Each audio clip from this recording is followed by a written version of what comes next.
Hey there guys, it's Mythic Run, and we are back again. Back again, another day. Today I will get off early to watch the Duke game. Considering streaming again after it, but honestly I don't really think there's enough to do. I will probably stream on the weekend. We'll see, I'm not really sure, honestly. There's way too much going on for me right now. I'm really getting a little bit overwhelmed by it all, so yeah. I'm going to play some WoW today, I know that much, and then we will see where it goes. But the servers need to reset or whatever. It needs to become 11 o'clock before we can do zeros again, so we will start by doing more prey, I guess. Did we finish the prey? Yeah, we finished the prey. Alright, so now I guess we should go do finish delve stuff, right? Yeah, so let's find some bountiful delves to do. We still never did the world boss as well. But I highly doubt I need any of that loot.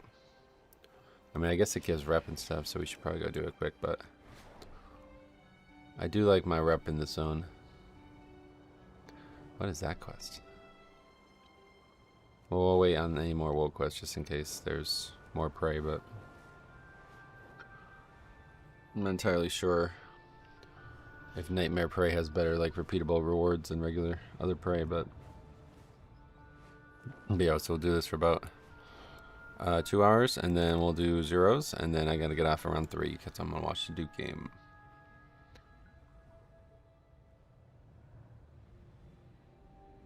There's gonna be some games on during the stream. What time? What we got today? Let's see. TCU versus Ohio State, Troy versus Nebraska, South Florida versus Louisville, High Point versus Wisconsin, and then that's it. Then the Duke game. Nothing really. I don't know. I just honestly didn't get to watch a ton of college basketball this year, so there's only a few teams that I actually know and care about. I watched that Miami game last night. That's I have to give them credit. It's a better team than I thought they were going to be. They're just like a high school team, though. It's really crazy. A mockery of the light. Take it down before A it mockery. sets the forests ablaze. Brother, it's the mount. I'm using the mount. How's that a mockery? We like that mount. But yeah, it's they're better than I thought they were gonna be. Just like a high school team, though. They just throw up 100 threes. I can't believe that. 41 threes. That's fucking insanity. Absolutely insanity. So I guess they make them. We'll see how it plays out for Tennessee. That game will be Friday, I guess. Fortunately, I won't see any games on Friday. Not until we get back. Any games that are really good on Friday? I would like to see that Virginia game. That's not till 2. That's what time our game starts. Miami versus Tennessee is 4:30, so I guess we'll watch that. Yeah, I won't be able to stream it all on Friday. I'm probably going to make a video not related to Mythic Plus or anything. There hasn't been any like submissions yet this week, so probably nothing to do on that topic. I'm going to make a little side topic about my thoughts on difficulty. Oh, cloth. 253 cloth. What the fuck? Vigilance is necessary. Well, that was pointless. Didn't know I can get cloth. Waste of time. Alright, what is that? Oh, 3 of 6 champion as well. Alright. I mean, that's not terrible, I guess, but no interest in cloth. I don't think I would even level a clothy. Alright. We also need to try to get more shards of Dun Dun, honestly. This is kind of becoming... I don't know when I'm going to get to that point, so, let's go. Is there a bountiful delve in this zone? Yeah, alright. Let's go get those shards of Dun Dun that we still need. And then we gotta find time to get through 7 bountiful delves. That's a lot. We still haven't leveled it to 11 yet either. But I think outside of this, and maybe refarming prey for currency, I'm not really sure. I don't know what currency comes from delves, so we gotta pay attention to that. My only real priority this week, besides getting every piece at champion or higher, which I only need 2 pieces now. My only concern now is to get the currency capped, which I don't think it's going to be hard at all. At most, I just had to do 2 more days of 5 minutes, I think. The currency is currently at 234, which is a very weird number. So I assume that's either from Delves or Prey giving a strange number. Because zeros are giving 10.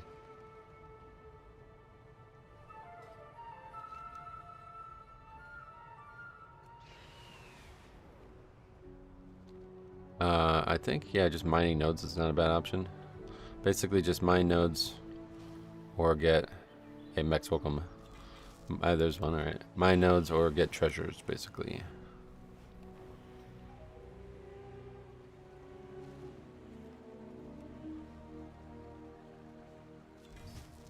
Alright, good start.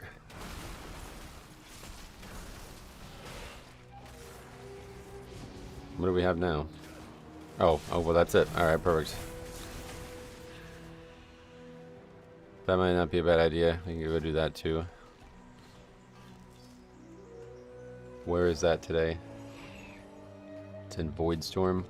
I'm not sure I've done that one, to be honest. Alright, let's go. Here, well, let's do this Delve first.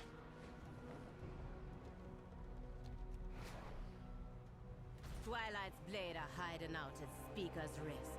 Show them how a Hashira protects Zulama. We gotta find 7 Bountiful Delves. I guess you can just you can just do the same Bountiful Delve over and over again, or no? Does it become unbountiful once you do it? It must become unbountiful, right? Because this one was yesterday and it hasn't reset yet. So once you do it once, it's not bountiful anymore.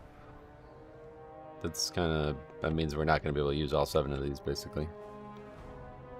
We're gonna have to we're gonna only have like a few used. What reward does the abundance delves give? Delves? You mean the abundance event? That's I need the currency to craft my stuff. You need these here. Infused vitality from it. Hey, Croach, welcome. Oh, you haven't done it at all? Oh, shit. Well, yeah. Unfortunately, there's no catch-up for it. A lot of people are frustrated with that, but... guides me to victory. Drink something. What does it do? Temporarily conceal and protect the drinker from the bound Loa. Will knock enemies back. That.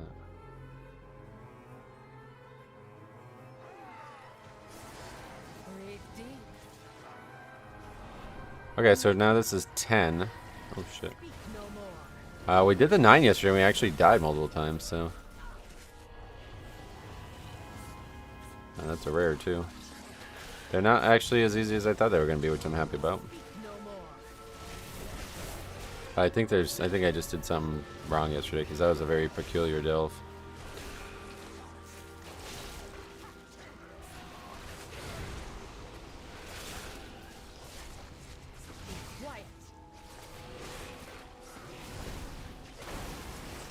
Yeah, it's actually pretty hard. Taking more damage than we take in the zeros, that's for sure. So that's good. Glad to see that at least. In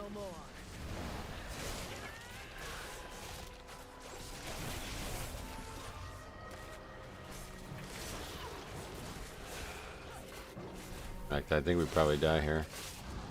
We don't have the CD depth that we used to have. I'm not sure why we take so much damage though. It must be some magic. This would be a good place for the damage type weak bar. Yeah, I don't know what this actually does. I assume it's a shadow meld. It looks like it would be a shadow meld based on what it says. Ideally, wouldn't it be best to use keys on tier 11? I don't think it matters. I don't think the rewards go up in that way. I don't know though. People yesterday said I can do it on as long as it's 8 or higher, so that's what I'm doing.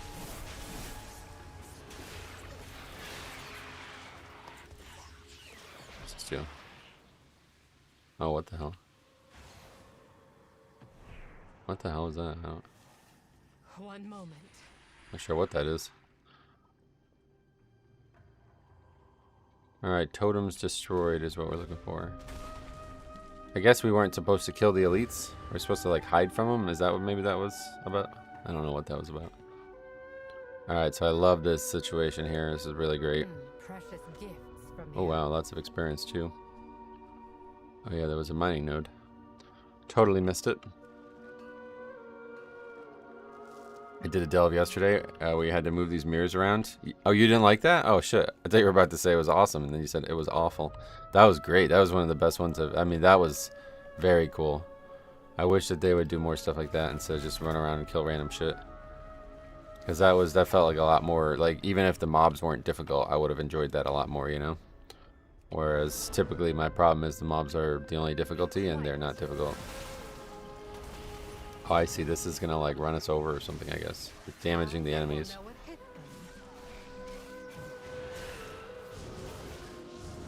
Speak no more. I'll take care of that.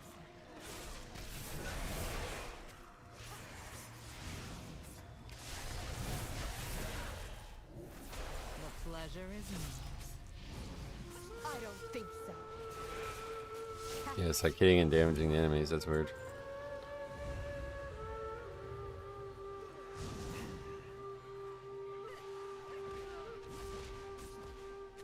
Be quiet.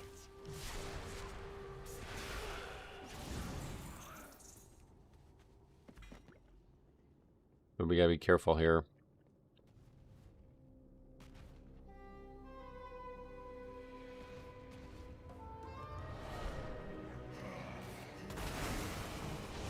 Oh, I see. It's gonna run right into us here. So this is, we need to like hide from it with this item, I think.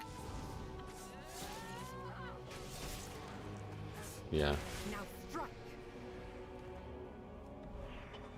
Like that. Hit Valera. Sorry about that. Need the timer, right? It's not the easiest thing, it looks like.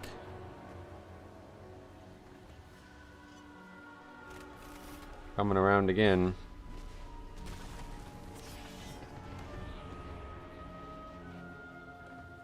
Loa of Pestilence.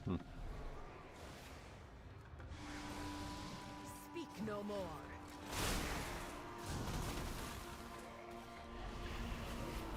Is it coming around this way? Yeah. Can't catch up. What happens if I use this in combat? Speak no more. Oh yeah, okay, it actually works. Sweet.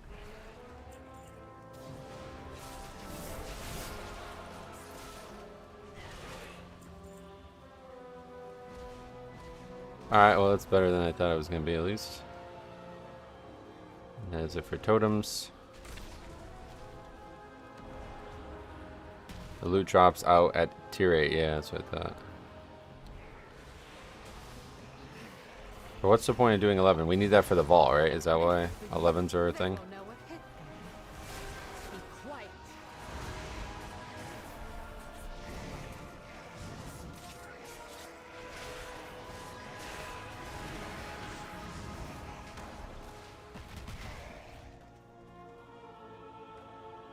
I don't think so. 8's also cap vault? Oh, really?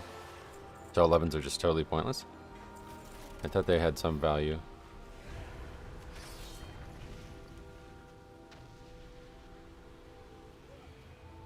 Bounty from nature. Useful.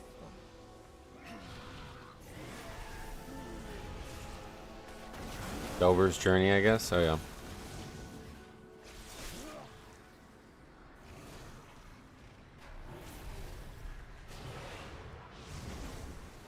I don't think so.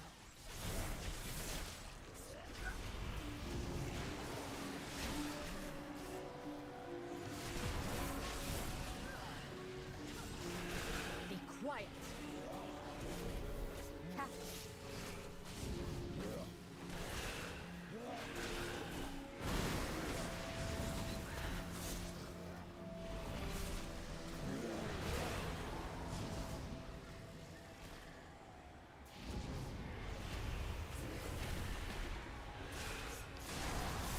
Be quiet. Too quick to counter. Be quicker next 3D.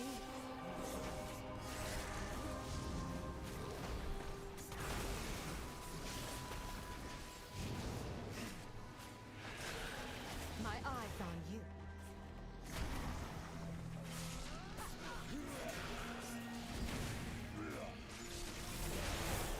Okay. Well, we're done, right? Yeah, there's not anything else to do now. Just gotta go kill the final guy. What? Oh, okay, I have to click on this. This one's a little weird because you have to do this, I think, every time, right? What's going on here? She's carrying something? Is there still, like, more to do? Because I see another Nullius's minion thing here.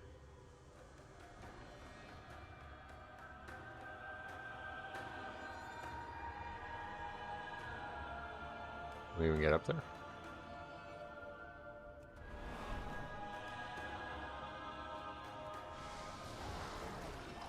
Make haste. What's happening? This thing like killed the enemies and pinned them down or something? I don't know.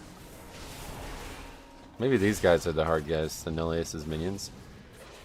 Because all of a sudden we just got hit real hard there.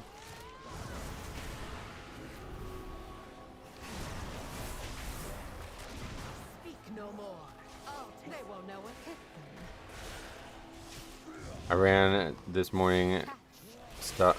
ran this morning tough on higher levels when you're not enough geared. Oh yeah, well that's good to hear. I mean, I haven't had too many issues, but it's definitely, at least so far, it's definitely harder than I expected it to be. So that's good. I bet as a DPS this would actually be quite hard. The Nemesis Lizard thing's truck hard. Yeah, is that what the... Okay, is that why it's so dangerous? Because it does feel like maybe nothing else is dangerous besides those, I guess. That's kind of unfortunate maybe, but... Bounty from nature. Useful. I do like this system. I really like this system. And as maybe you can see here, there's actually like a list of them, just like on, what the hell's the name of it? Remix, right? Remix has that. Delve's still pretty easy as a DPS. Oh, really? So what do you... that's weird. I'm shocked to hear that because it's been like somewhat difficult as a tank. Like it's more... I'm taking more damage in here than I did in the Zeros, that's for sure. Maybe I think we're coming to the realization that it might actually just be a single mob type causing that problem though. But things actually have like an appropriate amount of health too, which is nice. And this is only 10. So we'll see what 11 looks like, but it's probably not gonna be super changed, but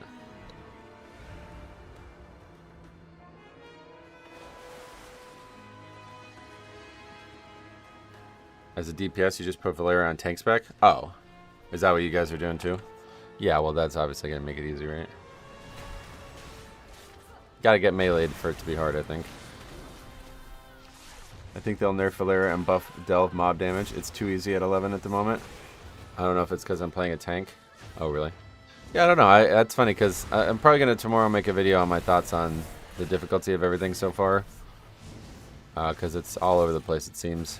But I was going to say that Delves felt like they were more appropriately difficult, but maybe I'm wrong. Last boss, I'm learning to kite her around the room on the circle in her room when she lays down stuff. Nice.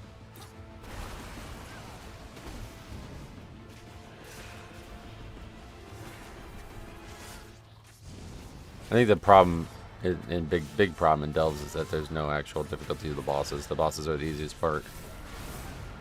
I mean, again, should I just stand in every mechanic? Maybe it's hard. Let's stand in this. Oh, that actually one-shot me. Oh, shit. Alright. Well, alright. Hold on. That's kind of crazy. Forget it. I don't know. Maybe that's a good thing. I don't know what is going on with my pet. Why it constantly starts taunting in these. They're just so easy to dodge, though, is the thing. It's like, how does somebody get hit by that? You have to not be paying attention. This is for you. Too quick to counter. Now I'll be more helpful now. She leveled up. 18. 259 Great Vault slot now. How do we look at that? Is it here? Yeah. 259 is the highest, I guess, right? Okay. Is that actually hero gear? 259? No, it can't be. Or is it? Is it? Yeah, I guess it must be 4 item level. I don't know. I earned this. We got even more. Alright, so we got 10 champs. Got some hero ones. Unfortunate. Another item we don't need. A weapon. But yeah, it's gonna be. It would have to be gloves for it to be good. Okay. Hearth. Bell bosses are an ADHD check. I mean, they would. If you can't survive those, like if you can't move out of those mechanics, you're just not.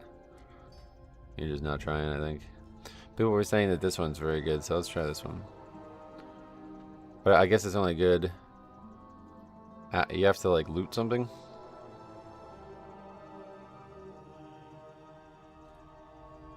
No, that doesn't seem. But when did I have? We'll keep it. Doesn't matter.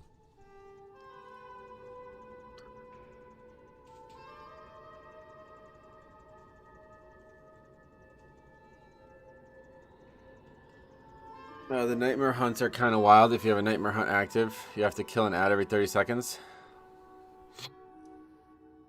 Yeah, I feel like there's a lot of ways around it though.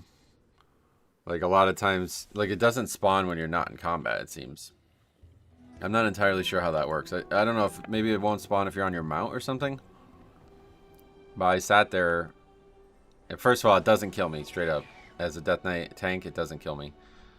So I get, you know, there's other people playing non-tanks, but that's not good. I'm probably gonna make a video on this tomorrow, so I'll wait till tomorrow to tell my thoughts. But I was kind of disappointed with how those mechanics work. I thought they were gonna be way more interesting. I had a lot of ideas in my head about things that could work for world content, like affix type things, and that was not them. It would be cool, but I think they're just way too easy to counter. Yeah, I'm gonna try that. I want to get those achievements at some point, maybe this week, but.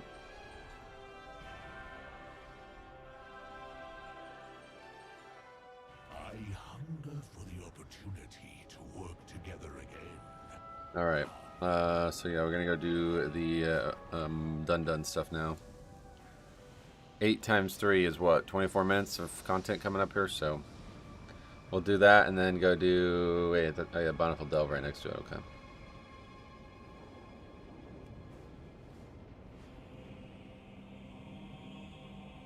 I don't know if it's like hard to do it now, the done stuff. People are saying it's like a lot different now, but I don't really care if it's easy or hard. I don't need to maximize it. I just gotta get it done. All made or gathered in Suleiman with pride. Oh, what the hell? I didn't know it would just automatically give you 2. Oh well. Delay not, lest abundance be claimed without you. Are you gonna join a raid? No, I'm just gonna do it alone. Last time I joined a raid, it lagged everything like crazy. Is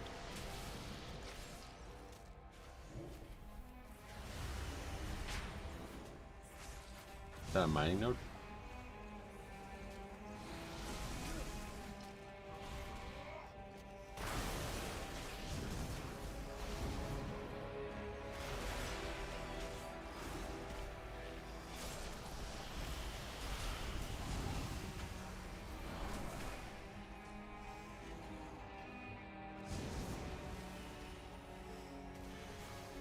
It's going pretty quick already, it looks like.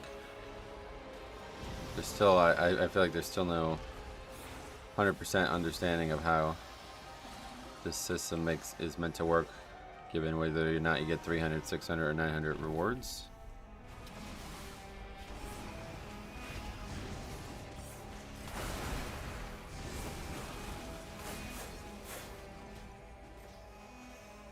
Honestly, I think they should restrict it to joining solo. There could be other people in it, I guess, but they need to just make the mobs respawn very fast, and that's all they ever needed to do. The raid is kind of underwhelming, at least as far as the environment. Oh, the new raid? Yeah, Probably won't enter it anytime soon. I plan on doing the... we will do the story stuff at some point. It's probably on either the weekend stream or Monday or something. I don't know yet, but I do want to do all that once we have everything else done. Not sure how long the new like chapter is, or I don't know if there's more than one chapter or what, but the story of this expansion has been a true bright spot for me, so I'm excited to go do that too. But I have to cross the other stuff off my list because that's not going anywhere. Like being in a Void Storm building? Oh, really? Yeah, that's unfortunately how I expected it to be, but...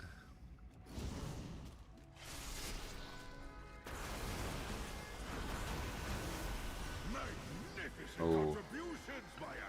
Favorite one. Oh, did they nerf the fuck out of this, huh? Holy shit. Wow, they nerfed the fuck out of this. This was like insane.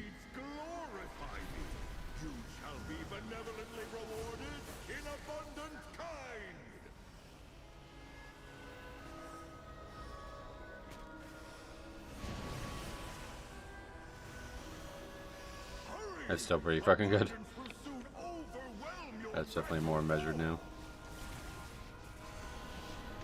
I mean, we should get 900 for that, right? Yep. I deal in the most exotic goods. PK rep. Oh, you don't get a box or something? Where's the oh, where is it? Ah, here. Oh, more veteran Don Crest. What the hell? Wow, all this shit gives over the cap too. That's crazy. You can just hop in story mode. Yeah, story mode not out yet apparently. But yeah, I'll be doing story mode for it, but it's not out yet, so that's why I said I don't know. Do we does the quest this week to kill the raid boss? That's the unfortunate part. If it's not available this week, then it's like I'm not gonna be able to do it probably because, or I may just stop doing it. I mean, because I do not plan on doing story content next week. But if it's just do the raid once and then there's no more story, then I guess we can still do it maybe next week sometime. But all my free time will be in Mythic Plus.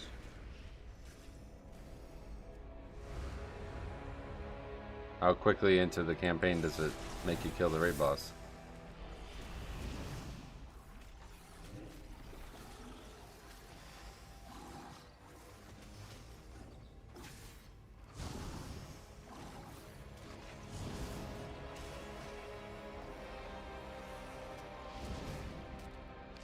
Oh, what the hell? So there's like not even a point in doing it then?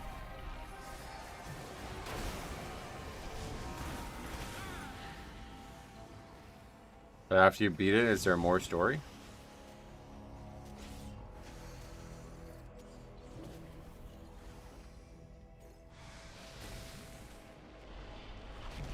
I guess we'll just pick up whatever is there today then, and then I guess we won't ever get to do it, sadly.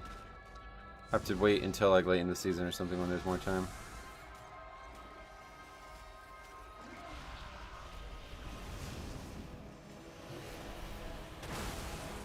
Oh, you guys haven't done it yet.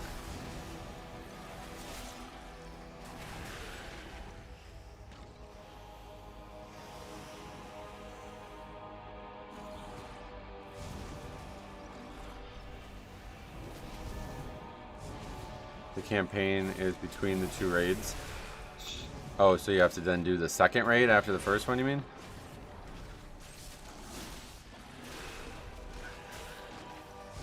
I guess story mode would open for both of those next week, or what?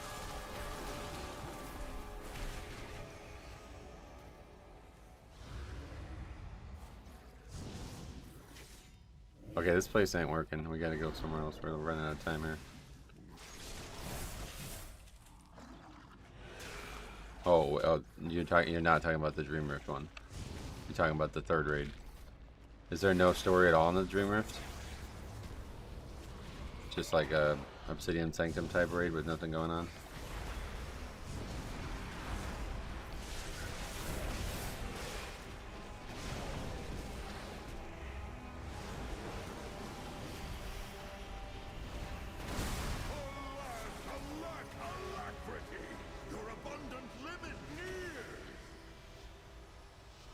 Probably don't get 900 here. Oh, we did. Step 1 is Crown of the Cosmos. Step 6 is the unreleased raid. Well, we'll take it out. Take a look at it after this. My domain. Pursue the boundless glory of abundance.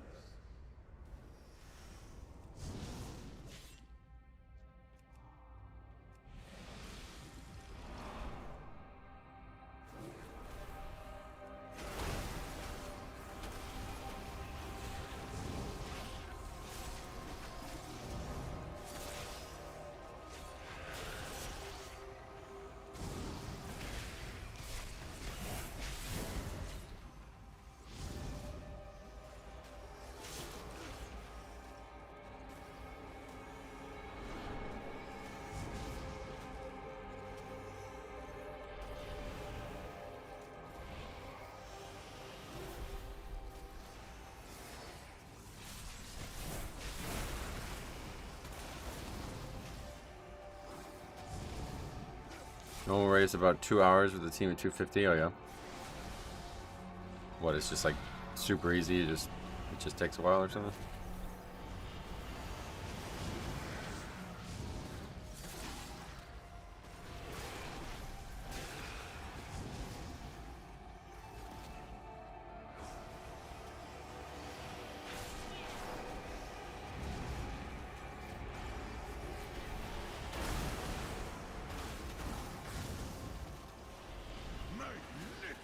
Contributions, my acolytes. Revel in this divinely abundant food.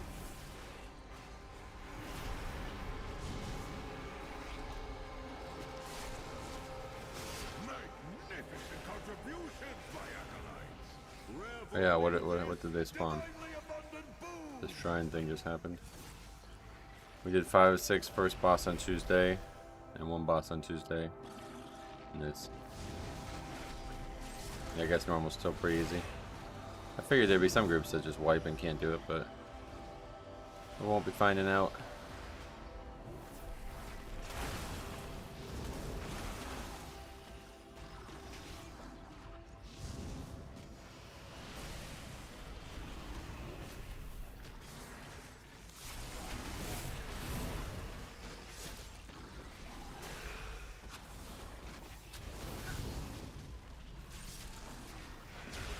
In normal, I wouldn't expect more than 1 or 2 wipes per boss. Oh, really? Yeah, 250 is pretty high for that. That's why I was confused by that. It's higher than I am, although I haven't used all my currency to upgrade the gear yet. I'll be well over 250 once I do that. Oh shit, there's a lot here. Abundant limit near.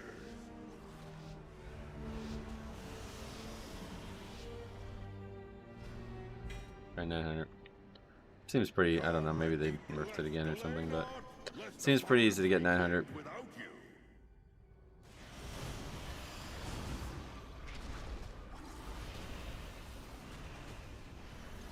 Dual Dragons seems the most difficult one. Oh yeah. Dual Dragons, huh?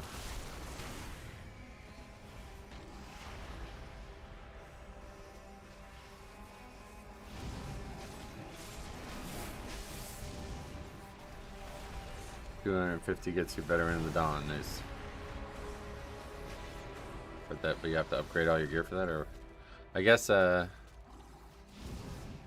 would have that if I got my wrists or whatever, my gloves.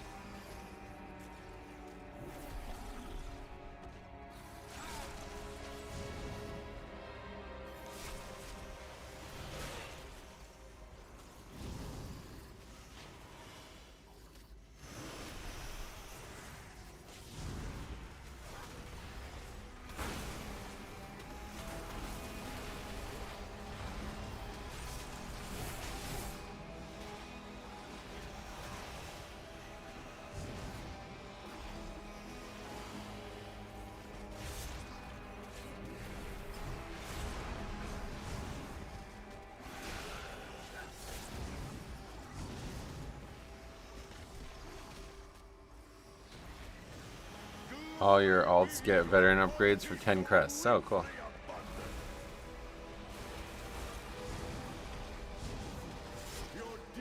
Yeah, I guess I have to maybe even think about that this time.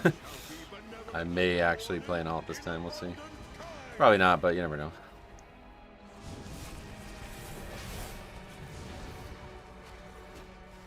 Going back and forth on how much we'll have free time on this topic, but yeah, we'll see. It is good, but people will find a reason to complain is WoW. I mean, people can complain all they like. If they say something that's simply wrong or invalid, then they're not really complaining. They're just wasting their own time. That's the way you gotta look at it. There's a lot of people out there to complain, and they're just unhappy people.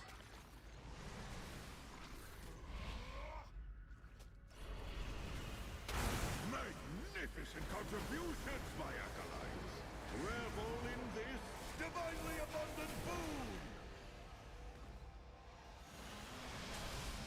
I'd like to get this fucking mining nodes, but the mobs spawn so goddamn quick, you can never pick them up. Be benevolently rewarded in abundant kind.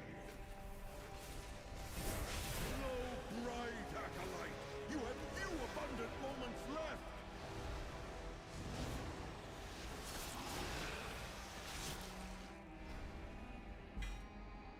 There is so much where you seek abundance. I outgrew veteran on purpose, so my main can keep all the extra crests. Nice. You must do is Not much in this first room.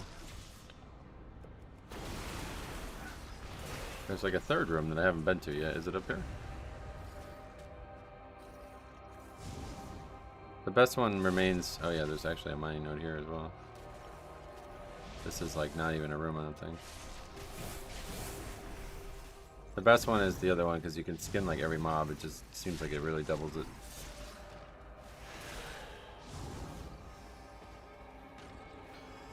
Is that going to give me actual mining node? No, it just gives you power. These ones give you abundance. Alright, so they're not really worth doing.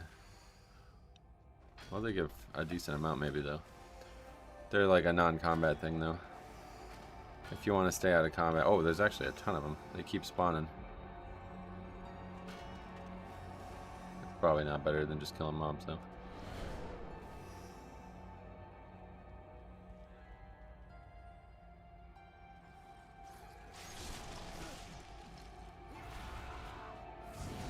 Oh, what the hell? It's really far away.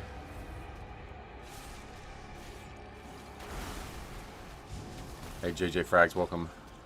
How the hell are you? The pink nodes score in a different system. Scoring in both systems grants bonuses. The pink nodes was that? Oh, and we can jump down there. That's interesting. Oh, these that you're calling those pink, gotcha. No, they seem to give abundance still.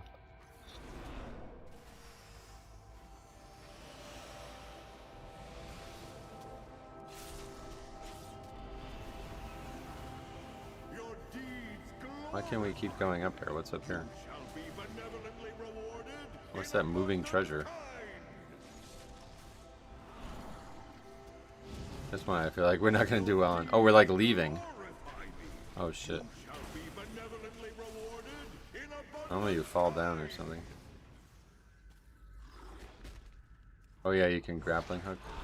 That's cool. Yeah, this one we're not gonna have done well.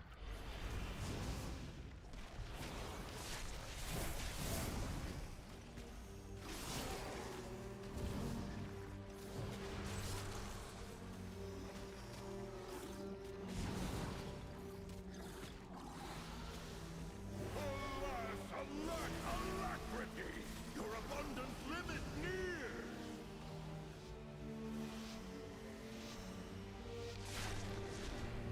Oh, we still get 900.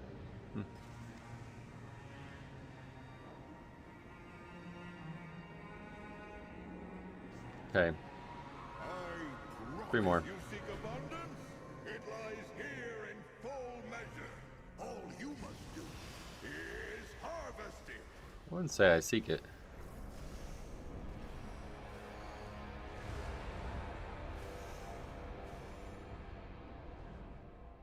I just require it.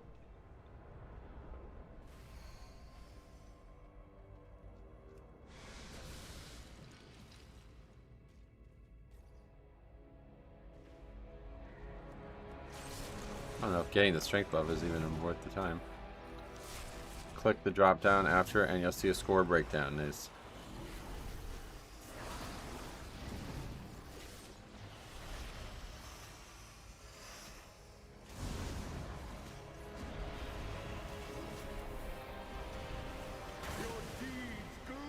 Oh boy, here we go. This is going.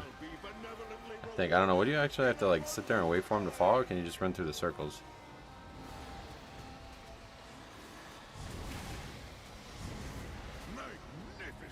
You have to actually catch them, I guess.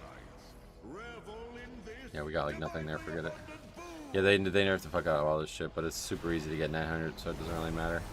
It's just less fun. Less insanity. I wouldn't even really call that fun, to be honest. It was just like, what the fuck is even going on in this game? I didn't really enjoy it that much. It was just wacky as shit.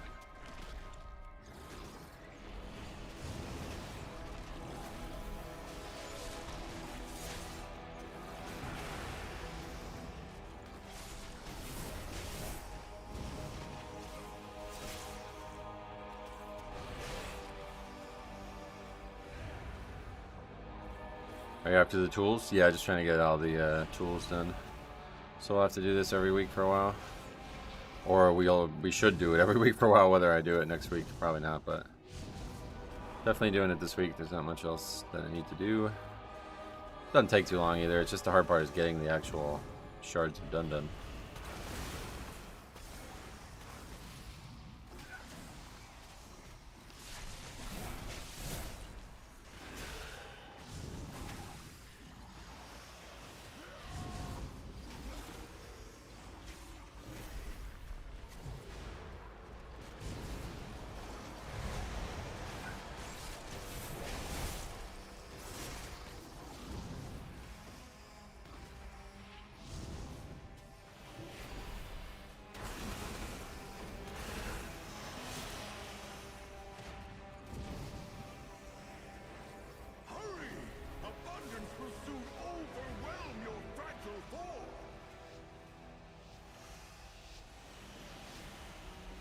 It's like 16 weeks. I don't like it, but it's a great wall against bot farmers. Yeah, it's pretty, I like it. Okay. Huh. Materials harvested. Get a bunch of shit. I guess. I don't even know what all that means, to be honest. 0 basic nodes, 1 artisan node, 3 large orbs, 1 bonus event. Okay. Doesn't actually tell you what you need, though, I guess, still, huh?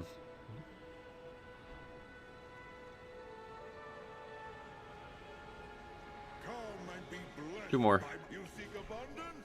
It lies here in full measure. All you must do is harvest it.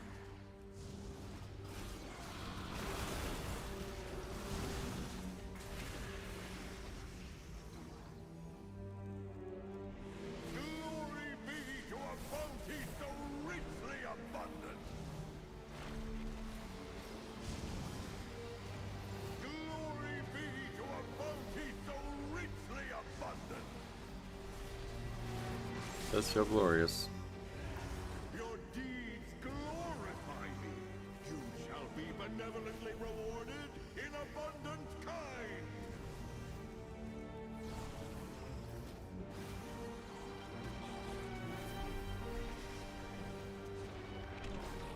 Music really doesn't fit the thing, though. No need for such dire music in such a fun atmosphere.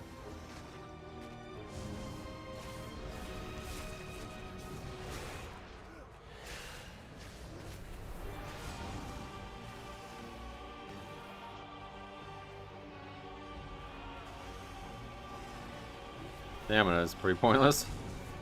That's really pointless.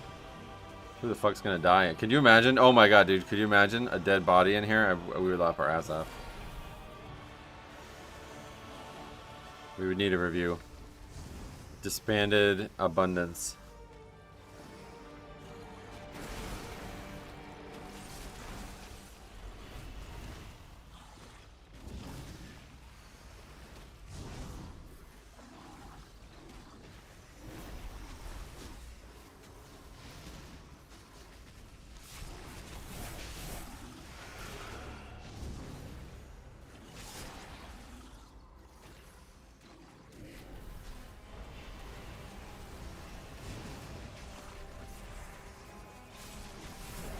See, stuff like this though is why Death Knight's so fun. Content like this. I actually forgot how fun Death Knight can be in like world content like this. You're just gripping a bunch of mobs and just everything's just getting AoE'd down. It used to be even more fun with Tombstone, Bone Storm, but still, Death Grip again. That's some core spells of Death Knight really just do all the work you need.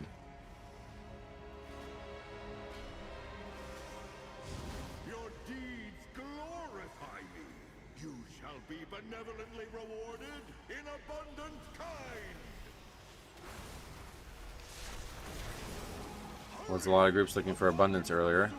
This is where you find it. You come here. That's what the Dun guys told me. Definitely more fun on Death Knight and Warrior than Resto Druid. Oh god, I can imagine, yeah.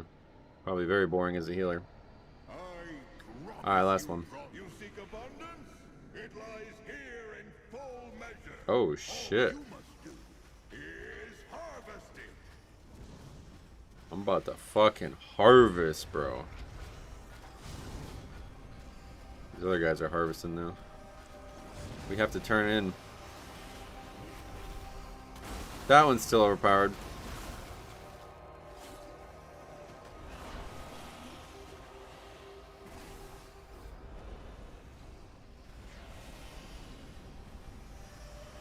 Magnificent contributions, my acolytes. Okay. Revel in this divinely abundant boon. Oh, another one. What the hell's going on here? Your deeds glorify me. You shall be benevolently rewarded in abundant kind.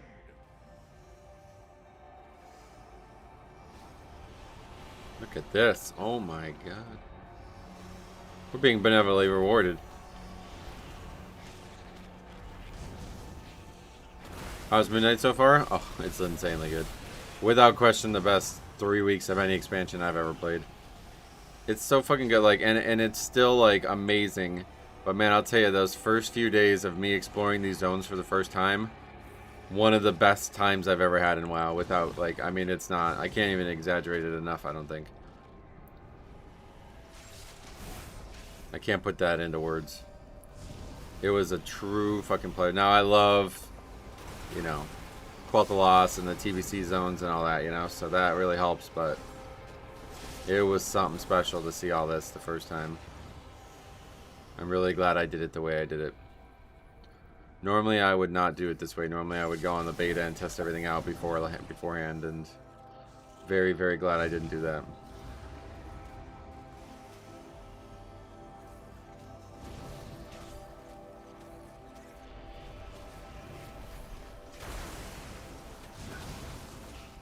I mean, I'll tell you what. Within, I think, 30 minutes, it wasn't even 30 minutes, I don't think, but within like 15 minutes of starting the experience, you got the best, like, I think it's the best cinematic they've ever done in WoW. The best cinematic they've ever done.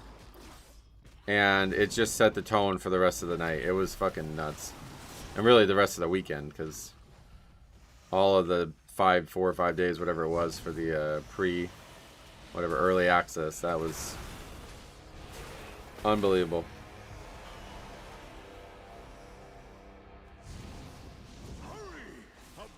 Certainly the best experience I've had in WoW.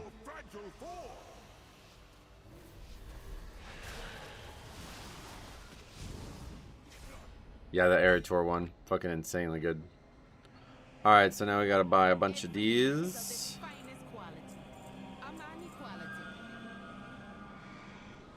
There they are. How many can we buy? Divided by 800 equals 9. Oh, you can't. You have to buy one at a time. Alright. 2, 3, 4, 5, 6, 7, 8, 9. Okay. Well, that's all we got. We're only at 11, so we got to do at least. If you only get 9 each week, as long as you max out, you'll get. I'll get it next time we do it. The slow story mode journey was amazing this expansion. The expansion, I've done all of... amazing this expansion. I've done all of them the way you did this one, and the last expansion that felt awesome was Wrath, in my opinion. Oh, really? Yeah, I never did it properly before. But I was really, really pleased with this. Okay, back to Delves. Shadow Guard Point.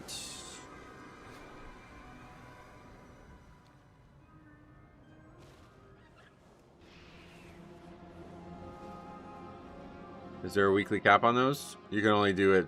You can only get shards of Dun 8 times a week, so you can only get 900 times 8.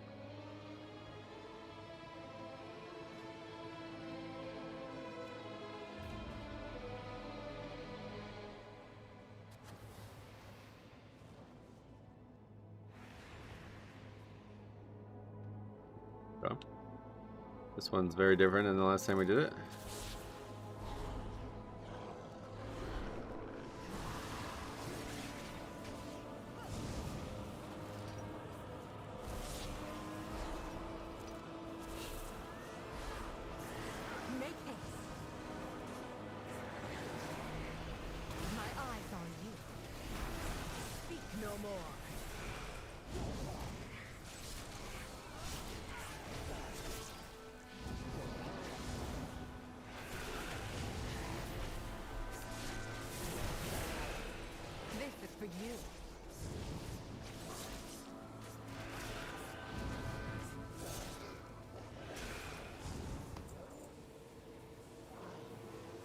Only saw negative stuff about the expansion from influencers before it came out. It was, I mean, me too. Yeah, like, I had nothing, I had no hope for, well, that's not the way I should word it. I was not excited about the launch of this expansion whatsoever. And I will tell you, usually my favorite time in an expansion is the pre-patch. It was the worst pre-patch ever, for sure. Like, worst one ever. Not even close. And then the expansion itself was a fucking 10 out of 10. I mean, it's not even like, you really can't even say that. Like, it's a something else. It's not 10 out of 10 indicates that, like, you have like a conventional way of thinking about the quality of something.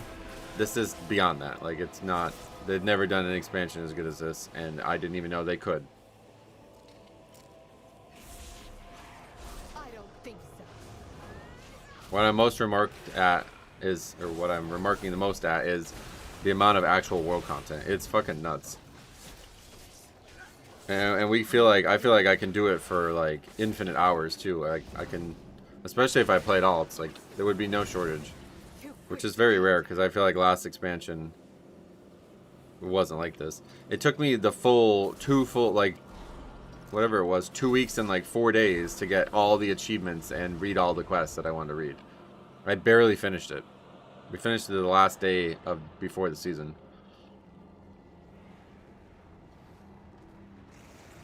Well, MMO thing, I don't, that's not, for me, that's not part of it. I don't know anything about that or really care about that, to be honest. But yeah, it's just a great game. I don't know.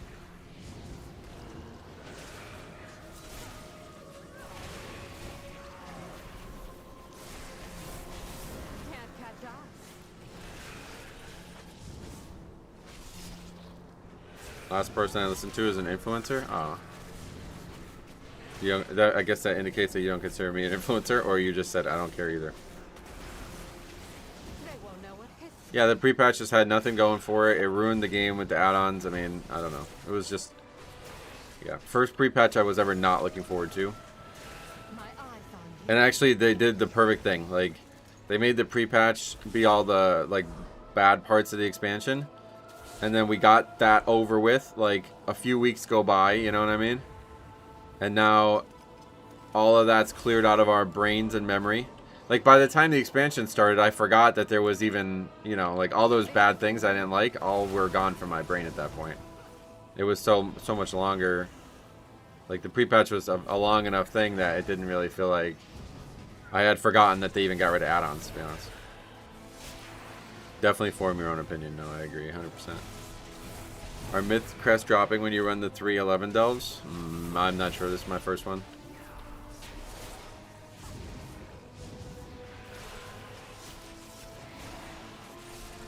Dalgorithm, what's up? Welcome.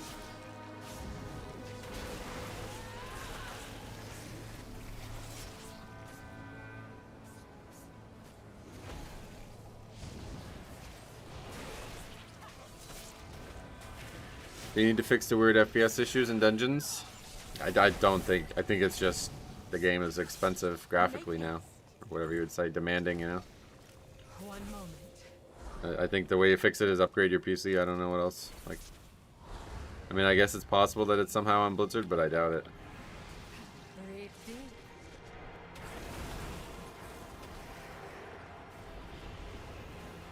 I don't think so. Need rank 4 in Delver's Journey to get Mythic Crests, apparently. Oh, really? And how do you get... What is that? Time to sleep.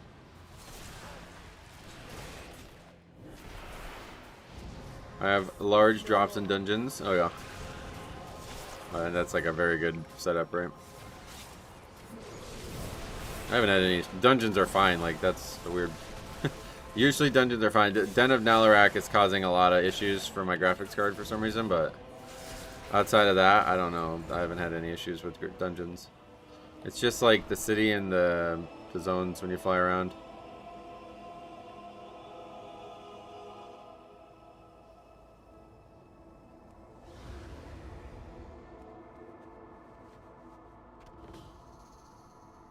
Ultima Online started. You needed a second a 2 megabyte video card. We came a long way.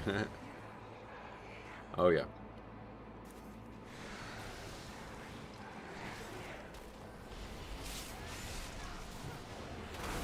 I don't think so.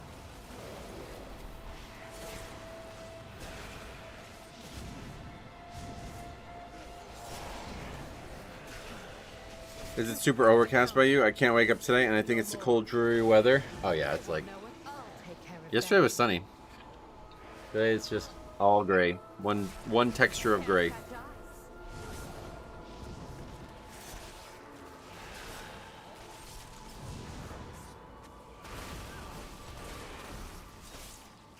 that. I think the thing is my CPU and GPU usage is around 30%. Speak no more. Yeah, well, I mean that's what so I'm confused. I don't know anything about this shit, to be honest. But like I'm having my symptoms of it are, One moment. I guess my GPU utilization or something is too high because my graphics card is not hitting 100%, but it's not enough. There's like not enough to do both RTX voice and play the game or something. I don't really know what happens because the game doesn't even like, I don't even lose FPS in Den of Nalarak. It just causes my RTX voice to stop functioning, and then the program is telling me you don't have enough graphics card utilization or something. It's too high or something. So I don't know. I have no idea what that means. I had to make my dad buy a Diamond Viper or Voodoo Banshee card so I can play EverQuest. Voodoo Banshee, what the fuck? Is that a brand? If I was older and very CPU dependent. I've heard a lot of people say that over the years, but for me, I've never had a single time when like the CPU seems to be limiting the game. It's only ever the graphics card within the last few years. I don't know why that's the case, but... What are you running for graphics card? I have a 2080 Super. WoW is primarily CPU based. I guess I've heard of, yeah, that's been said 100 million times since I remember the first time I heard it was in MOP. But it doesn't seem to be the case for me.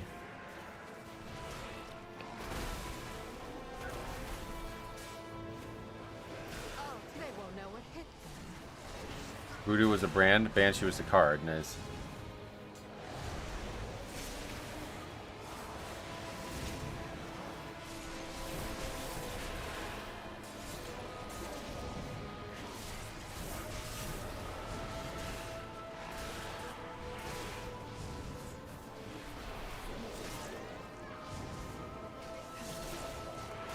I can gift you my old 1650 Super. What is that? Be quicker next time.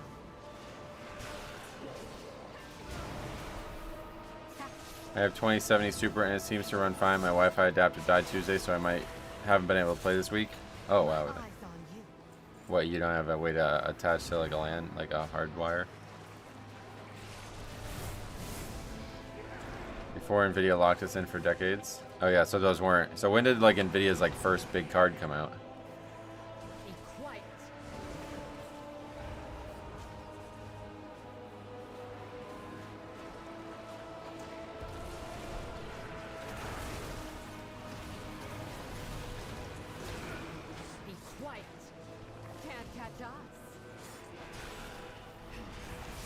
1000 series? Yeah, but like when? What year? Our apartment has no hardwired internet. What the fuck? That's unfortunate. So you don't pay for, you don't have like your own router or whatever though, I guess. 2017? Oh, no way. It's gotta be earlier than that.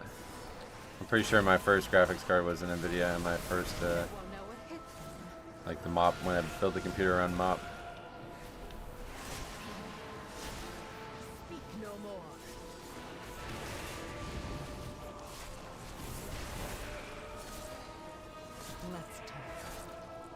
This guy's got a lot of health. He's also got a shield on him, maybe that's the problem.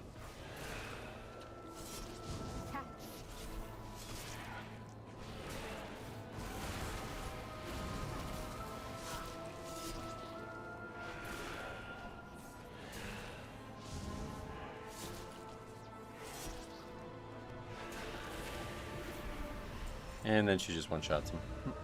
I guess that's a certain threshold you have to get to, health-wise.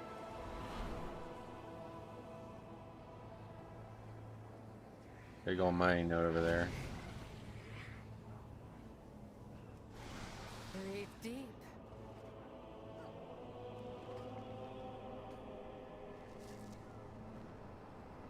One whole ore. Working for Dell since 1999. I say the first few nice video cards was 1999 to 2003. Nice. Morning, Kamari, welcome. How you doing today? Good. Today I am gonna leave around 3. Or I'm not gonna leave. I'm just gonna go watch the Duke game. Considering streaming a second time tonight, but there's so much going on in real life. I think I really need to just chill out, and I feel like honestly very overwhelmed right now with everything that's going on. Between the season and real life, like you know, high school basketball, and then now college basketball, it's like I feel like I can't just take a minute and just relax. So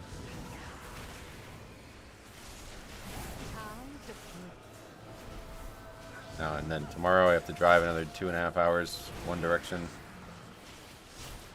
So I think I'll probably just end up doing this early stream, and then that'll be it, and then we'll be back on the weekend or something. Pace yourself, we ain't going nowhere. Yeah, I guess it's a mental health thing. I don't really know that it is. It's just like I feel like I'm totally, like I'm in overdrive constantly, and I don't really mind feeling that way, but it doesn't feel like I should be in that frequently right now. So Breathe deep.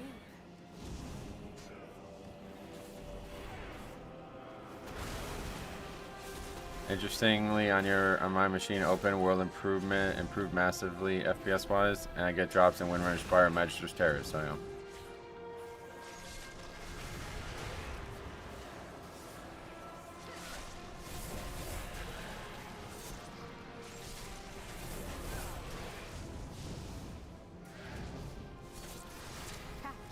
My eyes on you.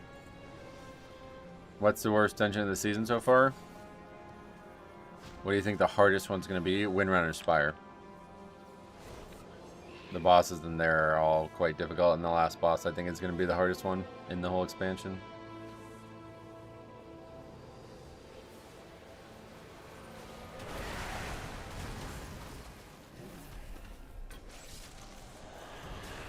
Make haste.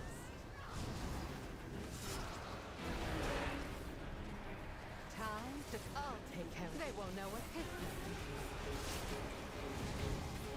Be quiet. Last boss in that dungeon will be a pug killer. It's going to be an everybody killer. It's a very complicated fight, and it does a lot of damage.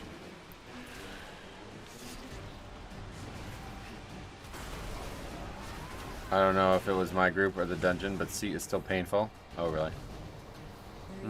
Seat's pretty easy, I feel like, right now. We'll see once it's in Mythic Plus, but I was shocked at how, like, I thought the mechanics were going to be more of a problem on that first boss, but they nerfed the boss since I did it last.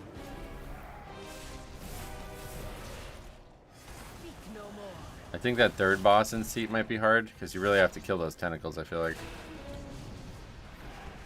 Next boss and our last boss and Nexus Point is gonna be wild. Yeah, that's gonna be the Atala of the season, like we were just saying. This is for you.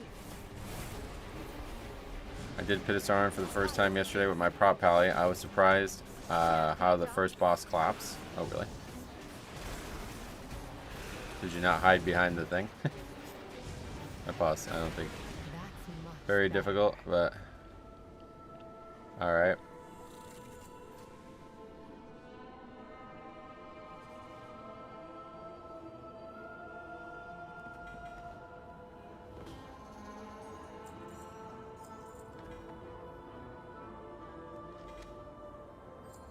Trove Hunter's Bounty. At any time, decipher the map and guarantee that you'll find a hidden trove at the end of the next tier 4 delve you do.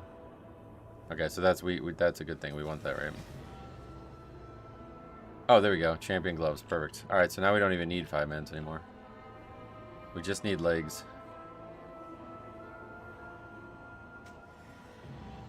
Sweet. We'll do one more round of them today, though, for sure.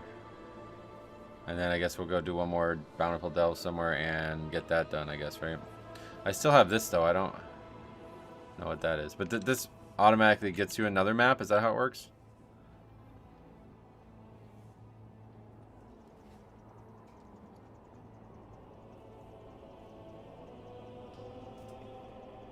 Speed is easier than it was in Remix, so yeah.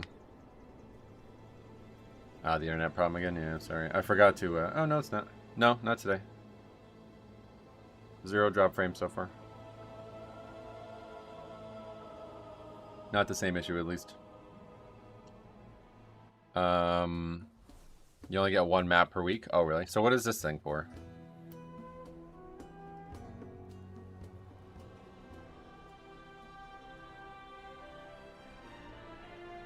Oh, so like the beacon's like a bad luck protection in case you didn't get your map or something?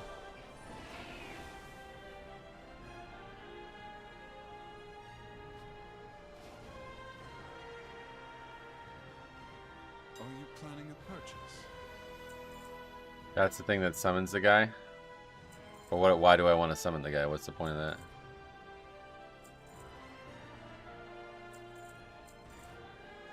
Summon the Delve bots to get a map. It's just bad luck protection. Ah, okay. Well, that's unfortunate. So I should have just used it earlier, basically, but I guess it doesn't really matter. Okay, so now we pray for a good hero piece, right? That's all we got to do at this point. Treat my wares with care. Hey, Pochi, what's up? Don't use it if you already have the map. Yeah, alright. I mean, I'm not going to do it anymore next week, but I guess we'll save it just in case we ever do them again.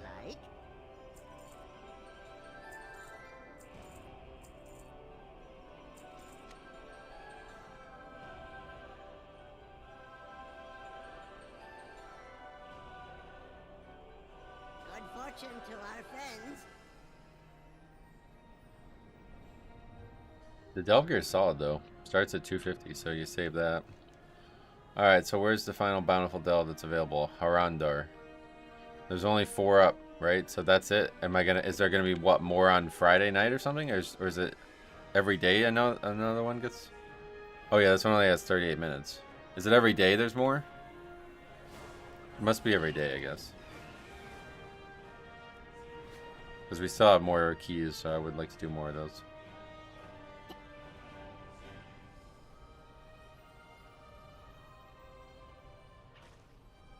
Every day there's, what, 4 more? You could use it on Alt 2. Oh, okay. Yeah, I could send it to my Paladin. Huh. Yeah, we were already capped on, obviously, on the creating of the keys, but we're gonna still have 4 more, so I feel like there's no reason not to do the 4 more. It's not like there's anything else to do, really. Oh wait, what was there? There was a quest. What was that? I didn't pick that up. Building the Void Forge. Oh yeah, but there's no reason to turn that in right now, right? We can turn that in later. That's like, it doesn't actually do anything. It's just something that you had to do at some point. I guess we have to do that every week though, which I'm not gonna end up doing. I'm not gonna do 3 delves every single week.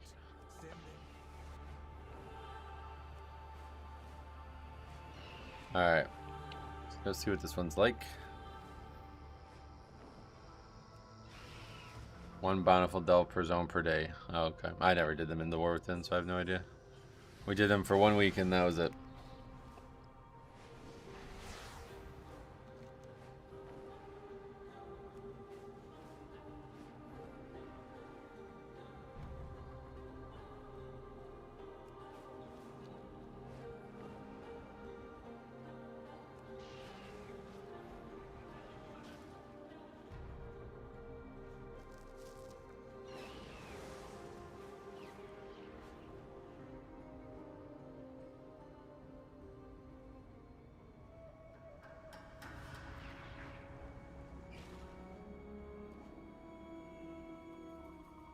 Love the entrance to this one.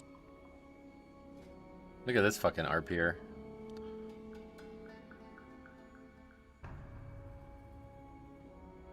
Human Prot Warrior. Got full Stormwind gear on, even though he's got that shitty old shield. There's a way better one out there now. I didn't even know. What is that? What are those pizzas? Not allowed to look at them for some reason. Blazing Longsword, I think. That's the weapon in the old days. And then he's got a little fucking squire with him.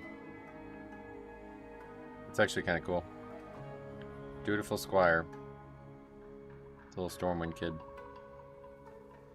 Not bad. I did them for easy Gilded Mythic Crest every week, plus a ton at the start to help me catch up. Oh yeah. Nice, yeah, you get Mythic from 5 man, so that's all I ever did. My claws are ready. Alright. Remember, the spores are the key. Oh, I remember.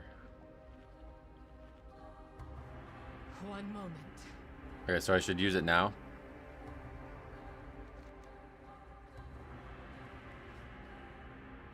Okay. This is for you.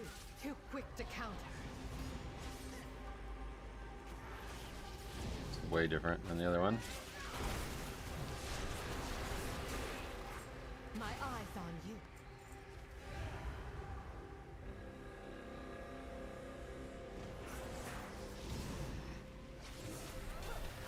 I don't think so.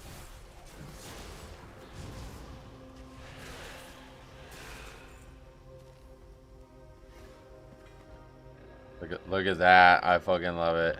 Oh, movement speed too. Wow. I love this system. Oh.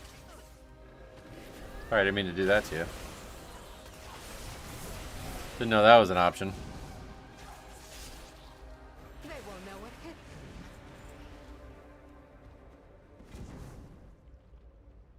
them. 2% strength. I love this. This is such an improvement. Boon of Abstinence. Why would we want that? What? Lowest secondary stat. That's interesting. What a great system here. Breathe deep. I don't think so. We have to kill this guy or what? Why does he get a shield on him? My eyes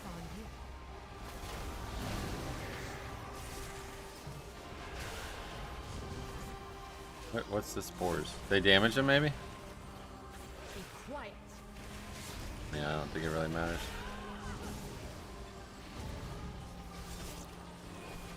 Oh, you have to pick the spores up and throw them at him. That's why.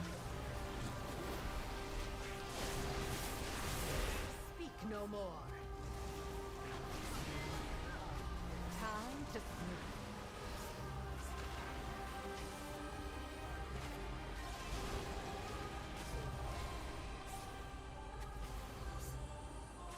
Be quiet.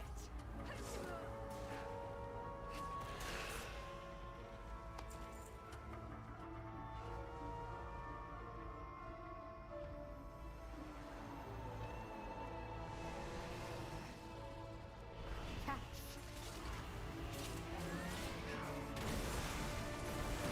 Speak no more. Don't go into the circles. You get pulled by a crab and attacked if you can lure the mobs into them. Yeah, those circles, right? Yeah. I just picked up a different one. Would have been nice to pick up the big guy. Speak no more.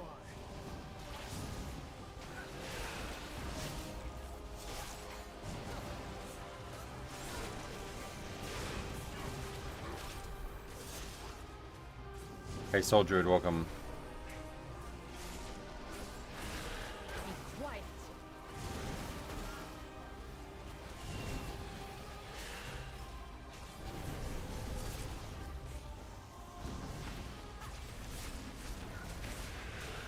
Be quiet.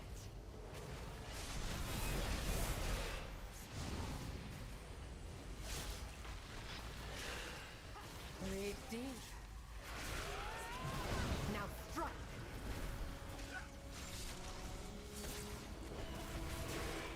Be quiet.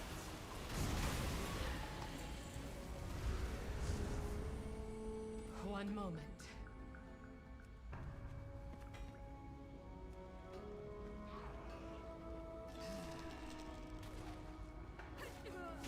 I don't think so. This can't catch up. Good morning. I said good morning anyway, but.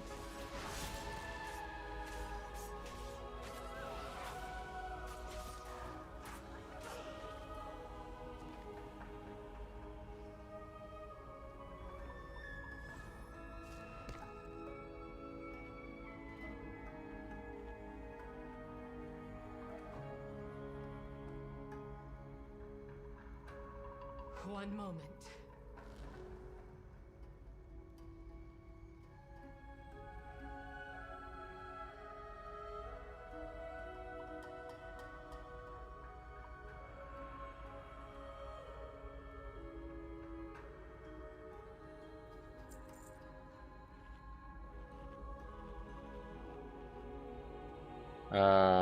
We need to get. I want to get these curios.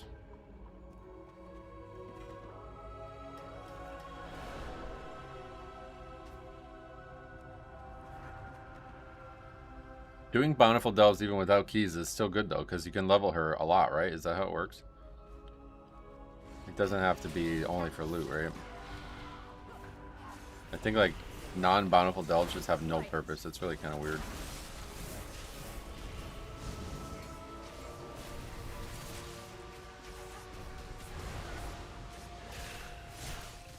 I guess it's good though, because it kind of gives you a reason to not just do the same one over and over again.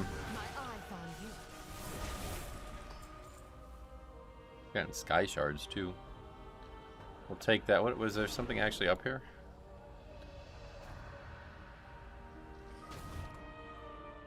Any delve to Valera, they don't need to be bountiful. Oh, really? Maybe it's just because the season started, but like the delves, like this stuff was not, or well, not this, but like I wasn't getting stuff like this, the chunks of experience and the boons and stuff last week. So I thought that was because I was doing non-bountiful delves, but maybe it just wasn't available until the season started.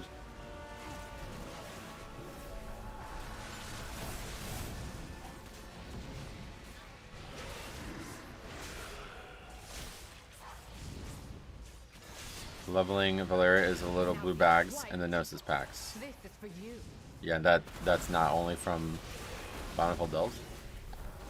I was under the impression that I remember at least that way in the War Within it was pretty much not. I don't think you got any rep at all from the non-Bountiful Delves or experience or whatever. Did you do the weekly quest for your Spark yet? There's an option to toast 3 people in the Argentina. Oh yeah, it was just one to do the. Oh, we have to do the Argentina quest too, though. I'm glad you brought that up. It was just the dungeon. We just did one dungeon. Wow, kid, welcome. Wait, can we actually jump down here and survive this? I don't think so. Oh, but we can go this way. Breathe deep.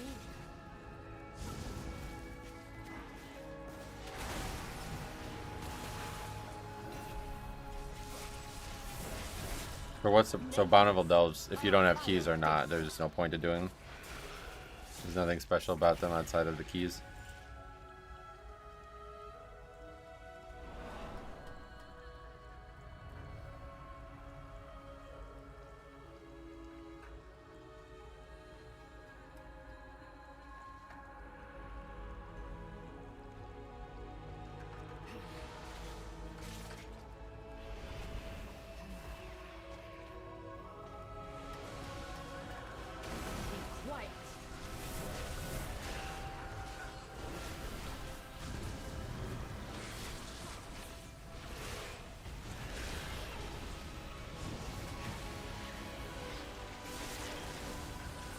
catch up?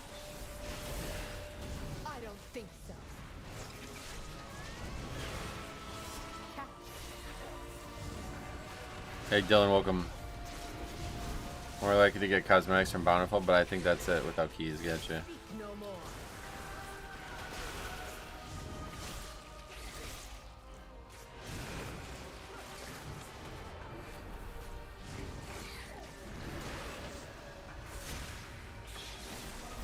Be quiet. My eyes on you. Breathe deep.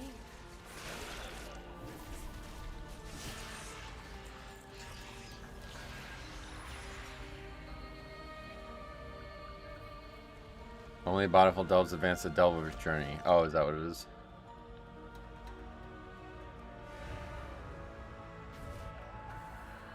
Oh, what? Bounty from nature. Youth. I didn't want to go up there. Oh, I should have just walked up there, I guess.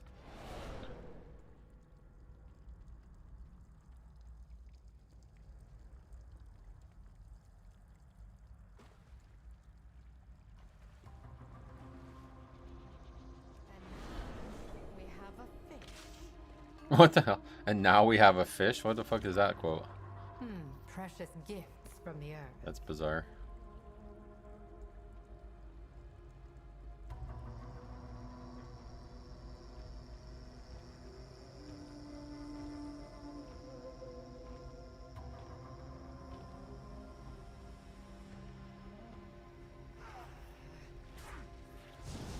You have to open the box for the Delve Journey progress though, so no key, no progress. Ah, okay. So once you do all 8 keys, that's it. You can't make any more progress this week. I'll take care of them. Well, that was the reason why I should have only done it on 11 then, because you get more from 11 apparently. Valera has some odd voice lines. They're well acted, but yeah, a lot of them, the words are just like, what? Where'd you get that from? Oh, you could do it again on alts? Oh, wow. So, the best way to do Delver Journey is to have an army of alts? Be quiet.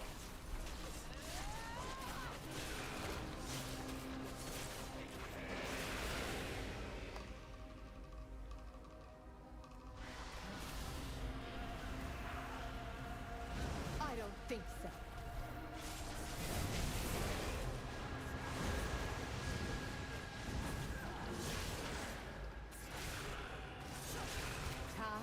This is for you.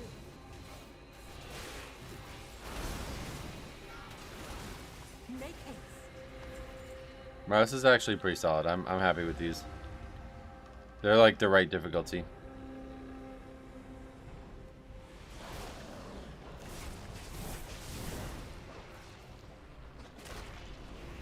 Didn't even mean to do that. Oh, he just went away for a little bit. He didn't go. Wasn't a permanent thing.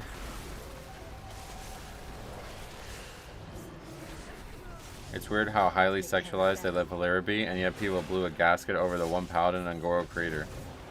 Wait, highly sexualized? What the fuck? Where does that come from?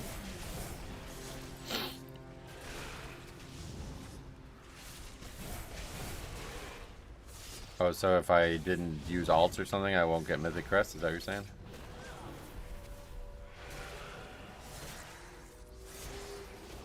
Now strike.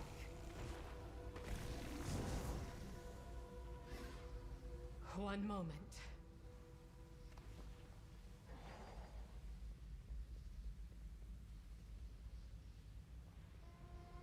Yeah, I really like this curio system. They did a good job with this.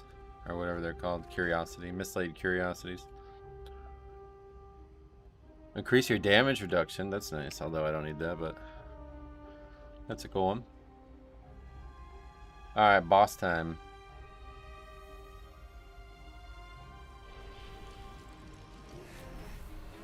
Definitely wish the bosses had a little bit more to them.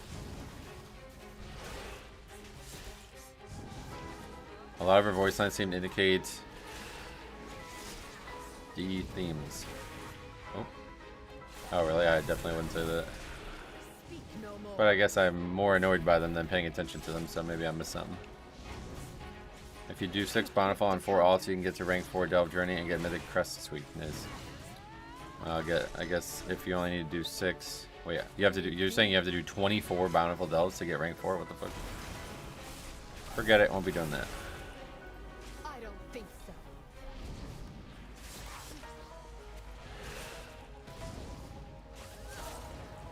Have to turn our character for that? I don't know what that is. Not sure how I got blinded. I must have stood in a mechanic. Yeah, it's that probably right there. Oh, it disorients you anyway. I guess if you look at it, it disorients you. Catch.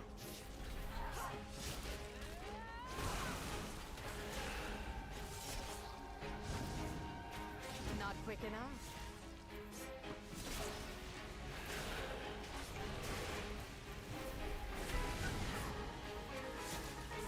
Nope, hits you no matter what, I guess. That would require a 4th max level alt. Yeah, I don't even have. I have the shaman, but that character is definitely not gonna be able to do any of this stuff. Actually, it'd be interesting to see what it would look like. Oh, where even is the? I don't even know where you look at Delver's Journey progress. I don't think so. Isn't there a Delves tab? It's in the. There's like a new tab somewhere, isn't there? Where's that? Here. Now that's much better. Oh, we're not even fucking level 2 yet. A gilded stash now appears after completing 11 delve. You may acquire the fungal chest decor from Telemancer.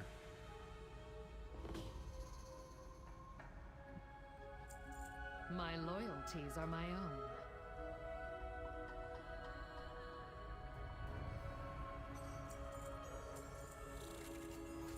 And no, alts are actually a lot faster, Stromy. I mean, obviously, you know, you're busy, but it's not that bad. Everyone goes faster, don't forget. Oh, we got 20 hero Dawn Crest. Okay, so there's our hero item. Unfortunately, it's a helmet. But it is very good stats. Versatility Mastery, so we lose that socket, but that's fine. Hero piece. But not the best one, but I guess that's good. What was that we just got?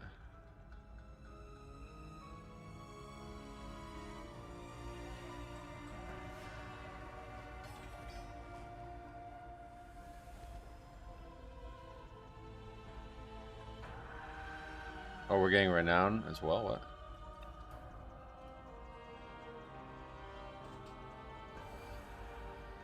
Oh, you get rep for everything you open as well, huh?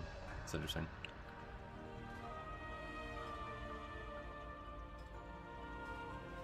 I'm leveling my 5th alt now, and it's flying through with the mentor bonus. Yeah, that plus war mode. I mean, it would be very fast.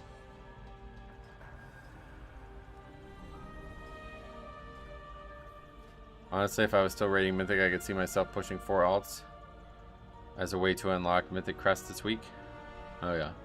Yeah, I mean, you can't. I just know.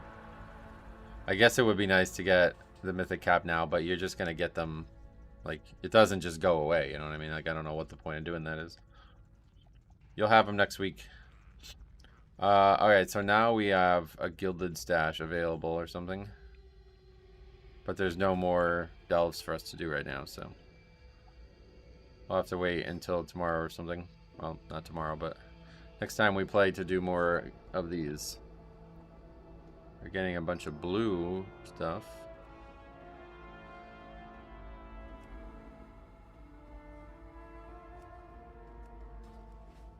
Let's go do our final prey then while we wait for the reset. No Mythic raids next week. I have 65 Mythic crests, 40 of which are outside the cap. Nice. Well, those 40 of which are not going to just go away, right? Like, what's the point of getting them this week?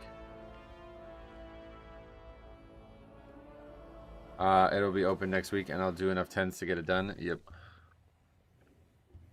Is that where you get them from, 10s?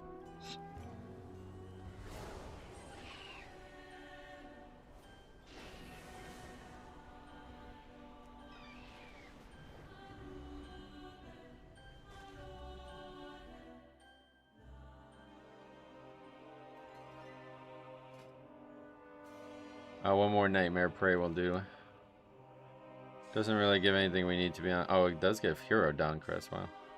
What the fuck? It gives 10 Champion and 5 Hero. Oh. So what happens if I did a random one? Anguish still lingers on you. Well, I mean, no real point in doing that right now. I don't know what I would get.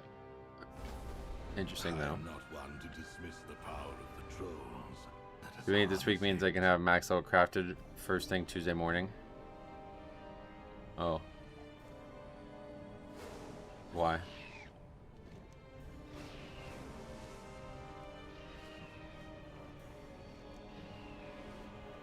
Oh, hold on. I actually really wanted to do this quest instead.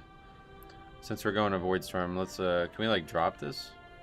I guess it doesn't really matter, right? Alright, let's do the quest.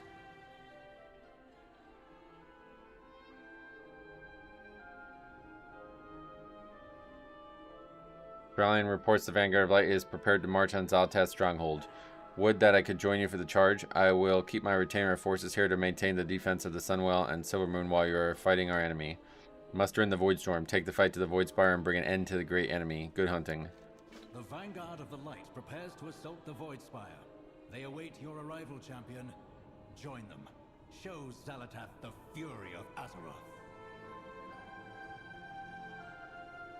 Oh. 80 Mythic Crests. Yeah, but you don't have 80, that's what I mean. What do you, how are you going to suddenly get it Tuesday morning? The beauty of Eversong endures. You mean it just saves you like a few dungeons so you don't have to do them on Tuesday?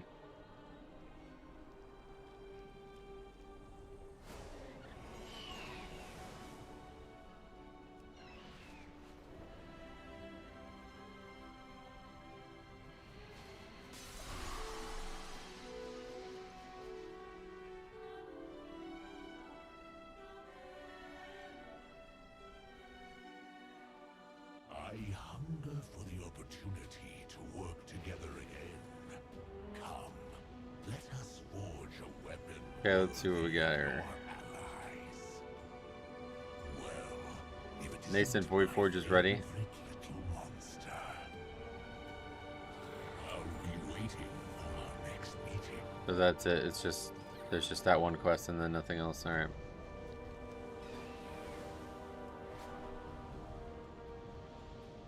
Charge of the Vanguard, Raid 10.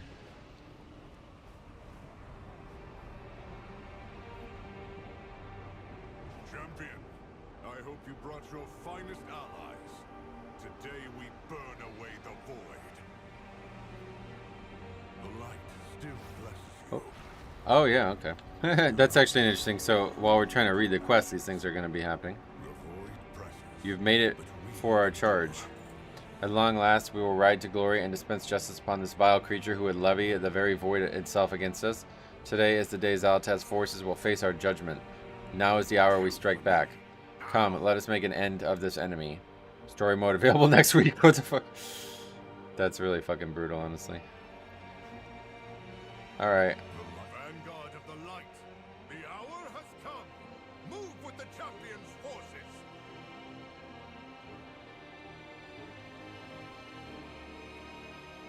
I mean, if something like tremendous happens in LFR, send it, yeah. But I'm not gonna just do like. It's not gonna be like, I don't. Yeah, it would have to be something crazy. What would happen in LFR? I don't even know what could happen in LFR.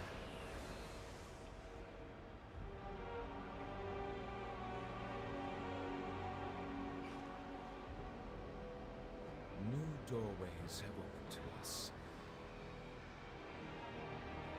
Story mode available next week. All right. Well, that's unfortunate. All right, so yeah, that's all there is. No actual chapter this week, I guess. Until I beat the raid.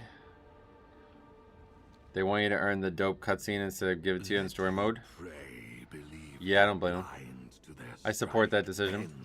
I just don't raid, so not relevant. Kill for me. Now. Hey, Harry, what's up, brother? How's it going?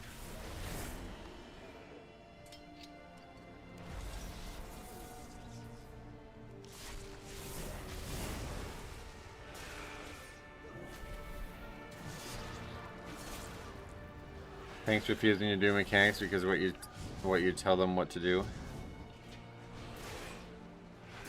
The other problem with doing like LFR reviews is I don't even know the fight, so I'm not sure I could even do a review on it unless it's something like some actual toxic chat or something. Like if it's about them failing the fight, I wouldn't even know what the fight is, so I like literally can't can't comment on it.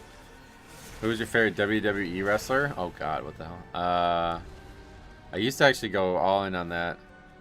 I don't really remember, to be honest. I was into like more than just that though. It was like I would we would like have like wrestling matches, me and my friends, and we would pretend that we were part of the WWE kind of thing. And we had like everybody had like a signature move, and we all tried to like perform a signature move from the other, you know, the actual real wrestlers. When I was like fucking like 6 or something like that.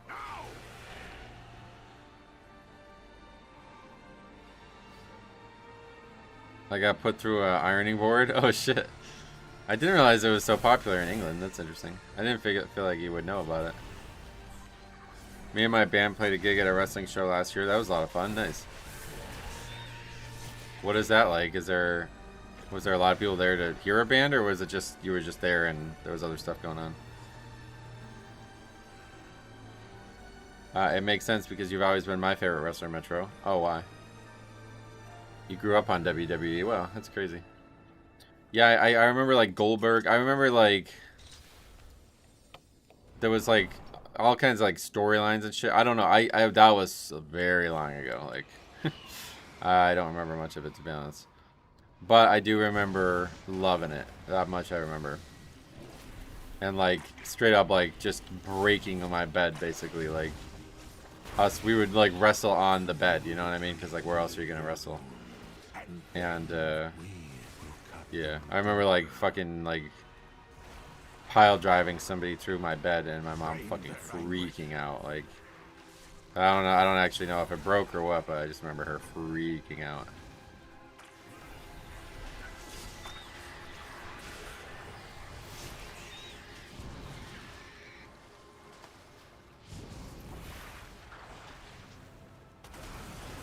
Kids in our day used to wrestle on the beds. Now they're just on iPads. Yep.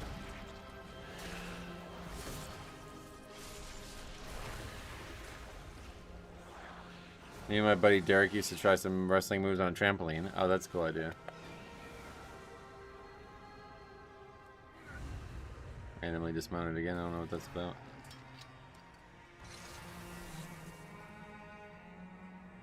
'80s to '90s WWF was the best. I met a bunch of those guys at New York Comic Con one year. You could hear Hacksaw Jim all across the Javits Center. Nice. Yeah, I never really like. I wouldn't say it was like a. It wasn't like a WoW level obsession for me, but I think all my friends watched it when we were like young, and because of that, I got into it. But then once it was like, I feel like gaming was like, oh yeah, that's all I got now, man. Once I got into gaming, it was GG.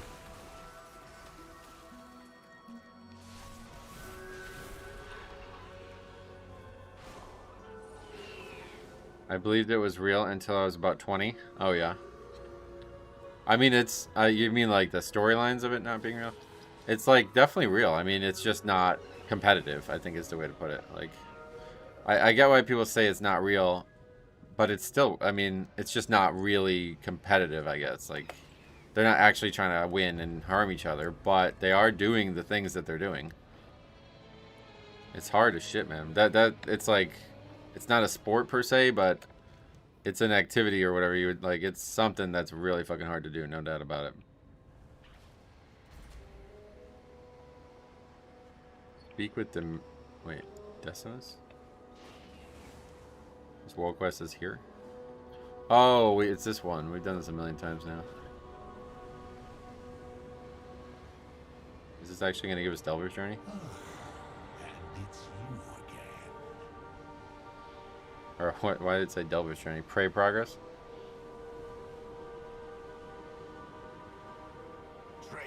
It's like the Globetrotters playing ball? Oh yeah. Quench it with Shadow. That's this one, right?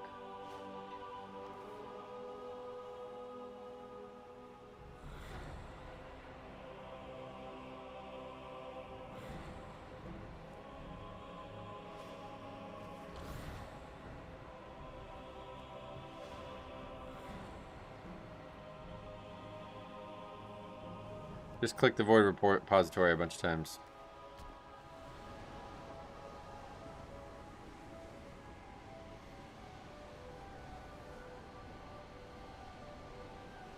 Crystallized void.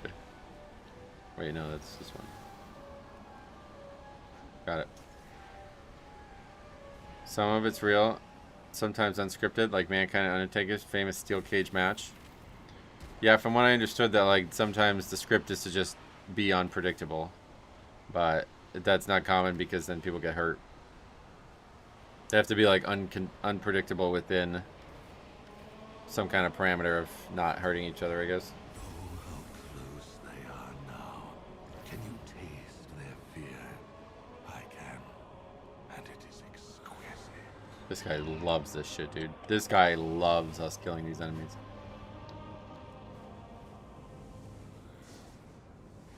It's like the well, yeah, you know what? The Globetrotter is an interesting example.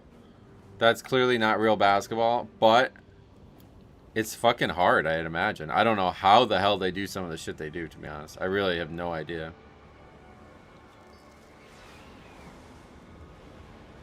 That wasn't a steel cage. That was Hell in a Cell match, and the only unscripted part of that was Mankind going through the cell. They always planned him getting thrown off, just they didn't tell anyone. Oh, really?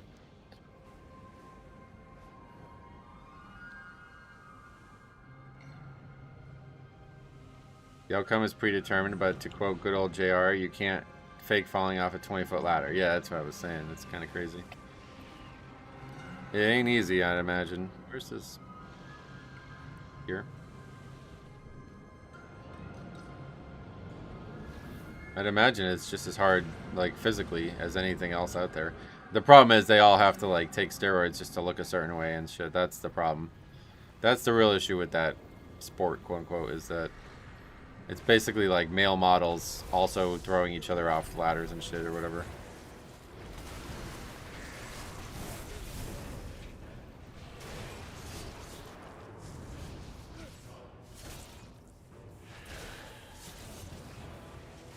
I saw the Trotters when I was 10. Safe to say, as a young Irish boy with no exposure to basketball, it blew my mind. Oh yeah.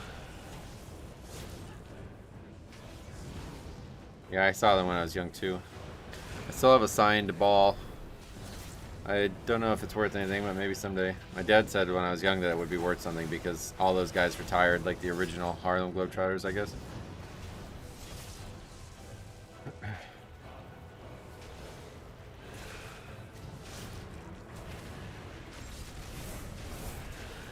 Green, blue, and red, all things to dodge. It's just so easy to dodge this stuff, that's the problem.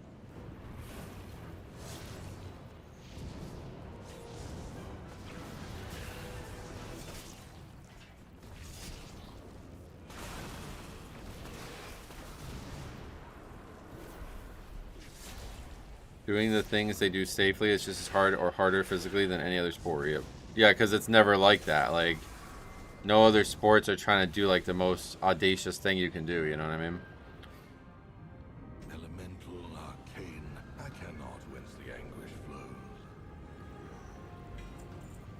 Other sports would, like, avoid that, if anything, you know what I mean? The Globetrotters are 100 years old this year. Saw the ad last night at the game that they're coming to the Lenovo Center. Oh, shit. I have a Lenovo laptop.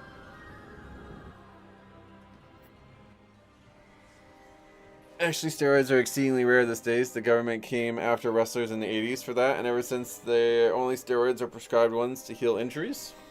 In the 80s? That's not what I heard. I watched a couple podcasts with these guys, and they all said that they took them, basically. And that because of that, they're all, like, people are dying, you know what I mean? Like, they didn't know that they were as bad as they are or something. Peptides, that's what's everyone... Yeah, what I heard about this peptide thing. What is going on? I don't know what that is. What the fuck is what is peptides? People keep talking about it, and I'm like, I don't know what that is.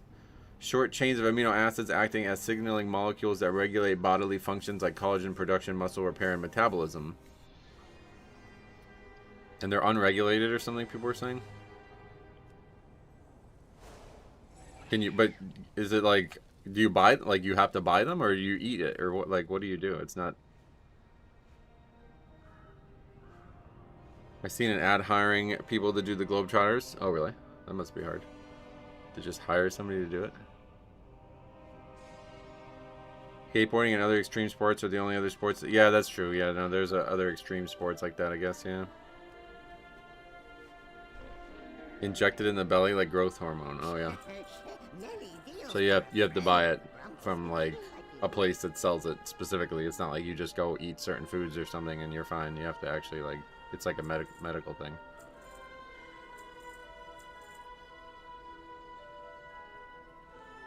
Oh, wait. I should upgrade this. Is it worth it, though? Not really. That would be stupid, I think. To put a bunch of champion crests into this, only to help the hero piece that I might end up replacing.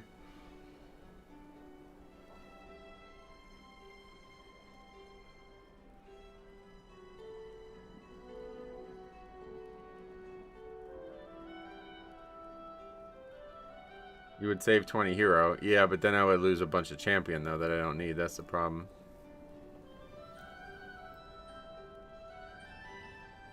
You only have to spend 20 champ. Oh, that's right, because it would be cheaper because I have the item. Alright, we'll do it.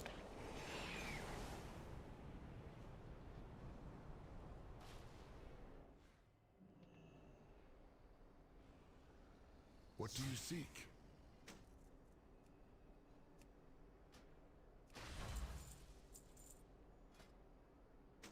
Yeah, that's nice, actually.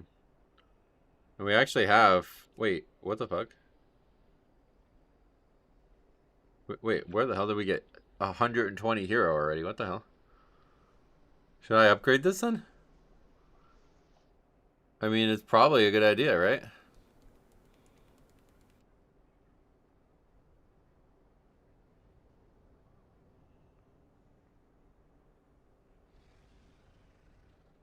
Yeah, I guess I should. It's the only one I'm going to get, so I should upgrade it probably. We'll get another one in the vault, I guess. That's the only thing. It's like if... Yeah. I need to get that community. I never did that. I never finished that.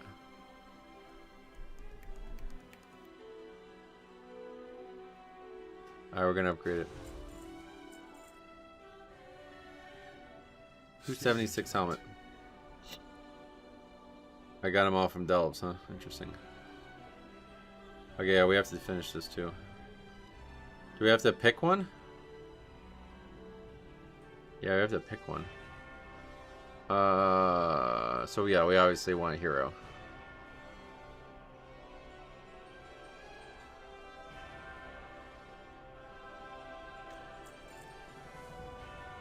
Essence of lumber. What is that?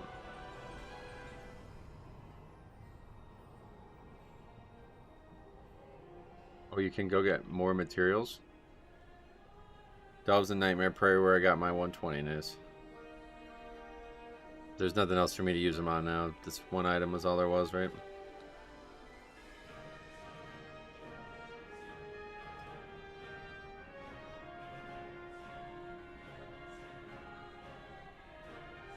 Alright, I guess we'll do more zeros. Actually, let me go to my house first. Don't be in a dungeon at reset? Why? What happens? My house needs to be upgraded to 6, but I never did it. Actually, it looks like it can be upgraded to 7.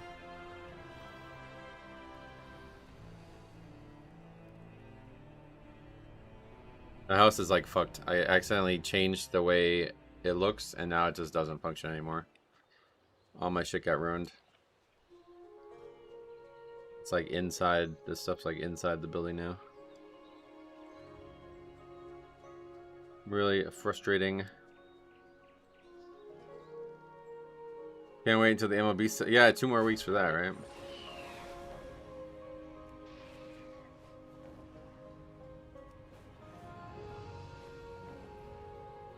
Alright, so there's a lumberjack fellow. Where's that at?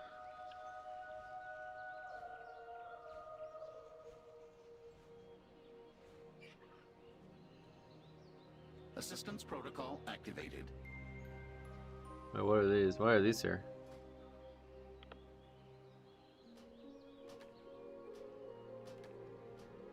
It's from a different endeavor, isn't it?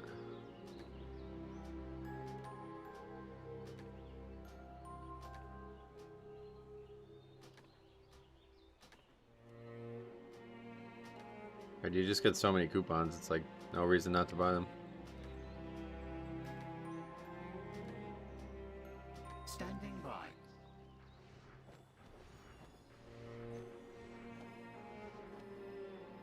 We were at the last boss of WRS.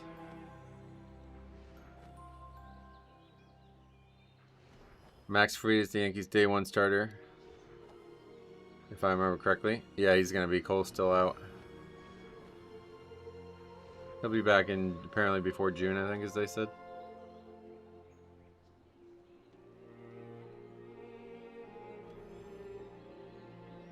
Lumberjack guy's here. What do we buy? What's on your mind? Keep your feet on the ground. Oh, you just get a bunch for free for turning this in?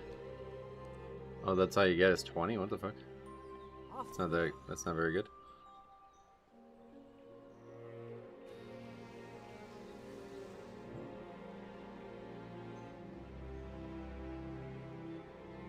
Okay, well anyway, that's it, I think, right? There was nothing else to do here.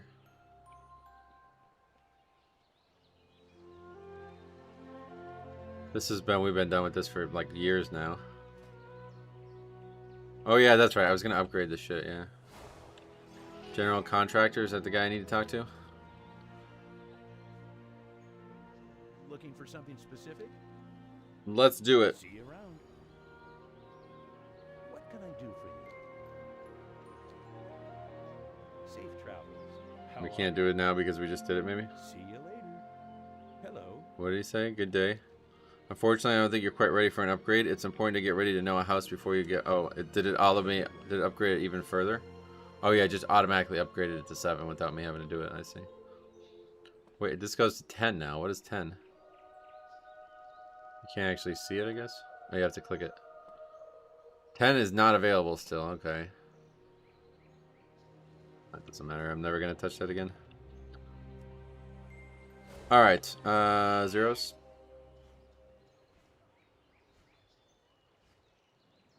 Or is there a better way to get currency? We're going to do one more round of zeros. But I feel like there's probably a better way to get a currency.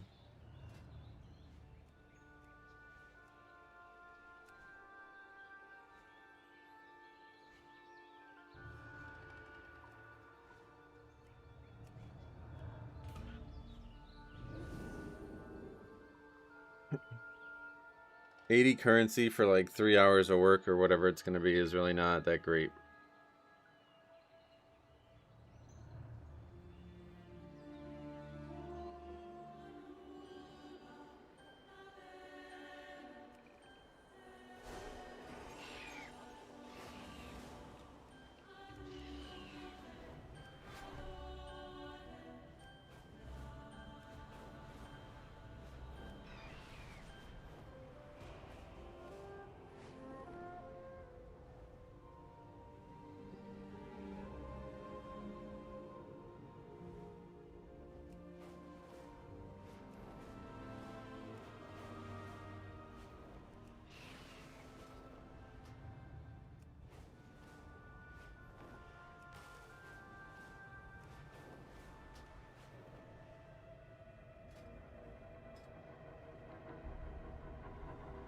We have 150 more to get.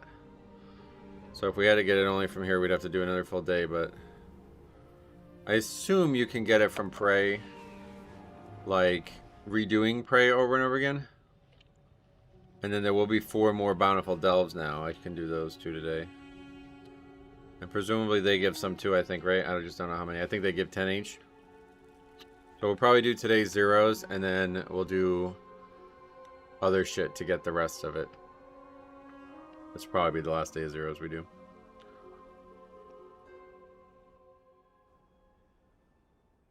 Yeah, so actually I think this might, like... There's not really much to do this week, it feels like. Outside of if you wanted to raid. The last to visit these halls, but they threw their home and their bond away. If we can calm the spirits here, maybe they'll return. As long as I get legs. If I don't get legs from any of this shit, then I will be doing more zeros because I do want to have every piece champion. But Peacekeeper kept the calm. Which path will you choose?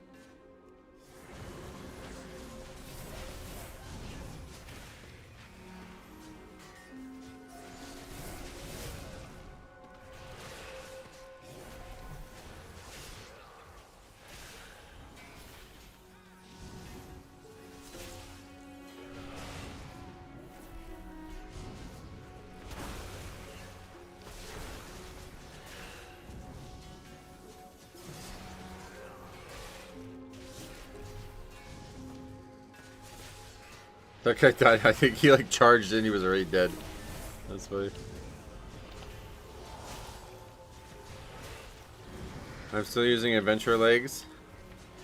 Well, yeah. So I mean, theoretically, you have. I don't know how many dungeons drop legs. I guess that's what. If for some reason we don't get him today, well, it's very possible that we don't. But if we don't get him today, then we'll just start doing only the dungeons that drop legs from now on.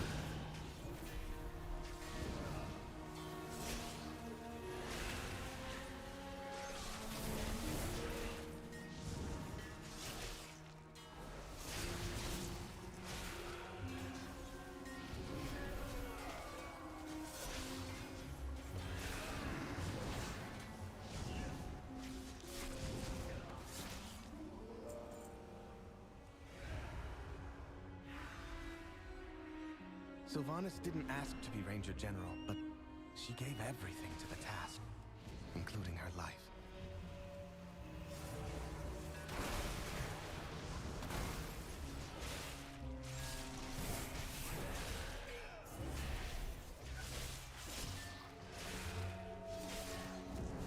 That's how I targeted my one-handed weapon. I got a champion one to go with the crafted one.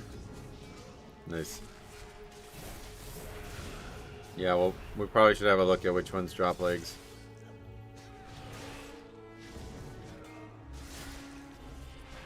Is this guy coming or what?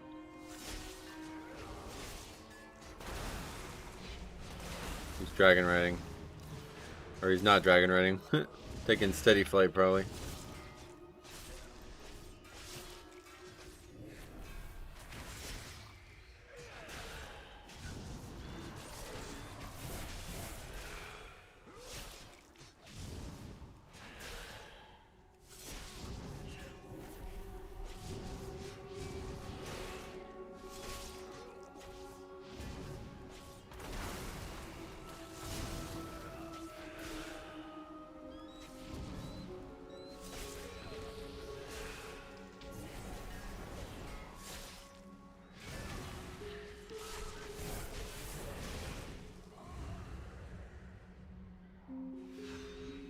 She trained with a bow gifted by our mother.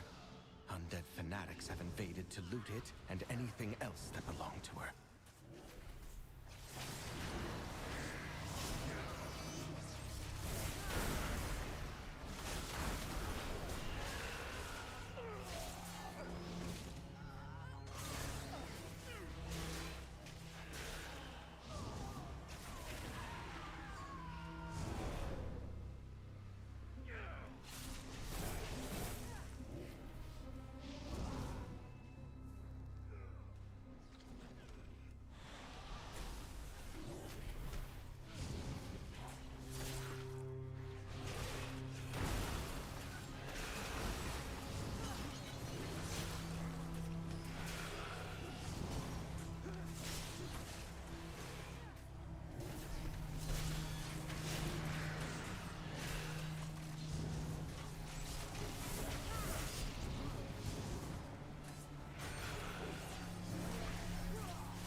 Still 0-4 on tier pieces. It makes my hand itch, but I'll have many more opportunities to get them next week. Oh yeah.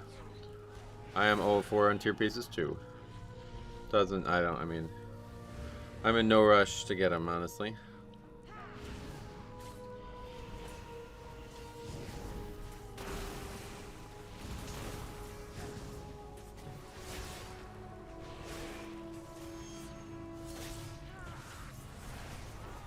Can you get 4 set all from the current raid, or is... Wait, I didn't even think about that. Wait, does the next raid drop something different than the current raid? Or is the next raid just going to be like, you're just literally going to outgear it before it even comes out? It's not coming out for like 2 weeks, right? But people are going to be like full hero track here easily by then. Our mother's bow meant everything to Sylvanas. With a couple mythic pieces at that point.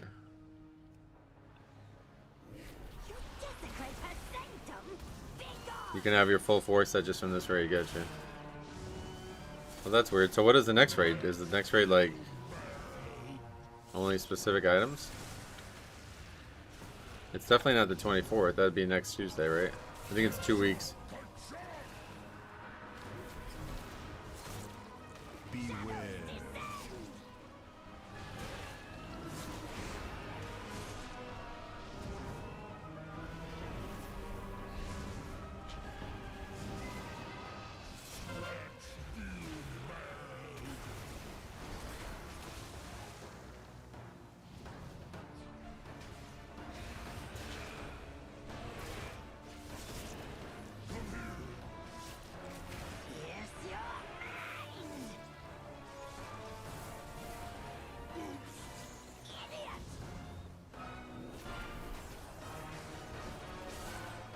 It's only 2 bosses, and it's basically the conclusion of the raid. Yeah, but it's not gonna be hard, I guess. I don't know.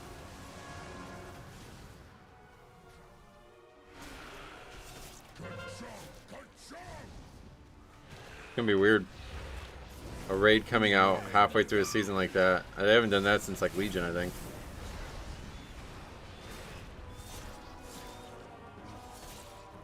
But when they did it in Legion, they made like all gear got like it was actually higher item level than the previous raid, I'm pretty sure. Sylvanas was sometimes vain and loved to be admired, but she never. It's no different than if there was an overturned 6th raid boss. Let's find the next relic. What do you mean? You have access to it now versus not having access to it. That's what I'm saying. So it's gonna come out and then you're just gonna destroy it. It's just gonna get one shot probably. Most people are gonna kill it in one pull probably, because everybody's gonna be like fully geared by then.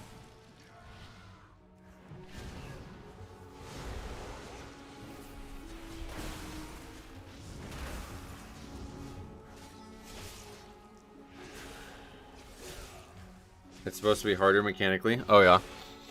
Last boss in March of Coldenas will be the last boss of all 3 raids. Yep. It's not halfway through a season. Did I say it was? My bad. I didn't mean that. It's supposedly to be insanely hard. It's what guilds will need to do to get world first. So yeah. So okay, hold on. So did the race to world first start then? That's actually really weird. Or are they not going to start it until 2 weeks from now? I didn't even think about that.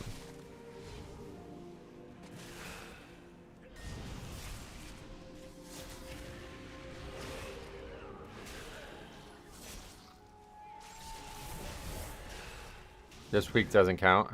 It'll start next week. And then they're gonna what, take a break and start it again?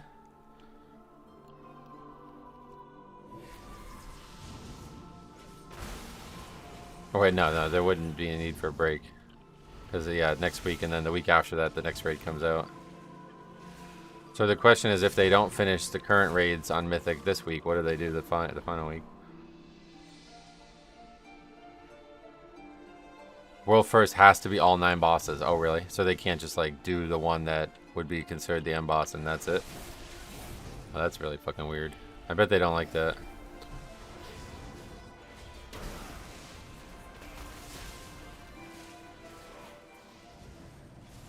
Lowers a ton of the FOMO. Having 4 set letting you get more drops to transform is a great change. Yeah, that's a nice change, yeah.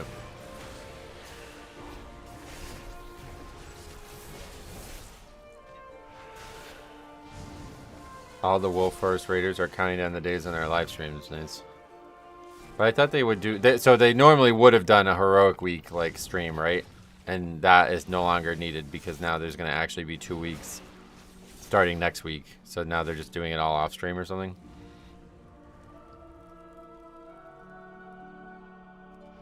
Or they're probably still streaming, but it's not like an organized thing yet. They're still streaming that, I got you, yeah. Brought Verisa joy beyond measure. I'll need that relic. They've already done 20 splits, gotcha.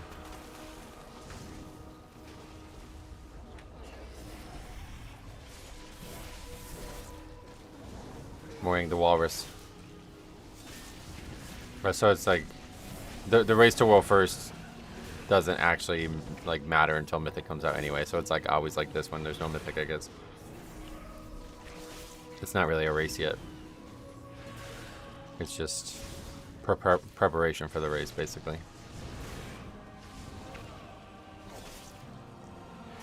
I think the difference is they don't count this week as part of the race, yeah. They are streaming already. Max was live for 13 hours yesterday. They are paying helpers almost $500,000. Nice. Well now, that Dragonhawk seems to have stolen my heart. She won't let you close without a fight. But really, it's a 3-week race then. I guess. So, okay. This is worst case scenario probably for everybody. The 2 raids that are out now are easy on Mythic, because if you think about it, like the comment before, like if it's not meant to, if it's all one raid, then that means that these bosses probably are killed in like 100 pulls or less, right? No boss is going to take like 500 pulls like the end bosses usually do. So if that's the case, then that means that they'll finish. What is there? How many bosses are available right now?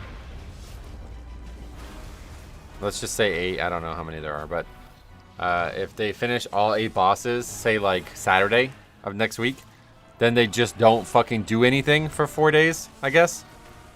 Like then what? And then they come back Tuesday, and then what? Then it takes like the whole week or something. 7 bosses. Okay, so they do all 7 bosses on say before Saturday or something. Like it takes them like only 4 days to clear that, and then they just don't do anything for 3 days. And then the raid reopens with the new 2 bosses or whatever it is. Well, I know that there's stuff that their characters can do. I'm just saying, like, from the perspective of the race to world first part, you know. They sit there and wait, effectively, so then everybody stops watching. And then it's like, oh, we're back. We're doing it again. Oh, shit, we are? Nice. Oh, they clear the raid in, like, one night. Imagine if it was that easy. That's what I was saying. Like, worst case scenario could unfold here. That there may be like a 4-day gap between the progression, and then they just come back and the raid's just super fucking easy and they just clear it because now they're all fully geared. Because that's usually the problem, right? Usually they go into these raids super under geared, but this time they're going to have extra time to gear. Presumably, if the first raids are easy. Like we assume they might be. If they're not, then it, you know, it might still take them the whole time, I guess, but...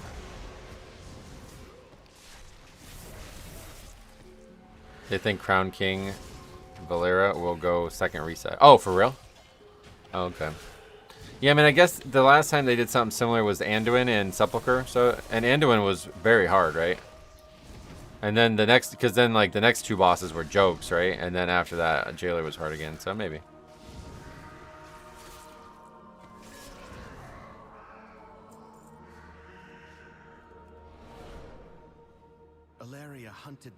Valeria fight looks like it has a secret phase. Oh, okay, good. Alright, so that's good. I figured based on the way you guys were talking about it was that it was just like, you know, it's basically like the 7th out of 10 bosses, so it's just not going to be hard. Like every other 7th out of 10 boss raid. Seems to have called on the ghosts of vengeance past. We'll need that map from them.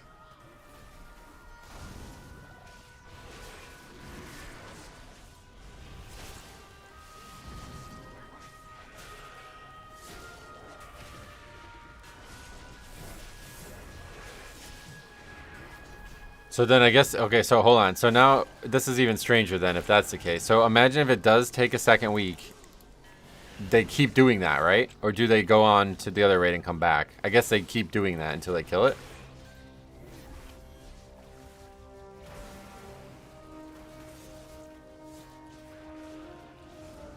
I wonder where that one boss raid's difficulty ends up. Is that like one of the harder bosses or is that one of the easier bosses? First 3 bosses will probably be killed in 5 pulls each, then Dragon will probably take close to 100. And what about in the one boss raid? What do you think they do there? The wall in Mana Forge was the 3rd boss, wasn't it? I have no idea.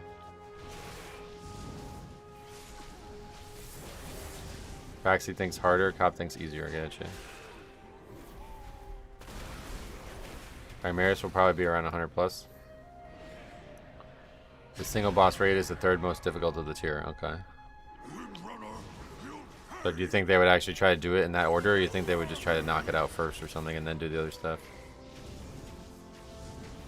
Or do you think they would try to do, I don't know, that's going to be weird.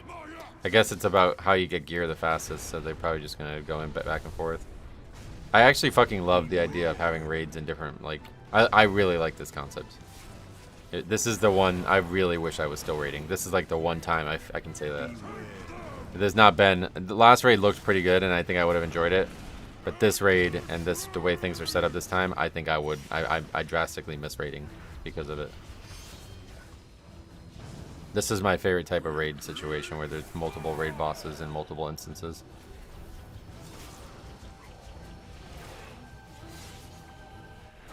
They'll probably wait and see if they can split the one boss raid. Oh yeah. Why don't you raid? I don't have time. I can't like commit any more evening hours.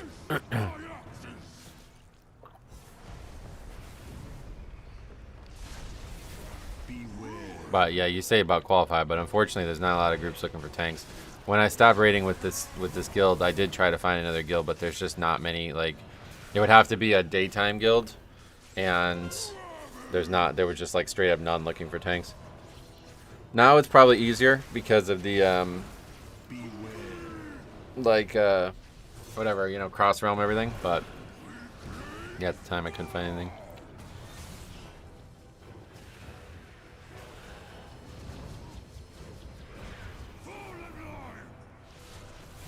Raiding itself used to be a job. Yeah, I mean it was for, yeah. I spent more time raiding and doing stuff with the guild than I did streaming at that point, so it's definitely better that I stopped doing it because now I have way more time for videos and stuff. Nobody ever used to watch the streams. I would stream the raid and it would be like fucking 20 viewers at most. So it was like non-productive. It was basically just totally lost. Like all that time was just lost to the channel. We've done it. One last task remains. My raiding guild gets AOTC in 4 hours a week max. Nice. Oh yeah, daytime guilds are tough. I had a few years of my life like that. Yeah. I mean, like, yeah, there wouldn't really be any way I could like guarantee that I can make every night anymore. Maybe like right now, My sisters will return to me. I could do it for like a couple weeks straight maybe or something, but after that it's back to being like I can't. There's no way. Lay it to rest.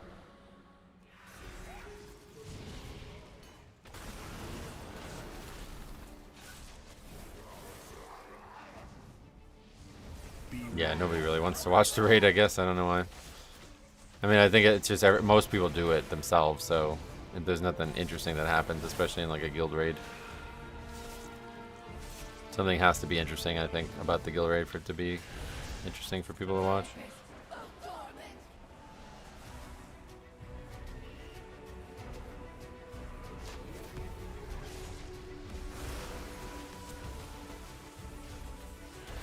Nope. See, this is actually a fucking hard-ass fight, dude. Like, look at that. We would die here. If this was a key, we're dead. Key's over.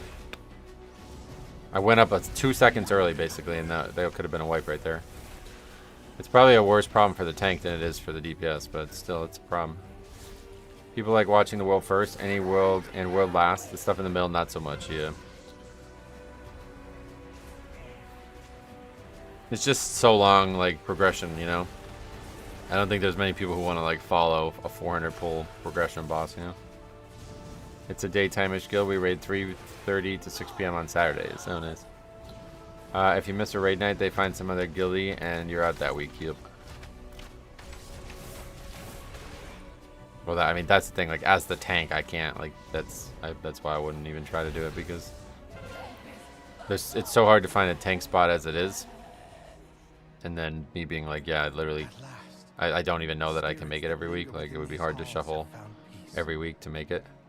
I hope that one day my sisters will be able to do the same. Don't think they would want me in the guild. As for myself, I shall fill these halls with music. Oh yeah, so did you see Rex Troy actually found a way out of this instance, and then he got into like like I don't even know how the fuck that happens, but he was in like a different version of Quell to Loss, and he was able to explore the new island.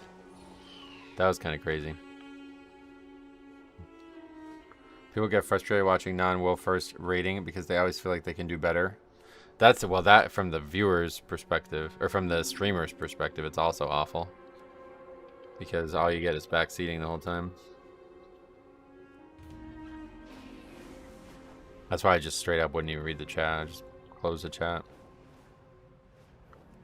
So the way so what happens with him is, anytime he finds any exploit, he is like, I don't know if it's like a contract or what, but he's like required to tell Blizzard first. And I don't know if that's it or what. But yeah, he has to tell Blizzard first, and I think help them fix it. I want to say that, but I don't know that for sure. It basically has to be fixed before he's able to do anything with it publicly. So that kind of, what happened in that recent thing, I don't know if that's a problem or not. Like, I don't know that Blizzard cares about people doing that. But like, if he was able to find a way to like one-shot a raid boss, then he would need to tell them it gets fixed, and then he could publish a video on it. That's how it works. I actually talked to him about this in BFA. Now maybe it's different nowadays, but yeah. Because at one point, him and I were both doing a lot of soloing content, so I got put in touch with him. But yeah, it's interesting. I was surprised to hear about that. He basically got like some kind of agreement with Blizzard.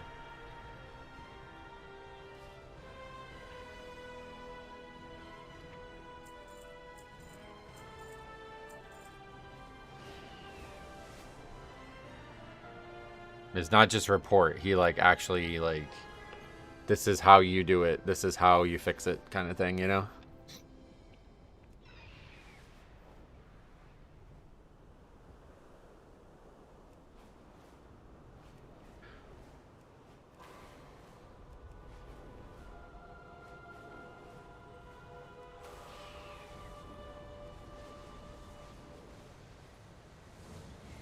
Also, one thing I was really shocked to hear about, Jeff Kaplan in the interview, he talked about how he believes, and I don't know how much he is qualified to say this, to be honest, but he believes that Blizzard quality assurance is the best in the industry, and that that the quality assurance works like lockstep, hand in hand with the development. And he claimed that he would have like everybody's personal number. They would text him in the middle of the night and shit. There's some crazy stories that came out of that podcast. But I'm really shocked to hear that, because I thought, you know, I think the you know, the naysayers about WoW would typically say that the QA is weak. But yeah, maybe it's just weaker in other games, and that's still a true statement that he made. But well, yeah. I mean, I've heard a lot of people suggest that too, Jake. So why do you think he said that? You think he just straight up lied? Because I mean, I don't think he doesn't even work for the company anymore, right? So I don't know why he would. But yeah, that's why I brought it up, because I think like Rex Troy is basically he's probably also getting paid. I think he's probably, Blizzard probably like gives him something for that. Of course he left a message for me. He's basically a QA member, probably, I would imagine.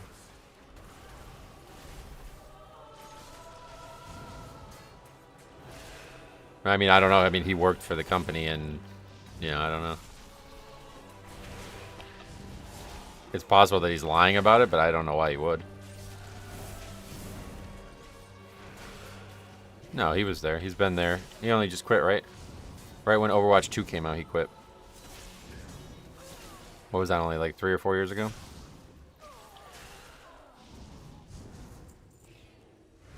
I mean, he was there during Shadowlands, so that's what everybody says is the worst expansion, right? I don't know.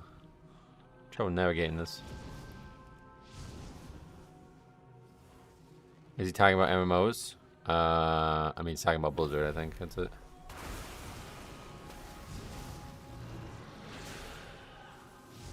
Like, he was not just talking about WoW, he's talking about Overwatch as well.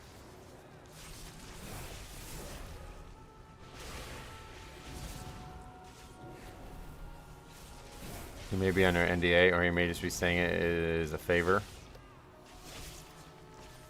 Well, yeah, I don't know. Kaplan doesn't work there anymore, so I don't think... I just don't know why he would lie about it. I mean, I don't think there's any benefit for him to lie about it. He didn't have nice things to say about his exit at Blizzard, so... I think it was in Legion where Blizzard admitted their internal team isn't exactly skilled enough to actually do the Mythic raid tests. Oh yeah, that's probably the case. But he did talk a lot about that, how they actually have like raid teams that do the raids and stuff. It was pretty interesting.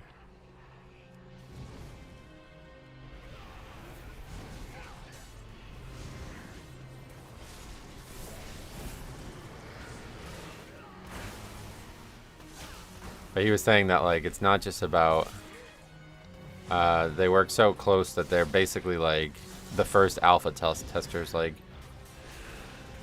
he said, like we would constantly like talk about what the playtest or whatever the QA members would like, you know, want from the game as well, not just like if it was well made or not. Like, not do you think it's well made? Great. Do you think it's good? Do you think people will enjoy it? If not, what should we change? It was a very interesting interview.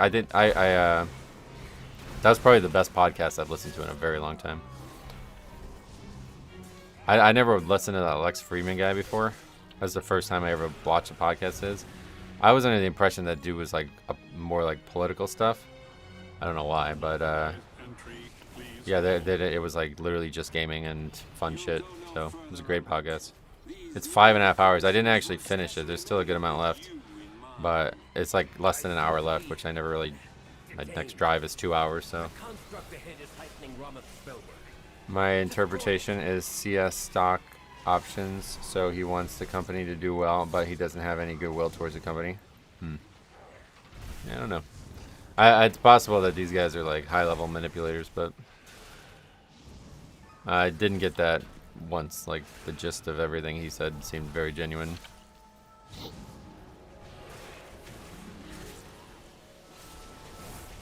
Like I think maybe unless this Lex dude does like a lot of editing of this podcast, I don't know, but I think it's very like organic too. Like the conversation they had, there was like no time for like pensive thought. Like it was just he just gave the answer that was in his mind when it got asked, and there was no like actually wait, you know what I mean? Like it was, yeah, I don't know.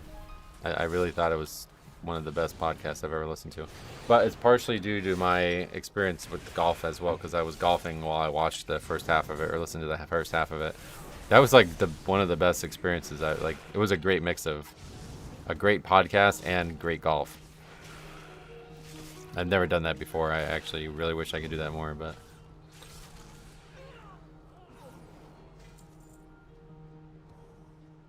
All students must follow policy.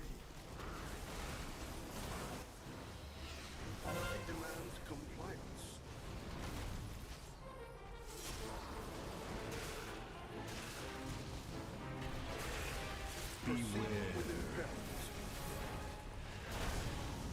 wait, what the hell? I just noticed there's enemies above us.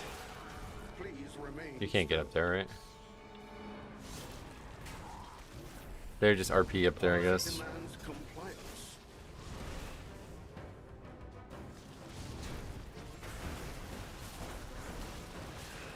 Most podcasts I know I've edited pretty heavily. Oh, really? Yeah, the ones I watched aren't. But like for this to be edited heavily, like what I mean is like, I don't know, I listen to a lot of podcasts and they're always like, there's a lot of time for deliberation and the thought, and that was not the case in this podcast. It was like, he didn't get asked a question that he wasn't sure of the answer to, just based on like the vocal mannerisms. So that's what I mean about the whole like him talking about the QA thing was not like a question that just got brought up, and he just had like glowing reviews, and he talked about how it helped the game and how it helped the company so much.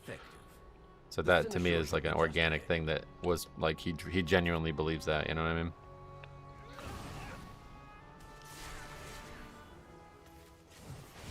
Well, I don't think he would ever trash that. Like that's very different. I don't know why we're saying that. Did you finish the Veteran of the Dawn achievement? No, not yet. I still need legs.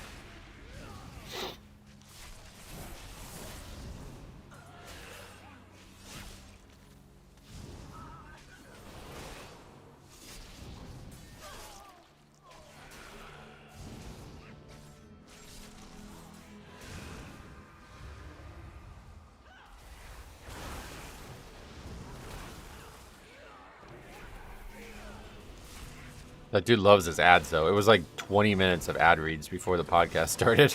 I had to, like, I was on the second hole of the golf, and he was still reading ads. How are you sure it's not edited? I didn't say I was sure.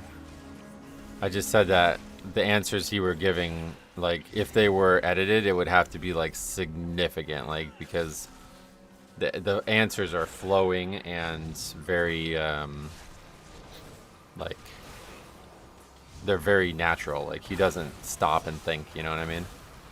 So if they were editing it, it would be like, you'd be editing out every and every statement that he's making hundreds of times kind of thing, you know? Like, if I was making a video, like, if you were going to do that on a 5-hour podcast, that would indicate that they probably spent, like, almost 7 or 8 hours together, which, I mean, maybe, but I don't know. It's maybe. Any team Jeff was on at Blizzard had an amazing QA at the time he was there. So you think, like, once he left WoW, they just somehow stopped caring about QA or something?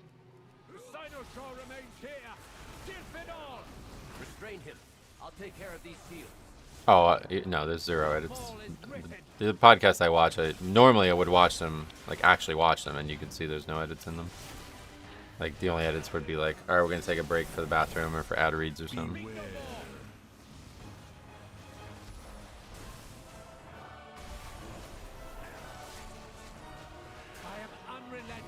He left WoW in 2009. Yeah, he left after Wrath launched.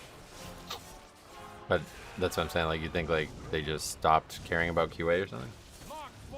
You think Overwatch cared about QA and that was it? He didn't leave the company in 2009, so I'm not sure. I don't get that statement. Beware. The story about how Overwatch came to be was fucking insane as well. I had no idea that they had that much, like, he basically said that, like, Titan was like I think it was like 5 or maybe even like 7 years worth of development, and he said within like with 3+ years of development still on the table, he knew it was not going to launch, and he could not convince Mike Morhaime to pull the plug on it, which is kind of crazy. What a disaster that is. I mean, to think about that now, it's like, holy shit, what a fucking disaster that must have been. They took some of their best minds at the company and just sunk them into something that never came. That's fucking nuts. If it was a scripted interview, he wouldn't have mentioned the ultimatum to meet a quota or people get fired. You mean like you're saying it wasn't scripted, right? Yeah, no, I definitely I don't think it was. Like I said, there was a lot of times when they were just like, it sounded like he was just riffing. I don't know. Like I said, I don't normally watch that Lex Friedman guy, but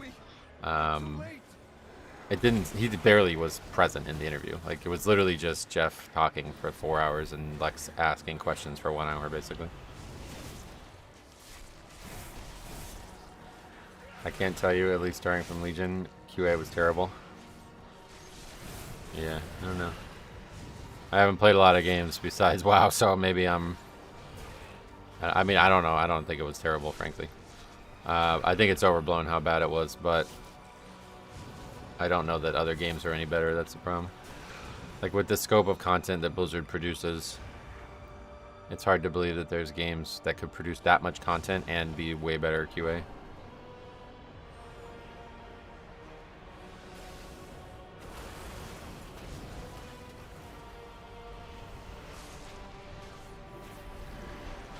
I'm saying, in his experience, QA was amazing. I don't know, like, I'm not sure what that means either.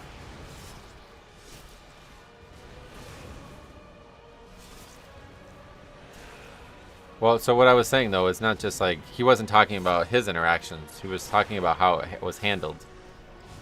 He wasn't just talking about him.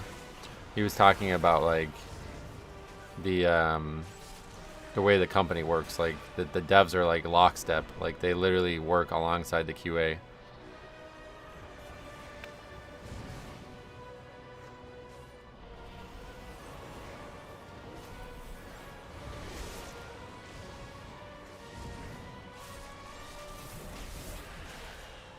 Concord from Sony? What's that? I don't know what that is. Customer service going from mostly human GMs to AI slop is more of my gripe. Oh yeah, that was not brought up once. But yeah, that would probably be a hot topic. $600 million budget Concord had, and it died. Literally pulled themselves in 11 days. I feel like that's far worse than just not trying to put it out. Oh, you mean like compared to Titan?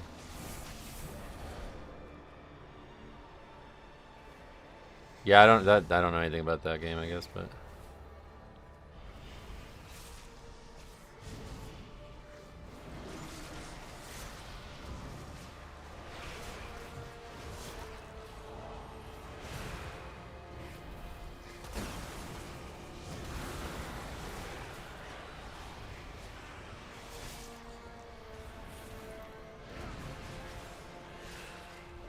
I don't actually. So there is an Overwatch 2 now, is that right? Like, I don't play the game, so I have no idea. But he had some very negative things to say about what happened with Overwatch after it got successfully like made. And I was shocked to hear about all this stuff because I don't know shit about Overwatch. But I thought it was doing very well. Hey Avalor, welcome. Amenal as well, welcome.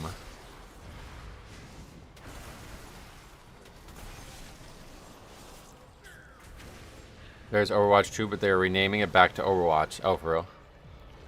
So yeah, so what that was, so it was actually really interesting.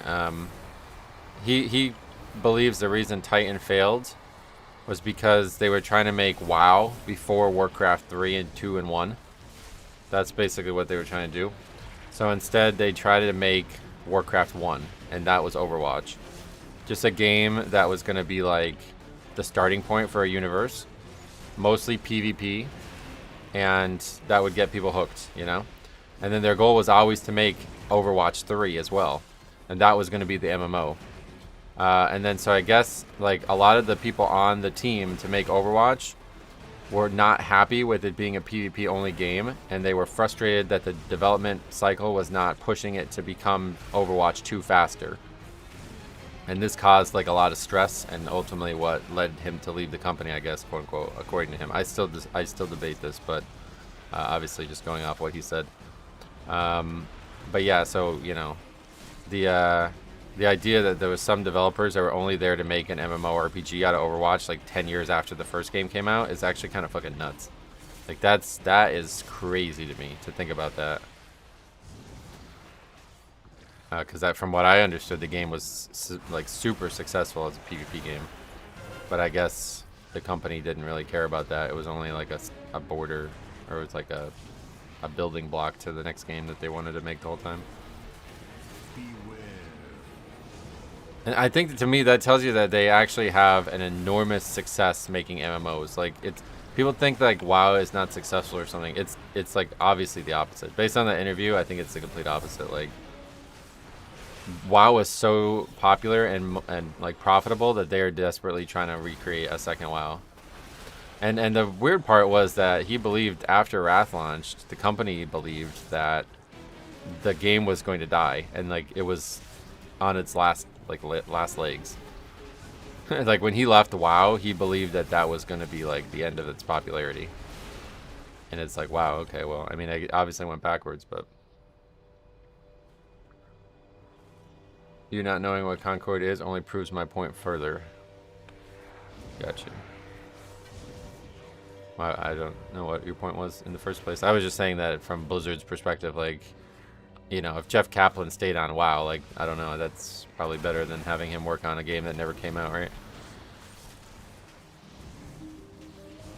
But honestly, I have to say, like, some of his ideas for WoW are terrible. Like, if he did what he wanted with WoW, it actually probably would never have been as big as it is. One of the biggest, we talked about this the other day, but one of the biggest things that he didn't want was Horde and Alliance split. He was like super against that, to the point where they were like trying to like almost like do a little coup and like force the game to not have a Horde and Alliance split. Which weapon enchant? I'm using Fallen Crusader.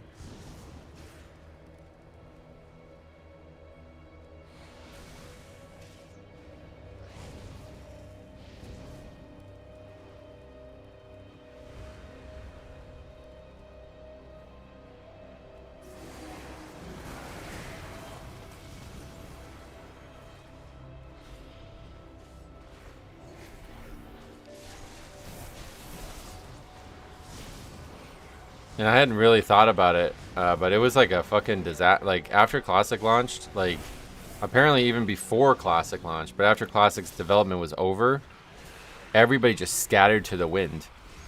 I hadn't realized, but the people who made WildStar left before Classic even came out. And they were working on WildStar before Classic even launched. And they still failed, which is kind of fucking nuts. But regardless, yeah, so like, I think he said there was like less than 40 people working on WoW. And by the time the game launched, there was only like 15 of them left. And Mark Curran left as well before the game launched. And he was the lead. He was like the project lead for WoW. It's kind of crazy. Those people are fucking commit suicide, career suicide, right? Like, what the fuck are you guys doing? They had such little faith in the product, I guess, or something. I don't know. It's a lot easier to stop something than to start something. Oh, you think? Well, I was just saying, like, the opportunity cost or whatever you'd say, like, taking him and some of the other big names away from WoW at its peak. Because, like, this was... It was after Wrath's development was done, but it was before Wrath launched. So I guess they just didn't expect Wrath to end up being as popular as it was, but now we know that Wrath was actually, like, you know, in terms of, like, actual subscribers, at least, it was, like, the peak for WoW. So it's kind of strange decision making. I miss WildStar. Controversial, I know, but I love that game. Is there any, like, WildStar private servers or something? I bet there are.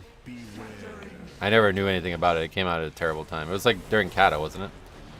I don't actually remember when it came out, but I remember it was not received well by WoW players.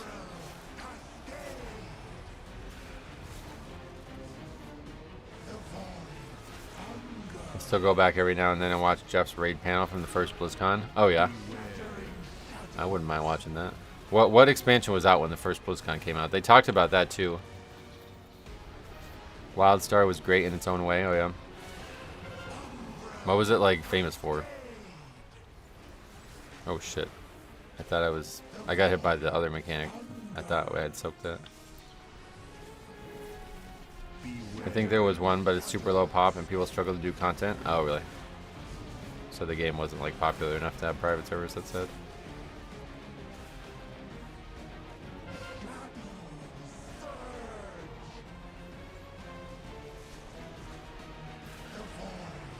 Its difficulty? Yeah, and in what way though, right? Because it's like, what part was difficult? Like end game rating or something? Or was it the whole, like, leveling was hard or what? First BlizzCon was during vanilla. Oh, was it really? I think the game was ruined in a big way when we joined together factions. You mean like you don't, was that in response to? They gave TBC beta keys in the swag bag. Oh shit, really? That's interesting. I didn't realize it was that late. Let's have a look at what dungeons drop legs.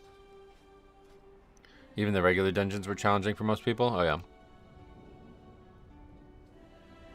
Round targeting system. What, so that means like it's combat? Oh yeah, I need to go get this. Where did I get this already? Where's the trading post? Down there. I think I got it already. No, I probably didn't. Comfy Belemith Flying Quilt. Also, Overwatch 2 did crater in popularity, but ironically, like a month ago, it got a huge surge in popularity because they added 6 new characters and a bunch of maps and skills. Oh yeah. I was in the instance during it, but I think Jeff is still loved by the Overwatch people. He still does the Christmas stuff. Oh, yeah. Yeah, so he talked a lot about that. He said that once Overwatch became so popular and the team was wanting to pivot to Overwatch 2's PvE thing, he wanted to just keep supporting Overwatch 1 with these events. And I guess a lot of that was what, like, kind of led to the schism between him and Blizzard. In regard to Titan, it could have been sunk cost fallacy. Gotcha. Alright, so we'll do My Serious Cavern. Oh, that's right. I was going to look at what dungeons have legs.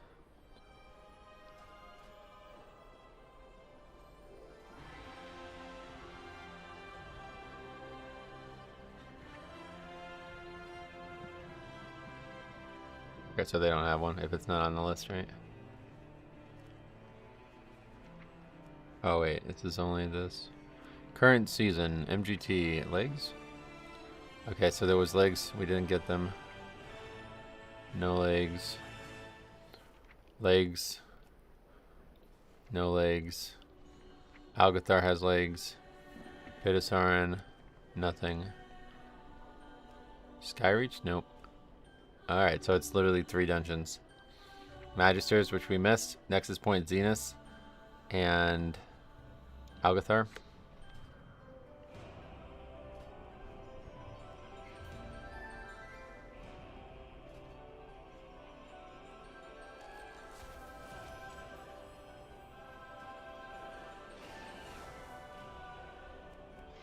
Story-wise, I'd love to stay still fighting factions, but quality of life-wise, it feels terrible being restricted to only playing with your own faction. Yeah, it's quite interesting. He's right and wrong about it, I think, because if it wasn't for the Horde and Alliance thing, that this game never would have become the way, like, and he actually talked about it in the podcast. He was like, the fact that, like, people would come up to him with Horde tattoos on their legs, that's what he was saying, that, like, that really, it became, like, a cultural thing. I got a puzzle box. A feral druid traded to me. Nice, congrats. Hey, Lemon, welcome. No, we're only just starting the zeros now because it only just reset. Not going to have any runs that are crazy. Zeros are way too easy. It's actually crazy. Delves are like way harder than zeros right now. It's kind of sad. Okay, actually offline.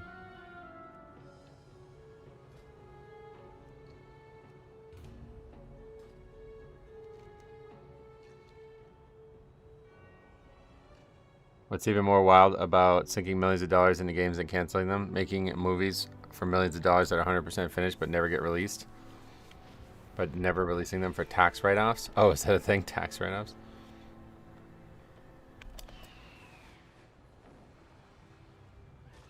Yeah, it's pretty crazy that there's that much like intellectual property out there that just gets made and never used. I think the hardest delve should be harder than zeros. Oh yeah. Well, it is, one way or the other, whether we think it should be or not.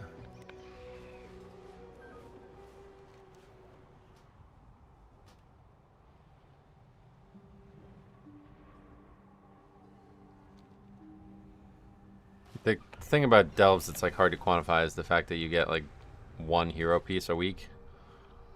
But like, you know, they both give the same gear. So to me, like, if things give the same gear, then they should be the same difficulty.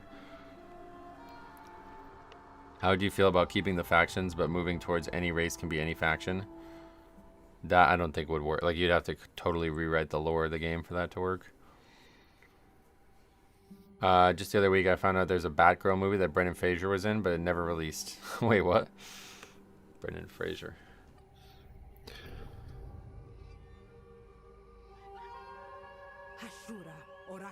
The rewards are better than delves. Yeah, I guess it's slightly better, but not much. Not significantly better.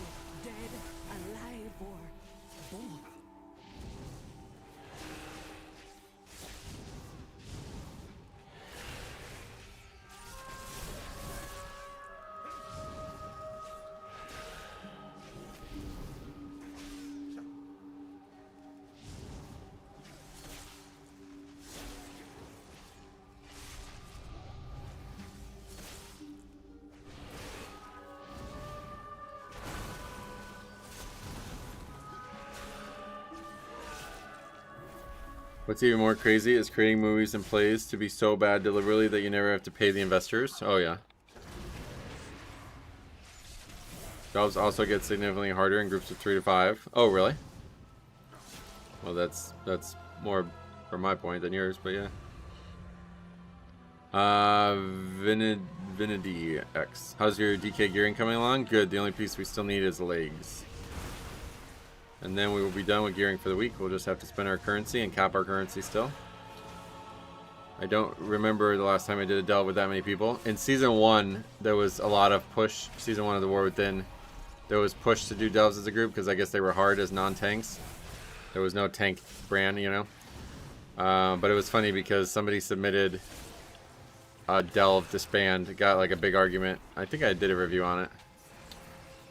But yeah.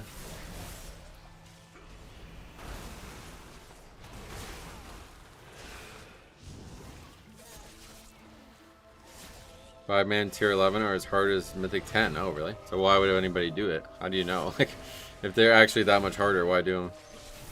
I can pinpoint the exact time frame I lost faith in WoW. It was when the Umbilicus Eternus tooltip was never fixed in Legion and Titan Forging removed.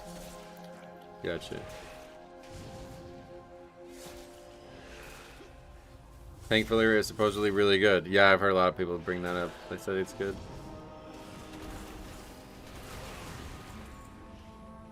Another widow back. Another bag of coin for Murujin. He be the one bringing my people here. Keep out of his way. For now.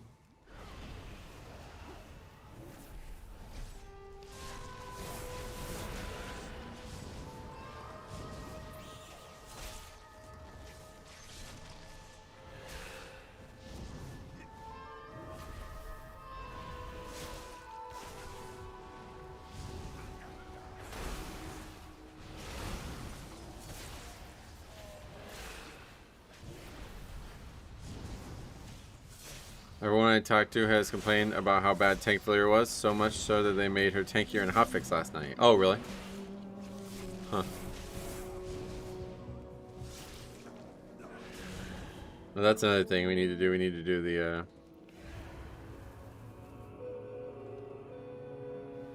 question mark, Delve. I want to do that. Once I've fully upgraded my gear, especially.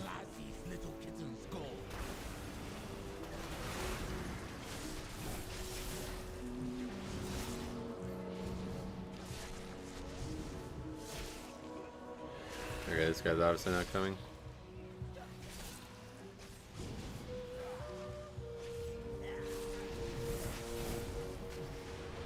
Believer as a healer does more damage than as a DPS. Oh, for real?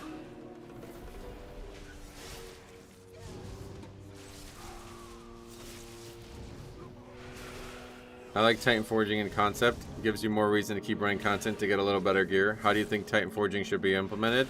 Honestly, I should make a whole video about this because I have extremely detailed thoughts on it.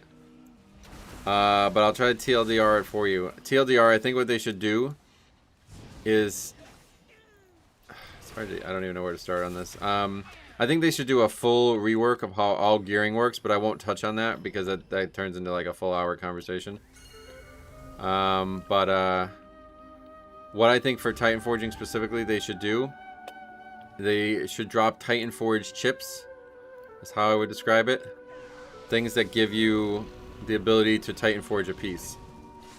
So they don't, like the piece itself doesn't drop Titan Forged. It can be improved by an item that can drop. So for example, you finish a Mythic Plus and you got a 45 item level Titan Forge thing. Now you have a decision to make. Where do I use it? What item do I use it on? Should I save it? You know, stuff like that. What's going on right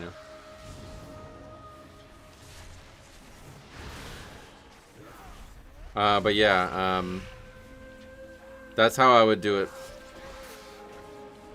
And then just like the currency. So like once you upgrade a Titan Forge, once you Titan Forge a piece, 45 item level, then the next time you want to do that with another item, it's like cheaper or something. I don't know how you would work it, but it would be different. It would be like easier the second time you do it, kind of thing. I think like a lot of the systems that are in place now are just Titan Forging with extreme guardrails. So I think you just take those guardrails off and just basically like instead of it costing 20 currency, the currency is what upgrades it, and the currency drops in varying amounts effectively. Like if you try to translate that to what we have now, there's no like barriers on tracks. Step one. Every track can go all the way up to Mythic Max. And then like you can get like a hero crest that gives you 5 upgrades instead of just 1 upgrade. You know what I mean? That's how I would handle it.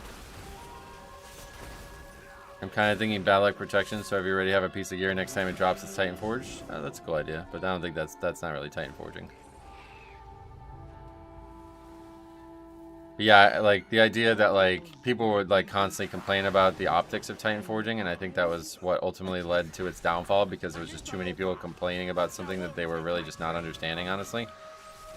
Like the chief complaint that I heard was that it felt really bad to not get a Titan Forge, and it's like, well, that's just not, that's in your brain. Like it shouldn't be that way. Like now without it, we just have no Titan Forging. So now every time you get a non-Titan Forge piece, you know what I mean? It was pretty clear that these people had like a bad psychology around it. So I think the way you fix that psychology is just make it so it's not about the items dropping. And I think like at the heart of that argument was the idea that they only wanted a specific item. So say you do Maw Souls, you do Maw Souls 100 times, and you get a 45 item level Titan Forge on a piece of gear that you don't want. Well, I could see why you would say that. It's still good, but it's not exactly what you wanted it to be the best, you know? So it's like, well, I just used up my insane luck for the season, and I got something I don't even really want. You know? So instead of like, oh, I used up my insane luck, and I got a 45 item level Titan Forge piece. So now I could use it on the exact item I want.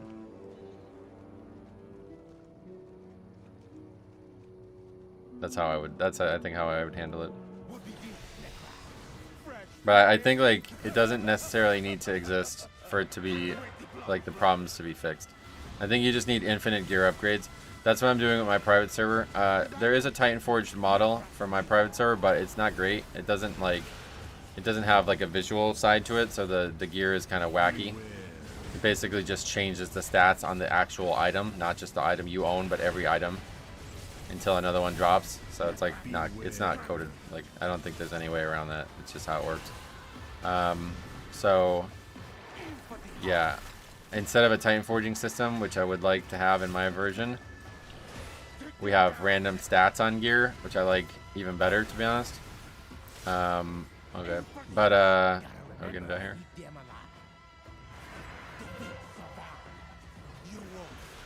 But anyway, so besides that, I then have infinite gear upgrades. Or near infinite. They can be upgraded, I think it's 50 times each. So it's like you're never going to upgrade it 50 times. But if you want to, you can.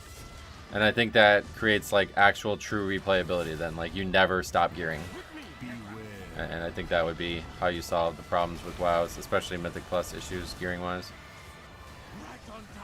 My server will be in Wrath, but it's mostly going to be classic content. It's just Azeroth core, which is used 3.3.5, so.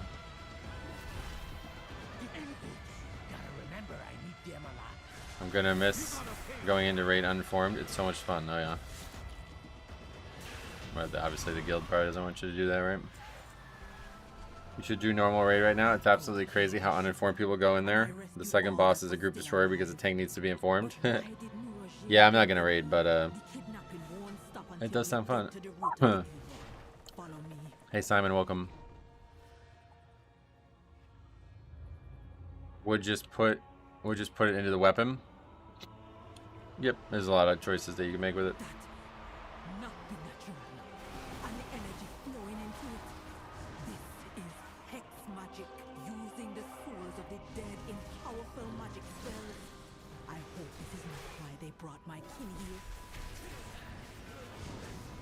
In terms of my server, you're talking about the weapon. It's actually, weapons are like different. Weapons, they have things like, so basically the way the gear empowering works in my server, it's not like it is in Blizzard's. Like in Blizzard's, everything on the gear goes up. That's not how it works in this product. The way it works is you choose what stat you want it to go up. So yeah, it's only like the main stats basically, I think. I think it could be any stat, but yeah, you have to choose what stat you want to. So on top of upgrading the, you know, like if you want stamina to go up on the piece, you have to choose stamina. If you want strength to go up, you have to choose strength. So that alone is different. And then on weapons, it's like totally different because it's about weapon DPS. So that's what you put your points into, weapon DPS, and then there's also weapon speed. So like if you put all of your currency like that you ever acquire on this server into a weapon, your weapon will attack like 100 times a second or something. It'd be crazy. But it would, yeah, then you would literally never have any other stats. Like, you'd probably just die, even though you attack that fast. Yeah, so like, in order to, so like, if you want to go, you know, if you want your stamina on the weapon to go up, you can pick that. If you want your strength to go up on your weapon, you can pick that. But otherwise, you have to pick weapon DPS and weapons swing speed.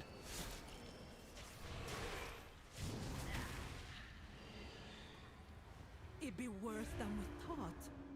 How many of my people have died here?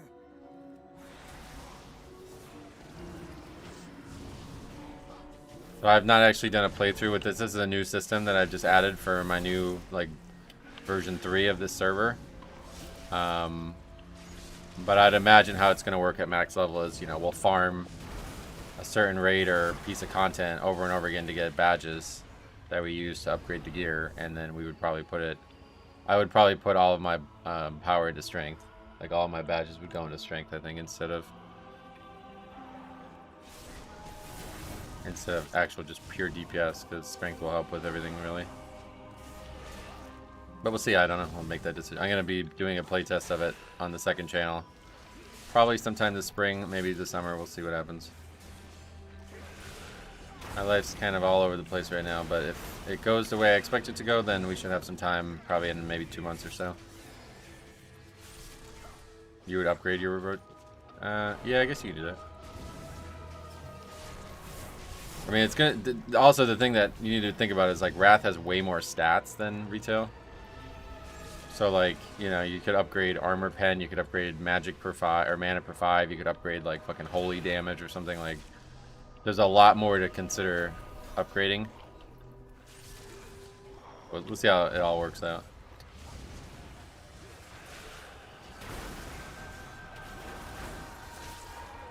But I need to, like, balance it properly, because when I did the playthrough on my Death Knight, it was, like, really not very hard. Death Knight's very, very powerful, and if you had a Death Knight with, like, full, like, the absolute max power, I feel like that would be totally different than, say, like, a Rogue with the absolute max power. So I need to figure out, I'm going to do a Paladin this time, which is still obviously very tanky and stuff, but it doesn't have fucking Rune Tab that you just press whenever you want and heal yourself for, like, 25% of your health. So, yeah, we'll see how it plays out as something that doesn't have, like, crazy, crazy on-demand healing. But I would imagine I would have to start small, and I would have to get, like, a lot of dungeons farmed first before I can go into any raids, just to be able to survive them.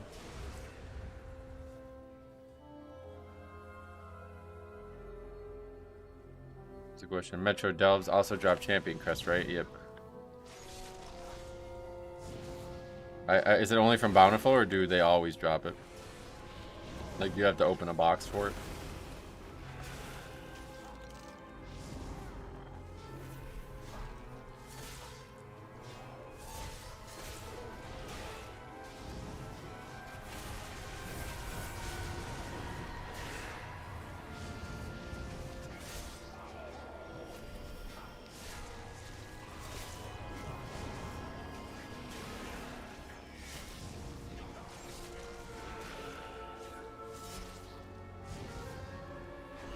I can just script that.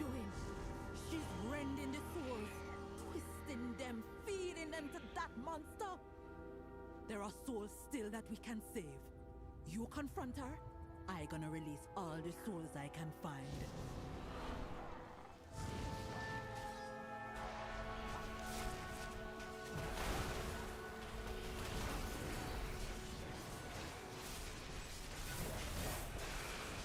These guys are just not coming.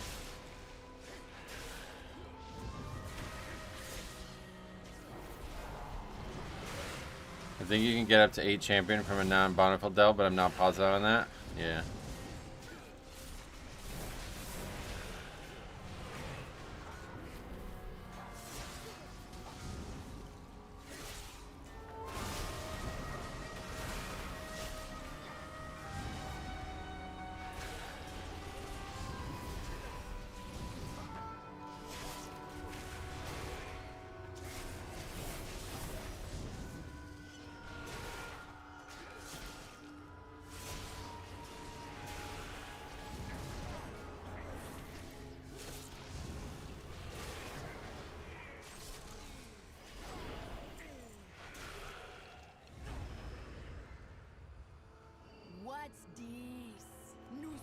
for my experiments?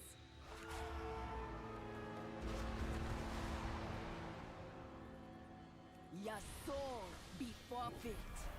This affliction. They must not have known about the skip and thought you jumped off your death and were waiting for you to run back. I don't know what they were doing.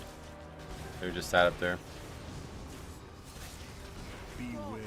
They did it right in front of them. I don't know how they didn't see it.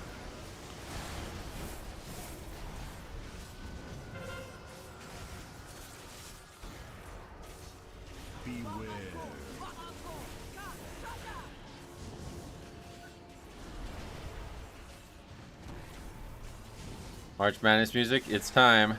Yeah,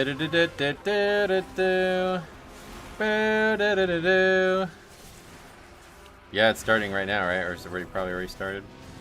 Did you watch that game last night? That was actually a crazy game. That team's legit. They're actually better than I thought they were going to be. I was very down on that team making it in the tournament. I really didn't think they deserved it. But I actually, you know, I have to say they did deserve it. It's just like not the same type of college basketball that every other team plays, so it's a little weird, but tip-offs right now, yeah. Yeah, we're gonna do these for the next 2 or 3 hours, and then I'm gonna go watch Duke at 3. Did you make your bracket? Yep. You have Florida. Oh wow, really? That's gonna be hard to believe. It's definitely between Duke and Michigan in my eyes. Michigan's extremely good. Arizona's really good too, but I think Michigan's just better. But yeah, we'll see. It's madness for a reason. Although apparently, you know, people keep bringing this up that like the last few years there's not been much madness.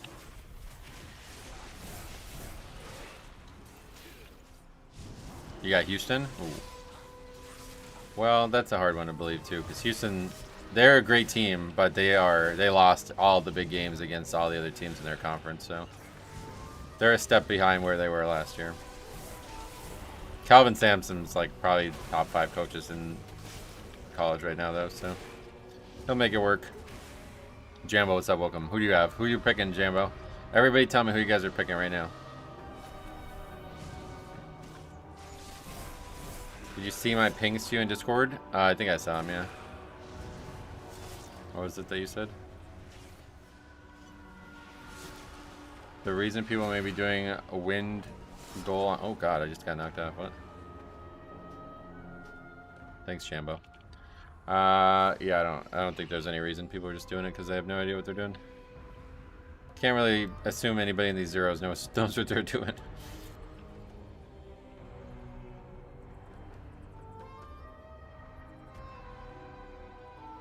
I didn't know you could actually get knocked over that balcony though, so I'm glad I learned that.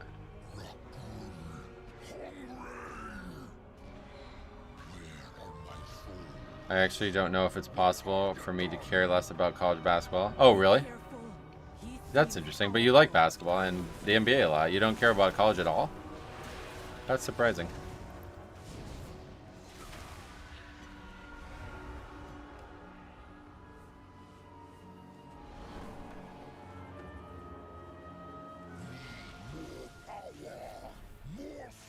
Yeah, no, you could ban him. That's surprising. Even like so, this year they did this thing for our high school team where like they asked them like a bunch of questions, like interviewed them about basketball stuff, and there was a few kids who had like no idea about college basketball, but like almost everybody had a Final Four prediction, at least, if not a champion, you know. Oh, you actually banned him. What did he say? In the zeros, they probably don't know, but they probably watch people play beta. Oh, you think? Yeah, maybe. I like watching for the competition, but I don't care about any team. Oh, okay. Well, that doesn't sound like... That does sound like you could care less then. My phone is permanently behind in stream, 20 to 30 seconds. Oh yeah, no worries.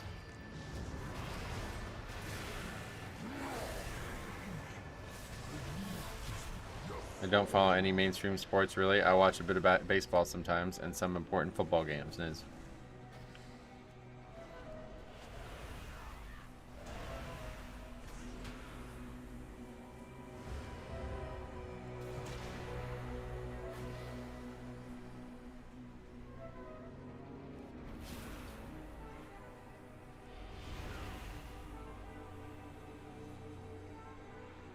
the max you can get is 6, right? Anyone else see the UFC White House card? I heard it wasn't great in terms of like what's on there. UFC I haven't watched in a long time, unfortunately. But I heard my favorite fighter, Michael Venom Page, is fighting this weekend.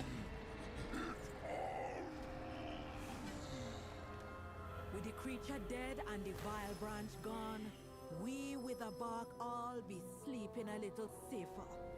For now, we will always be looking over our shoulders at the vile branch. No one else interrupted XC? They might have tried. I just got there faster. That event has to be quite literally the dumbest thing ever. Oh yeah, the White House thing. I like it in general, to be honest. But it's just not going to be very good fights, it looks like, so.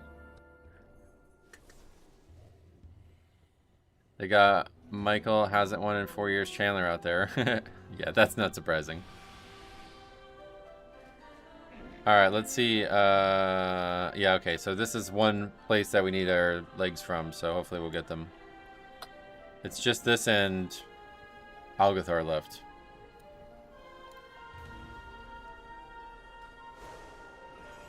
Yeah, Bo Nickel as well. What boss drops it? Echo of Doragosa from Algathar. Core Warden Nysara. Okay.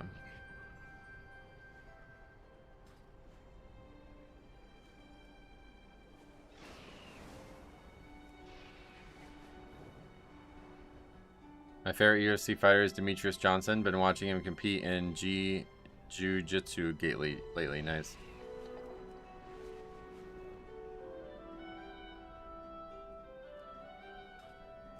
Yeah, Mighty Mouse, right? He was crazy, but he hasn't been in the UFC in a long time.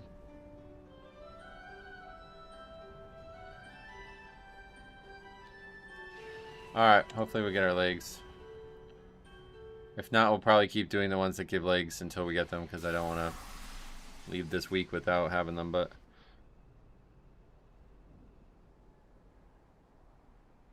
I don't know that I plan on doing any dungeons tomorrow, so that's one problem.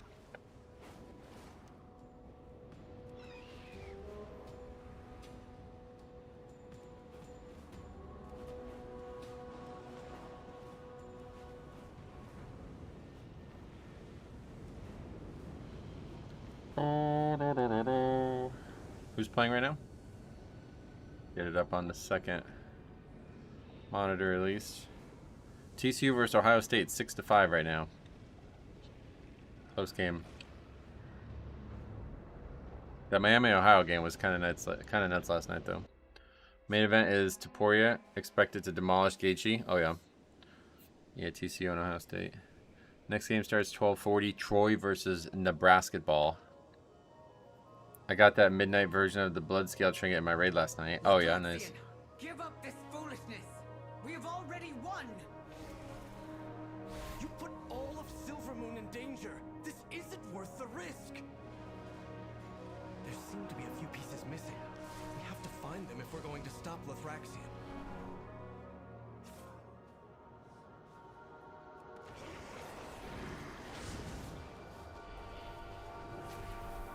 That don't work.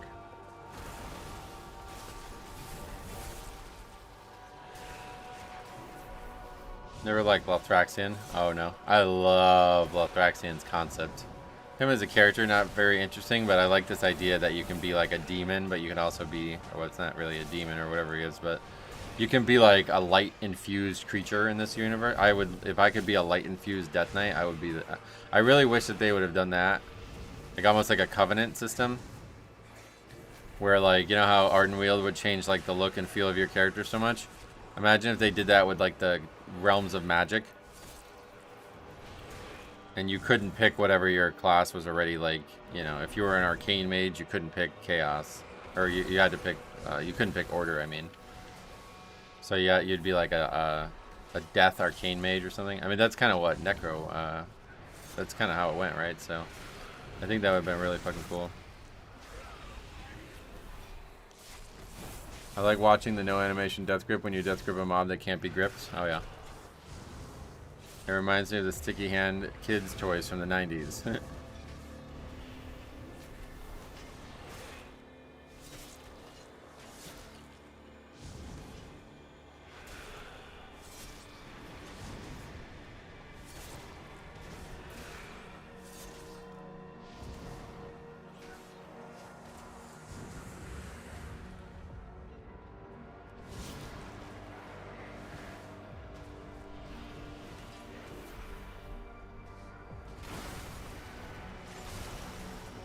What the hell? It didn't aggro the guy.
What a miserable display! You have all failed in your purpose!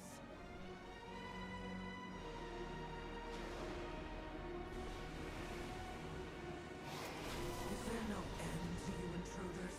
Do us all a favor and die before I have to kill you myself!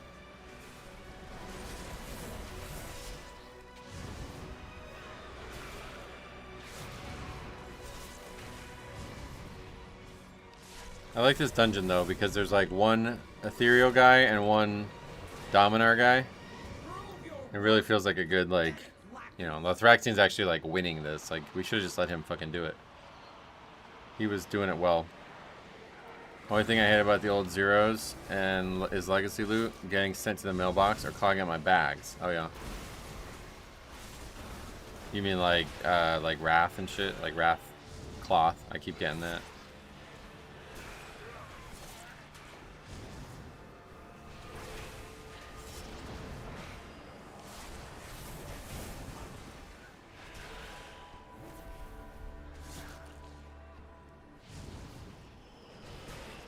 Minions, do not disappoint me again!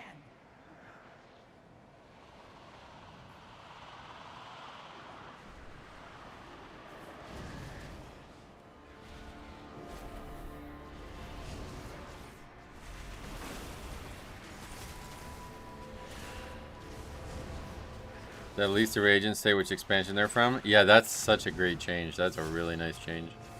I watched Title Season 1 Dungeon Guy last night, and his info is either old or Mythic Plus is different from Mythic Zero. It's all different. Yeah, they changed Mythic Plus dungeons like 10 times in the last 2 weeks of the pre-patch. It was kind of crazy. They made like massive changes to some of the dungeons as well. Like took like 4 minutes off Algathar or something, I think it was.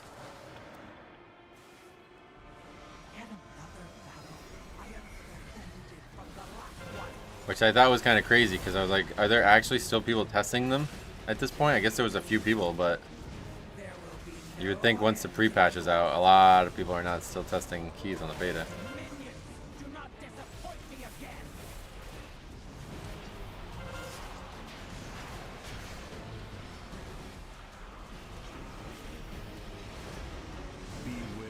Some of the boss mechanics seems different. Oh, they're different. They changed a good amount of stuff since I tested it, especially.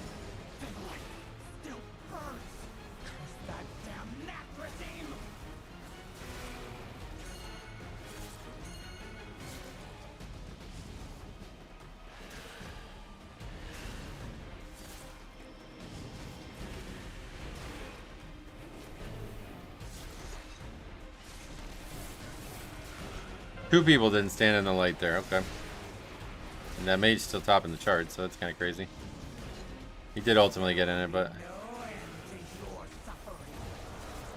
you really need, I think you need to get in there the second it spawns. Like, such a powerful buff that even 3 or 4 seconds without it is huge.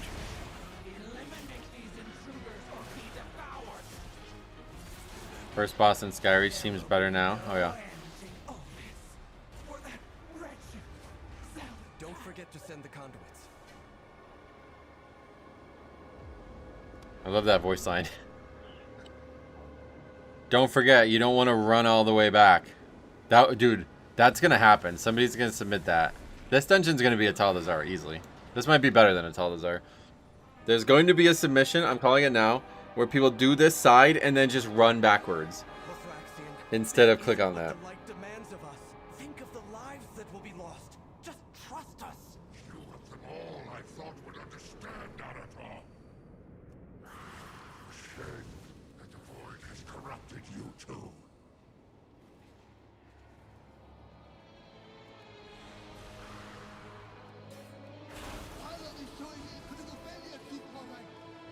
Hurry up those repairs.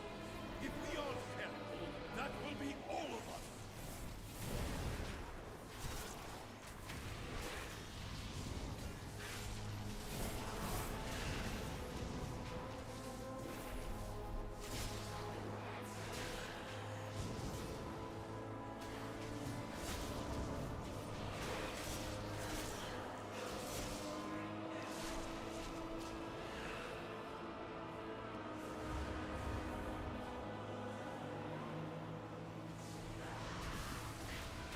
By the time I get around to doing alts, I'll have like 5 of them to push through low keys to get submissions. Oh yeah, you're gonna play that many characters? Nice. What do you plan on playing?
I have my second monk, as always, a rep pally, an enhanced shaman, a BM hunter, and a DK. Oh, a BM hunter. That'd be good.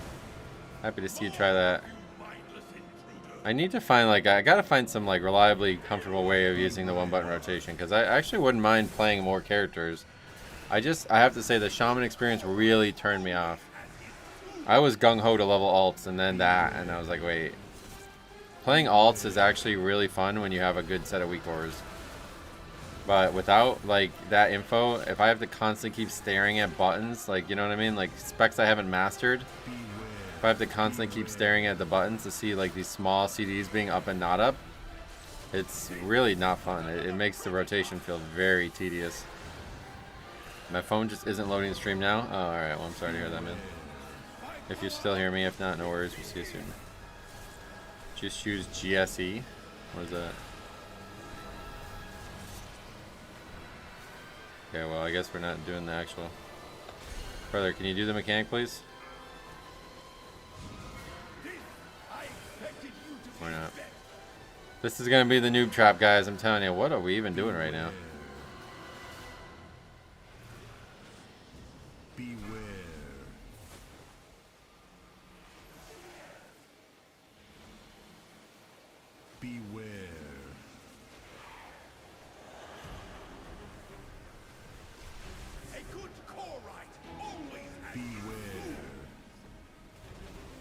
I'm wiping here. Just I'm not. We're not doing this shit. If these people are straight up don't know these dungeons this late into this expansion, then we need to wipe. They're gonna mage is gonna kill it though. Oh wait, that was the boss I needed too, or was it? No, I think it was the other one. I didn't get the leg. The Demon Hunter wasted the first one on a single line. Yeah, that wasn't great, but the druid literally just never used the mechanic.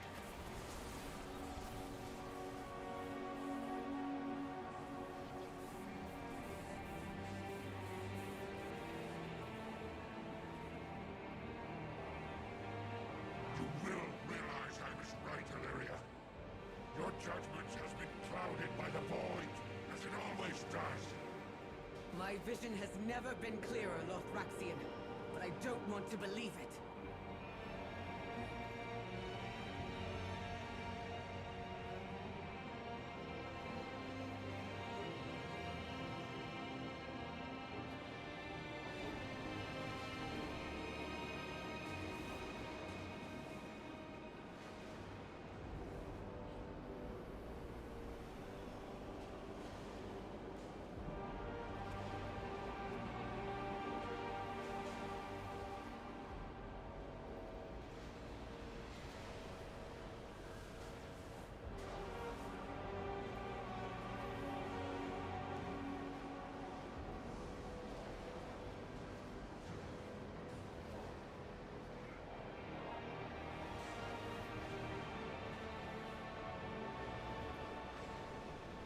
Oh right, we didn't actually do that.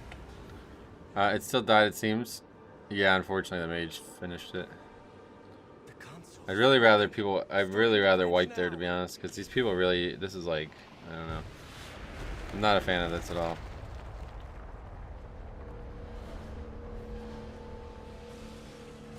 The fact that we just killed that boss and this person literally just did not do the fight whatsoever. Big no for me.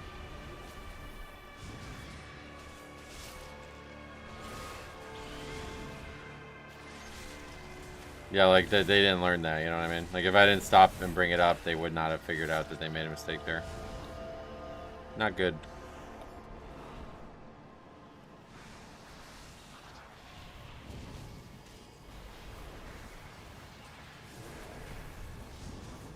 Basically, it was just rewarded for ignoring mechanics. Yeah, I mean, I think even on a 2 we would wipe there. That fight is, yeah. All 3 of these fights, really. I mean, the first one's not, you're not really going to wipe. But you might lose the key over it. Like, if nobody stands in that mechanic, I think the boss just takes too long, right? Like, it's going to end up being like a 5-minute fight or something, probably. If you have a fucking 300% damage buff, I would imagine if people don't stand in that, the boss just takes at least like 20%, 30% longer, right? Maybe more like 50% longer, so. Now this one, there's nothing they can do. Oh, what just happened?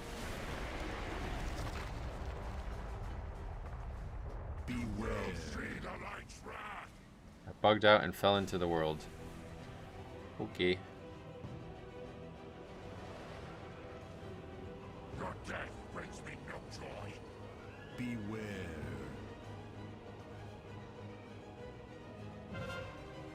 Wait, why is he still in combat? Everybody was dead and he was still casting spells. I pulled it. It's just the druid died the second I pulled it somehow. Apparently they fell off.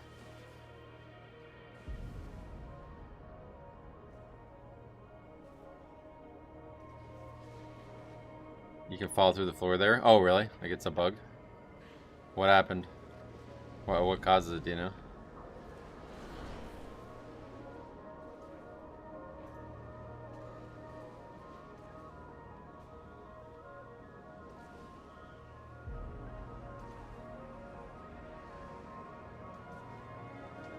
You pull that without clearing trash? Yeah. We're gonna start doing it.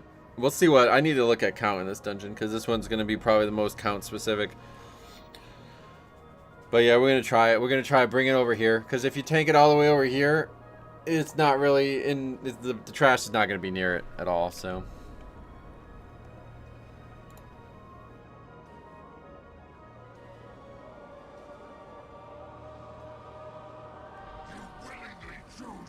The only frustrating part is getting him to come all the way over here. But he jumps on that first one, so I think it's pretty good.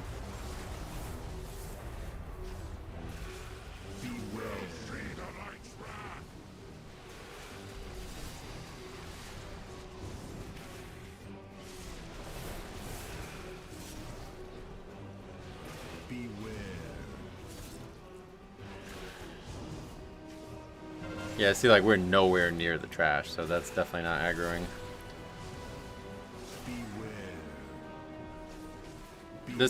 These mobs might aggro, that's about it.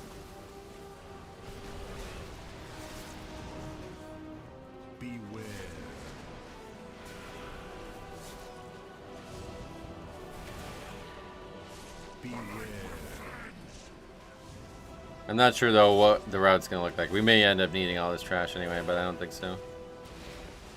Oh shit, yeah, don't get knocked off.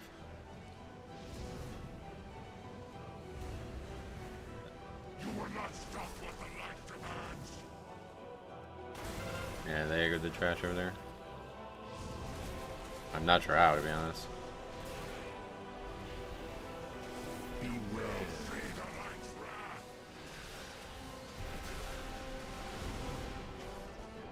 Oh, he's dead already. I watched back, couldn't see what happened in the healer. They were on the bridge before the... Oh, so the bridge just collapses. So they probably just... That's just normal. The bridge is gone now when you fight him, so that's why. Well, which of the Midnight Dungeons you've enjoyed the most? Magister's Terrace, easily. That one's super easy to say that of. Best bosses, best atmosphere, best voice acting, best everything. Nostalgic, you know, it's great. Okay. Oh, we got it done. Hopefully they learned some things. Try to help a little bit there. Demon Hunter I-Beam is 25-yard range. Probably accidentally goes through the boss and pulls. Oh, yeah. We haven't done pit yet, no. Route in there is just not... There's not much you can do. It feels like you either got to go right first or left first. So I don't know which is going to be better, but...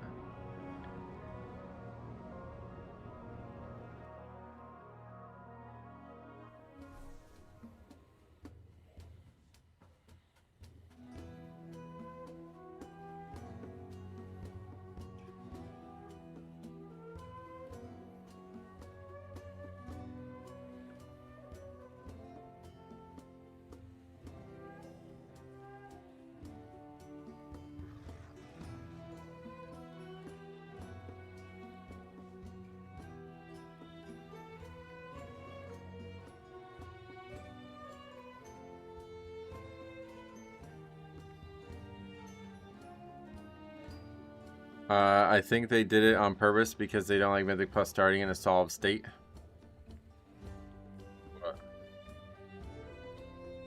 I'm surprised how well Pit feels in a Mythic Plus setting. Oh, you like it? Yeah, I don't think it's very good. I mean, in terms of its mechanics, it's fine. But it's so dated. The voice acting and the visuals of everything is so dated. It seems to work skipping that trash. Oh, it's definitely viable. It's just whether or not you're gonna need to do it. That's the only question. I think you probably end up, if we do the exact route we're doing now, you probably end up needing count. The big question mark in there is going to be whether or not it's better to pull everything on the start and lust it, and then you skip stuff later, or if it's better to do what I do and go to the boss first and lust that, and then, like, I don't know. We'll see.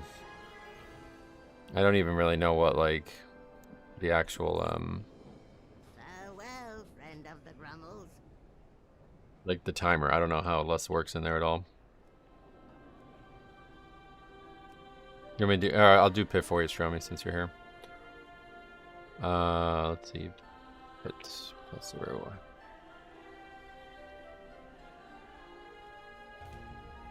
Tiny creatures under feet. You big Garfrost, something good to eat. Yeah, it's just fucking weird. I mean, I don't know. They try to make like a lot of the enemies in Wrath like funny and weird, like chummy almost. It doesn't make any sense. I don't get it. I'm telling you, I have no nice things to say about Wrath. Like, I really don't. It's all a downgrade from TBC in my eyes. I get the lore was good. People like the lore, but honestly, so much of side stuff with the lore was so bad. It's just hard to enjoy it.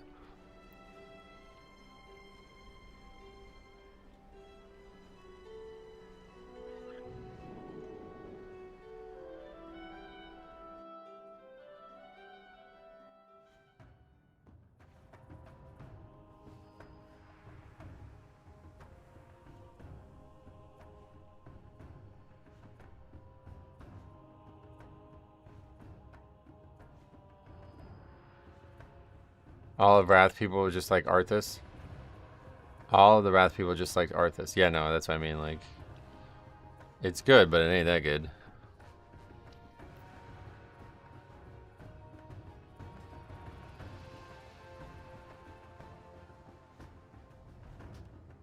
The War Within and Midnight so far blows Wrath out of the water lore-wise. Yeah, that's the way I feel about it. The dungeons all look cool. They just weren't enjoyable to run. In Wrath? Yeah. I think the dungeons were a huge step down from TBC dungeons. They had better mechanics, but everything else was terrible. They were so much easier, like bizarrely easy compared to TBC Heroics, which made no sense at all. I think you'd lust the first pull, but depends on the timer. Yeah, I don't think you're gonna get, like, there's no value to lusting early if you don't get an extra lust, and you definitely don't get an extra lust in there.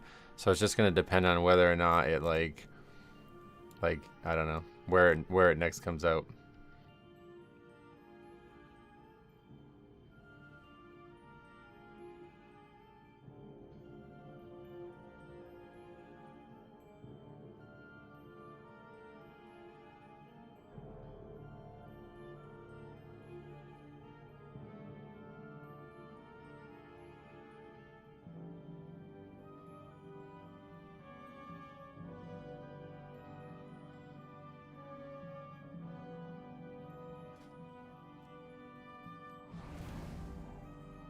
Old expansions didn't really have the overall narrative of the newer ones. Whether that's a good or bad thing, I don't know.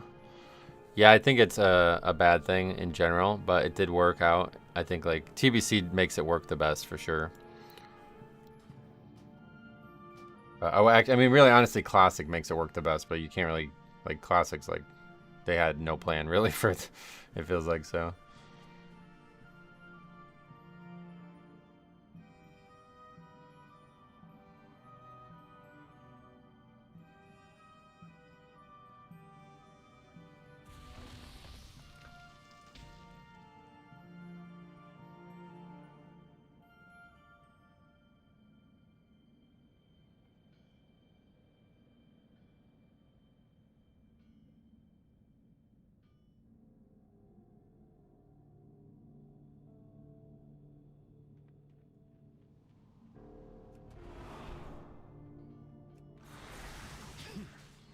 Father, not even fit to labor in a quarry. Relish these final moments, for soon you will be nothing more than mindless undead. You will have to make your way across this quarry on your own.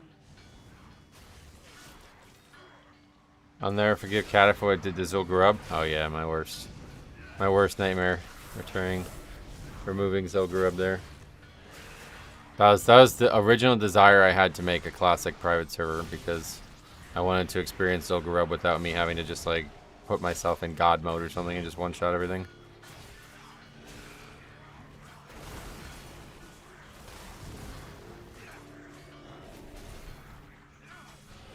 Is there a reason you don't macro the main mechanic for each boss fight and just pop it when you're about to pull?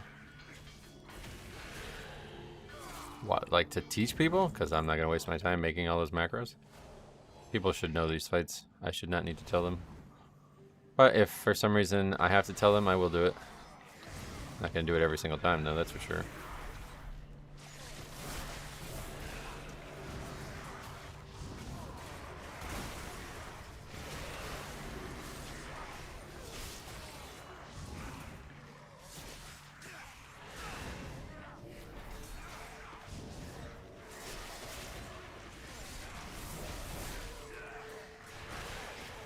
There's a journal in the game they can open and read. Yeah, it's like, I mean, who's making macros for how many bosses are there in this season? That's a lot of bosses. Hey, Valoran. How you been? Long time no see. Old School ZG was great. I look at it as the best raid ever made. It has an enormous... First of all, I think a lot of people don't realize how much actual, like, questing content there is for Zul'Gurub. It's not quite as good as, say, like, an Ani questline or something like that.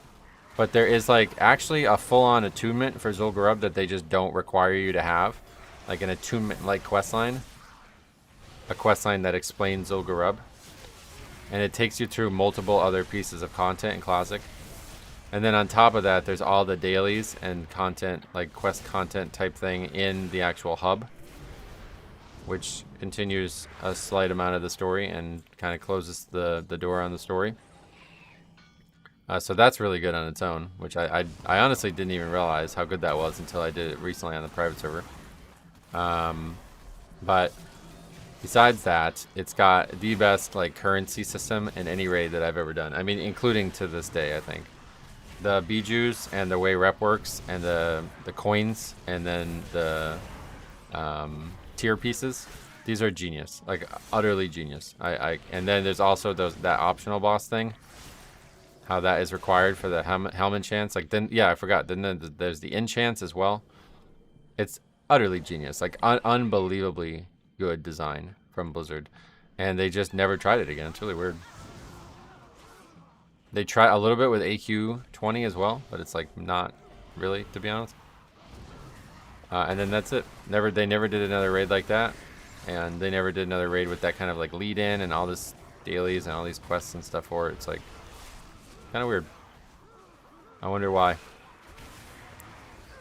Oh yeah, and there's great looking items and really cool bosses in ZG. And the coolest ground mount. Yeah, and it's like literally doesn't miss. Every single thing about it is the best.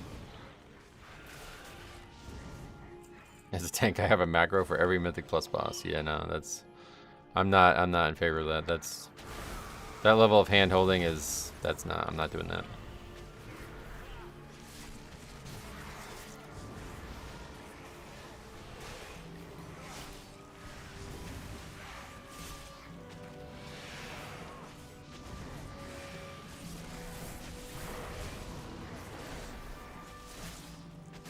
Randy, what's up? Welcome. Dragons are friends, not loot pinatas. Yeah, I don't know. Sometimes.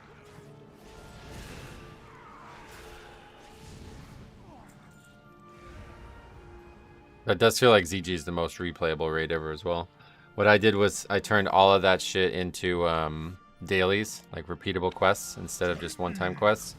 So you can turn in the like the tier tokens over and over again and get experience and rep and stuff. And then I made it so like I don't actually know that I did this, but I want to make like a Paragon system for them. I would really like to try to figure out a way to make like a Paragon system. And I think the way I need to do it is shit. Barely made that. I think what I need to do is make like a quest where once you're like you can only do the quest once you're exalted, and then the quest runs a script, and the script eliminates all your rep but gives you something. I don't know what it should give you, but I was thinking basically another thing I did on there for ZG was I made a bag that you can buy from like, I don't remember how I handled it. I think I made a new currency. When you turn in the bijous, you get a new currency or something like that. But yeah, I made it so you can buy a bag.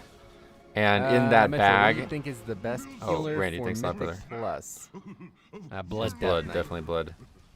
In that bag could be any item from the from the dungeon. I mean, the raid, including the mounts.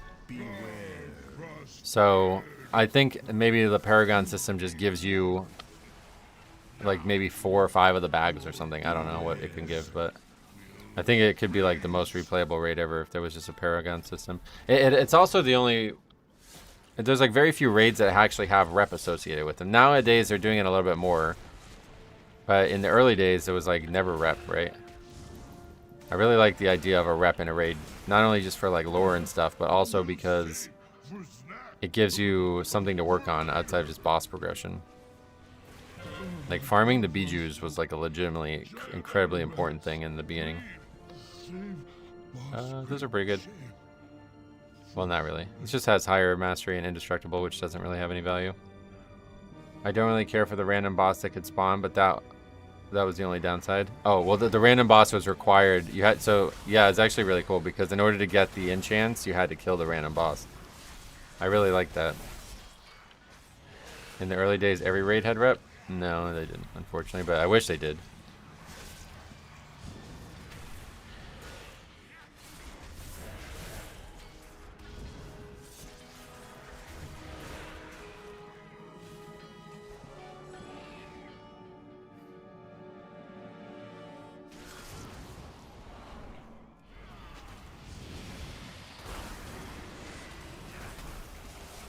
It wasn't, and it wasn't a 40-man raid. Yeah, no, I like the idea of the 20-man raid thing too. That was really cool. Oh no, you brother, you don't have to apologize. You do what you want.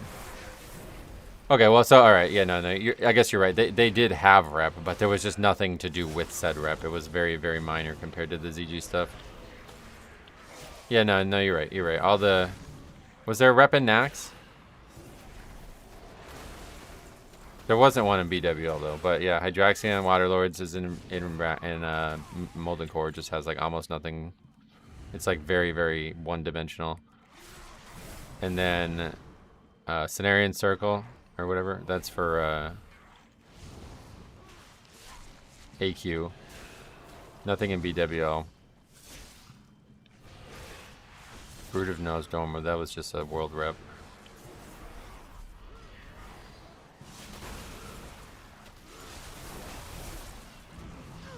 Full set of what though? There's gear from Brood of No Charmu? I didn't know that. I guess, does TBC have that? There's Kirin Tor or whatever, Violet Eye or something like that for Karazhan, right? Nothing like that in the other small raids in Season 1.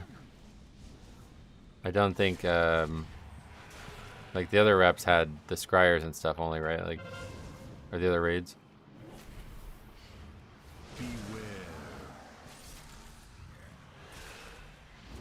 Root of Nose Domu was from the raid, was it? I thought it was Cenarian Circle. I guess, yeah, you're right. Cenarian Circle is just like another, not related. I don't know. I don't remember.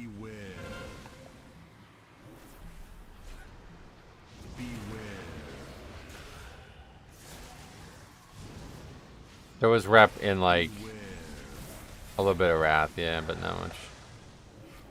ICC had the rep, but it was literally just, you just kill bosses, and I think that was it. All 3 main raids had a rep in Burning Crusade. I never did TBC much, so. What was the rep in Hyjal? Or what was it for, I guess? I don't even know what they're for.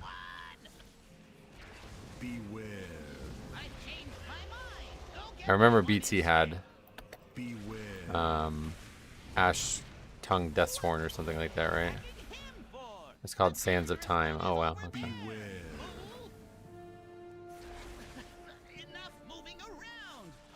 Yeah, I'm anyway a big fan of rep and raids.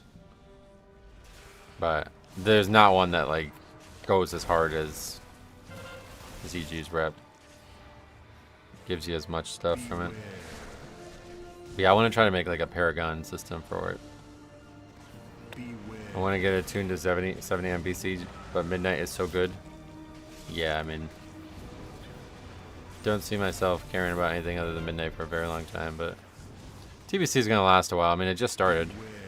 Although, honestly, I guess it probably won't last that long, but by the end of Season 1 of Midnight, you'll probably want to do more stuff. They really need to make a TBC era. I guess that's just not going to work for them, but...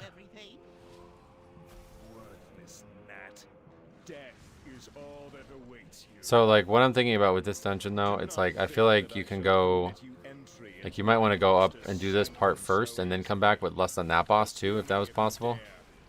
I'm not sure that that's possible. Timer-wise. Argent Tournament was hugely rewarding raid rep, too. Oh, yeah. That was mostly from the dailies, though, wasn't it? If you can get all 10s done on my word, then maybe I'll spend some time in TBC. Nice. Oh, they're going to be very easy, it seems like. If 0s are this easy, 10s are going to be very easy. Have you seen the edit Voidspire? Yep, yeah, I did. Yeah, if you guys want to talk about it, I'm happy to talk about it. I didn't want to bring it up just in case anybody didn't know about it yet, but... I'm very excited for the lore of this expansion, I'll say that for sure.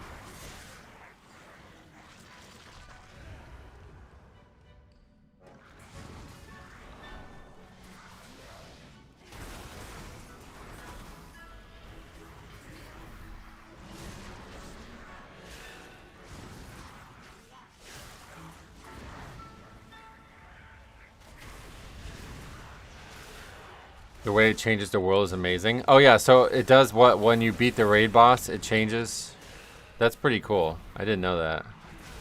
I'm not a big fan of that, to be honest. What does it do? Like, I need to see like a screenshot of it or something. I guess we'll figure it out next week or whenever we do. Alright, see you, cop.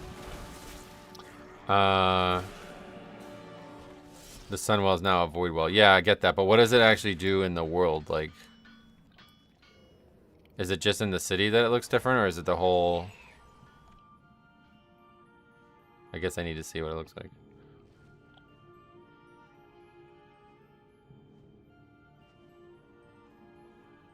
Everything light is void. Oh, wait, including the, like, light bloom stuff?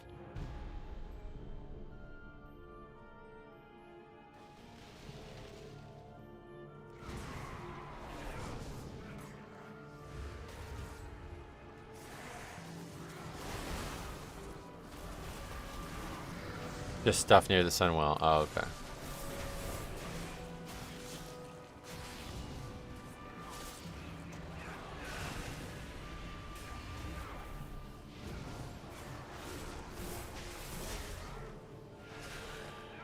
Yeah, I really wish that we could have did that this week. I'm disappointed. I don't know why they held off story mode. Yeah, and now I probably won't ever do them, honestly, because I'm not going to do them. Like, I'm not going to spend a bunch of hours questing next week when Mythic Plus is out.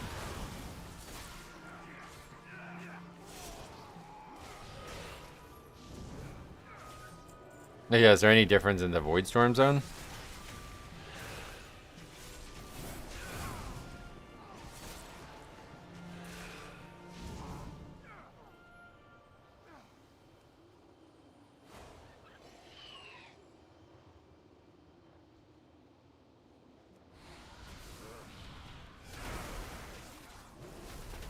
I think so. Oh, yeah. Last boss in here dies so quick, people aren't even punished for... Yeah, we had it happen yesterday. One of the guys didn't do the mechanics properly, and we didn't even have the ad spawn. Or I guess I should be more fair. They did spawn, but they spawned like literally as the boss died. The music changes in every song as well. Oh, really? To what?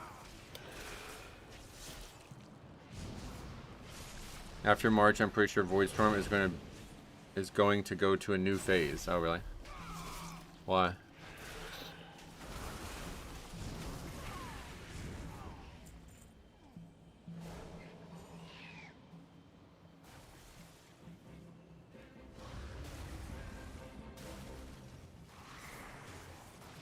And once you get into higher keys, the mechanics will wipe us if not done.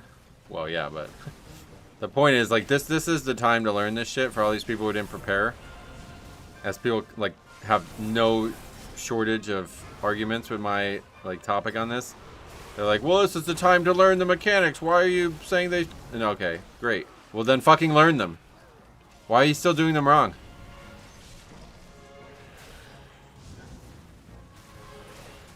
So, I don't know. It's a big problem, man, because people somehow don't, like... I mean, did that druid simply not do this dungeon yet? I don't understand. Like, they did every mechanic wrong on all 3 fights.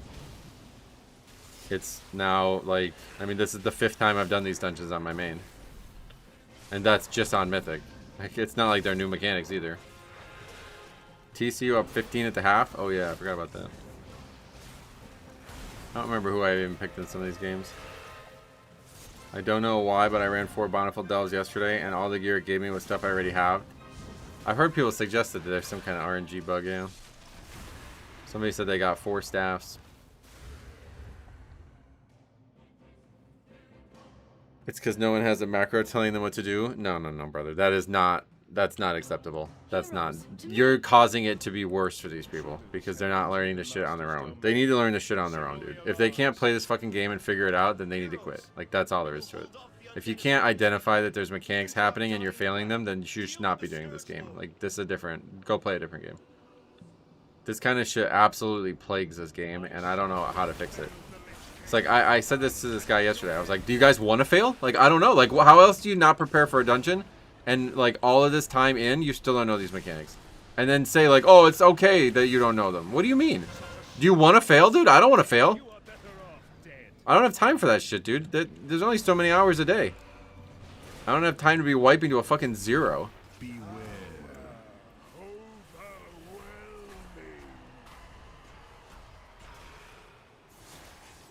I think some people relied heavily on weak wars. Maybe. I don't think it's significantly different than it was though, to be honest. That guy's just lagging. Alright. These dungeons did not come out 48 hours ago. No, they didn't. These dungeons have all been in the game for many years. And not all of them have changed substantially. Algathar hasn't changed at all. That's the exact same dungeon. This dungeon is quite different than it was in Wrath, so I can see that, but that's about it. The other ones are all almost identical. Skyreach has some changes, but it's very similar.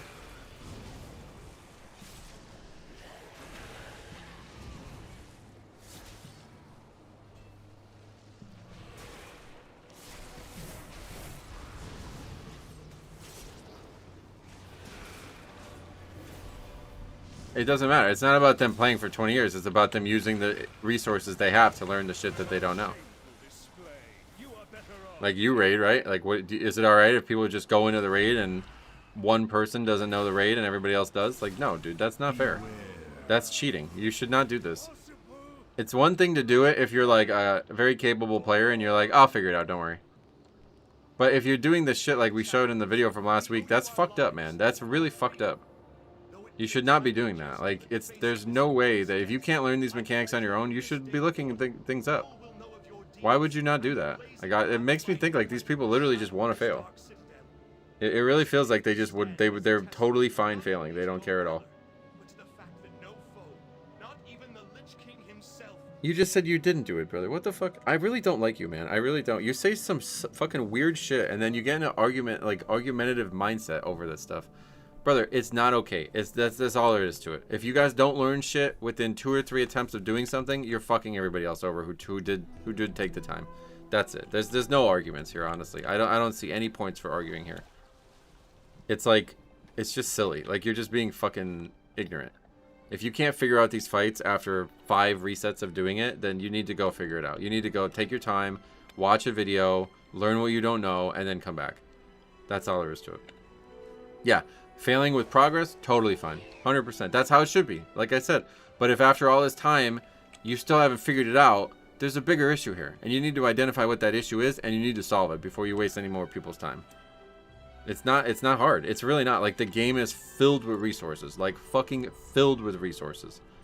The game, and not even inside the game, too. Outside the game. Plenty of fucking resources.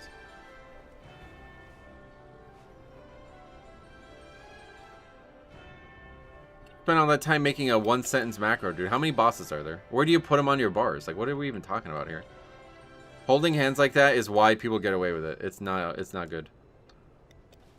That's not how you should handle it.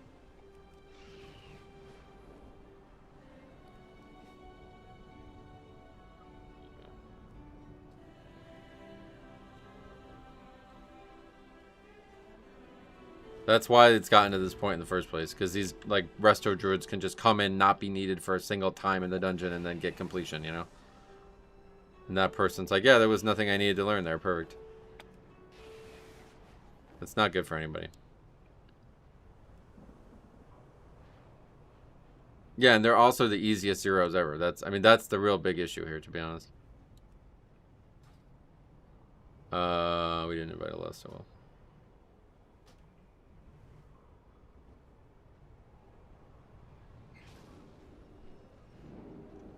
You came to my guild's raid week 1 without looking anything up, you'd be kicked on the spot. Yeah, I mean, it's just expected. Like, it's not hard. It doesn't even take long at all. Like, I mean, it's literally just a couple minutes of research. That's it. And people don't want to do it. All right, I don't blame you. You don't want to do it. I don't blame you at all. But if you can't figure it out without the research, then you got to do it. That's just all there is to it, man. It's like, I don't know. You could wing it in life and make it. And if you're good at that, good. I'm like 50-50. There's a lot of things in life I wing and I get away with. But there's a lot of things that I just can't wing. And it's like, all right, I got to figure it out. Like, you got to find the way to figure it out. That's all there is to it.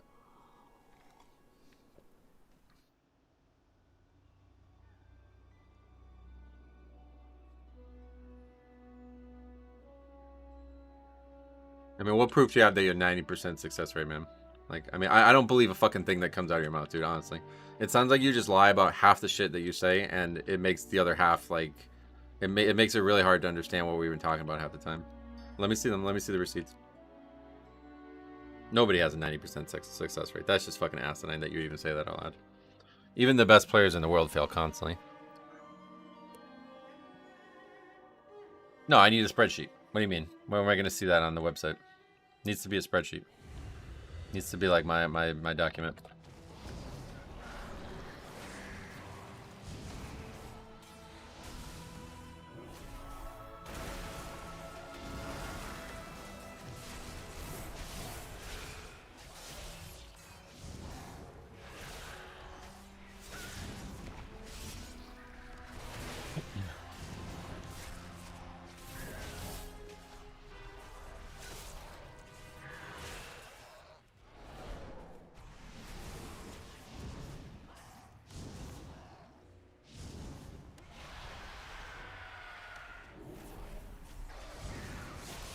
Raider does not track it.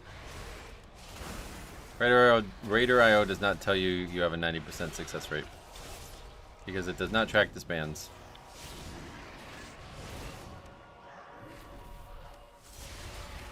We had 2 dungeons before we hit 90. Glad I figured it out. We'll look them up now to cover myself from here.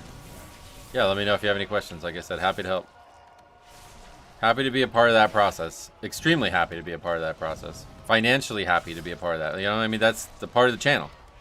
But to just not do it and then just sit there and fucking wipe and fail every mechanic over and over again, it's a really bad thing. The game is too old for this shit, man. It really is. It's one thing if everybody was new. You know what I mean? Like if you come and you have 100% of people all not knowing shit. It's like, then it can be fun and it can be like, all right, we'll figure it out. And then when, you know, you as one person start learning better than everybody else, it's like, all right, you know, that's frustrating maybe at times, but, you know, you expect it. But in this situation, it's like, oh, no, you just didn't put any fucking effort in. The shit's been out there. I mean, literally, you could look up these dungeons from years ago, and they would still be a valid, it'd still be like a valid option. You know what I mean? Like, I could just look up what Skyreach challenge mode looked like, and you'd still learn about 70% of the shit you need to learn for this dungeon.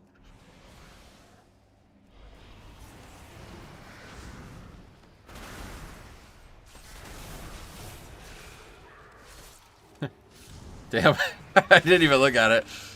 He says your highest eco dome last season was a 14. If you have 90% success rate, you just decided what, you didn't like doing that dungeon?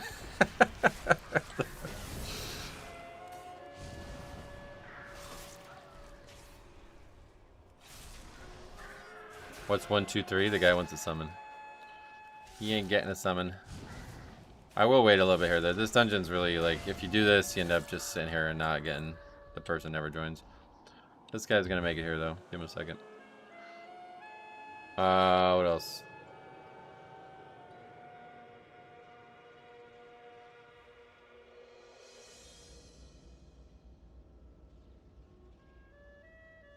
That's it. But yeah, it's just, I don't know. I'm sure everybody knows it's the way I feel about it at this point, but the game would be so much better if there was just some actual... I really blame Blizzard for it. 100% blame Blizzard for it, but it starts with them at least. It doesn't end with them, but it starts with them.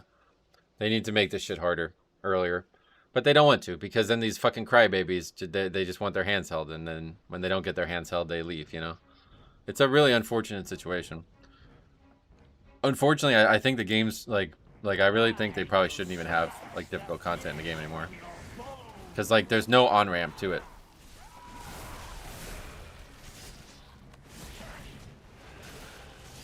You do super easy content for 3 weeks, and then all of a sudden the hard content comes out, and then people probably get farmed and they quit. If it was a smoother transition, like if you expected to struggle the first week of an expansion, then you would be way more aligned with Mythic Plus when it finally comes out.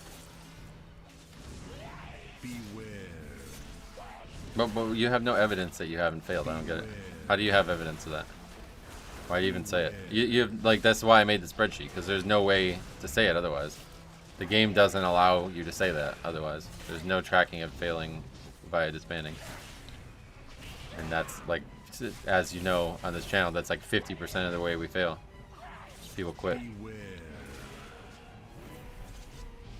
I was really hoping that that was going to change, now that there's a vote to disband feature. But from what I can tell, it still doesn't. Hunter's pumping. Good thing we waited for him. Is this boss? Oh, it's one of the bosses in here have legs, don't they? I know I won't be doing 16s, but I'm not there complaining that I can't do 16s. Oh, you definitely could. This season's gonna be a lot different too, by the way. But yeah, no. I mean, if you don't want to, you don't have to, obviously. But if you need help, let me know, man. Anybody who like regularly watches this channel can do any of the content I do easily.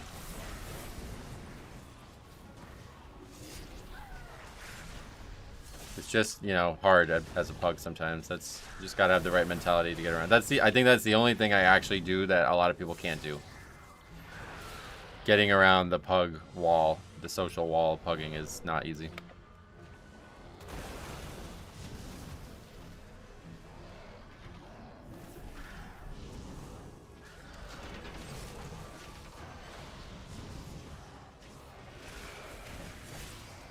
I know players that want to run Mythic but haven't run any Zeros or looked up any of the mechanics of new dungeons. Yeah, well, I mean, yeah. We're operating under the option here that there is going to be some of these players not going into Mythic Plus next week. Though I don't think it's many, but we will give that benefit of the doubt here.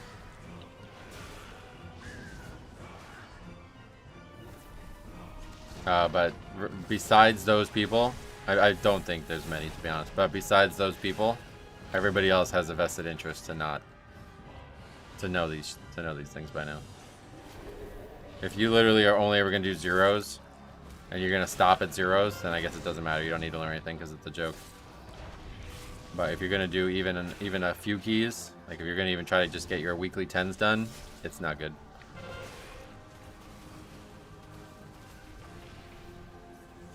Pugs make me want to throw up at times. Yeah, that I'd imagine that is the biggest issue for most people. It's not that they're not mechanically skilled enough.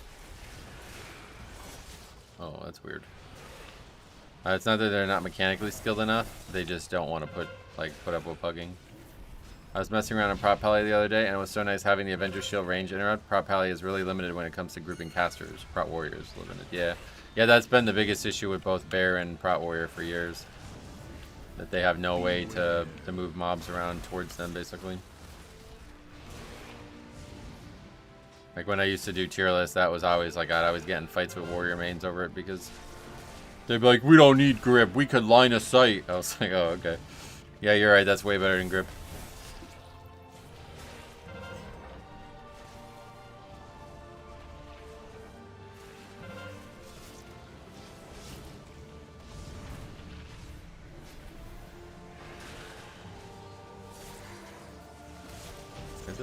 I'm not sure if that's like a safe spot there. Not fully sure on that.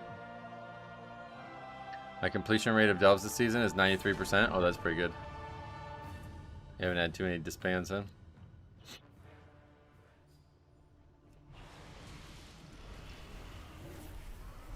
Unfortunately, the game puts us in this situation where we can't have this conversation in good faith because there's just no way.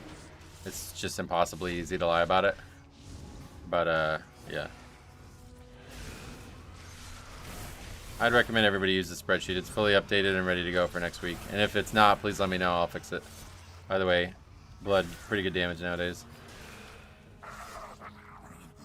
Very nuts. 28% blood boil.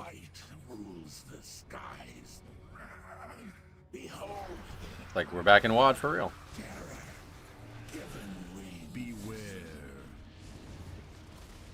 We did this the other day too, or this was yesterday's run, right? Where the guy just stayed out and died twice to not line of sighting this, which is like literally the same mechanic that was in WoD normal mode.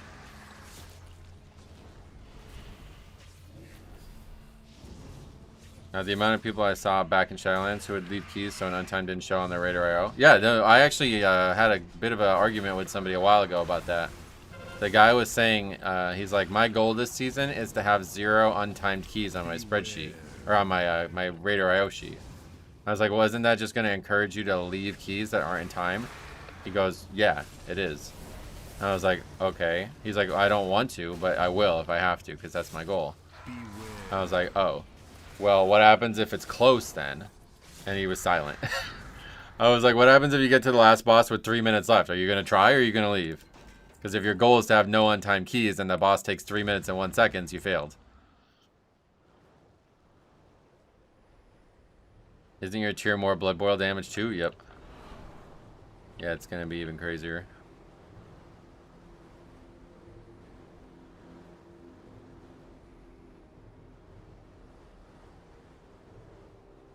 I don't know if there's other talents I can take that would make that even crazier too. There might be. What the hell? Where'd that guy go? I've been loving Arcane Mage. First time I played a ranged and smop. Oh yeah, Arcane's pretty cool. I like the concept of it. These dungeons are not old Mythic 10. It is hard as Heroic. Go into Heroic and do the pull and then change to Mythic. Yeah, that's what I'm saying. I think Blizzard literally fucked up. I think there's like an error. Like I don't even think it's intentional. I think there's an error here. Between this and the Delve boss and some of the world content and stuff, I think they actually, like, there's a bug or something, like an error. Can't Demon Hunter skip the wind walls? I guess that's what he did. I mean, again, unless you have a spreadsheet like mine with all the stuff recorded, there's nothing to see. It's not necessarily just your fault, but yeah, I mean, I can take a look at whatever you sent, but it's not going to answer our question, unfortunately. Yeah, next week is... I don't know, though. I think all zeros... Like, I think this is just how it's supposed to be. Like, because when I did keys on the beta, it was like they were easy on there, too. 15s were done easily. Like, we upgraded 15 Alcathar on the beta, like, within weeks of it coming out for testing. Now, I'm sure things have changed a lot in tuning-wise, but it's still, like, it wasn't ever hard. I can't imagine 10s are going to be hard. Yeah, I was gear. Obviously, you get gear and scale up and stuff, but...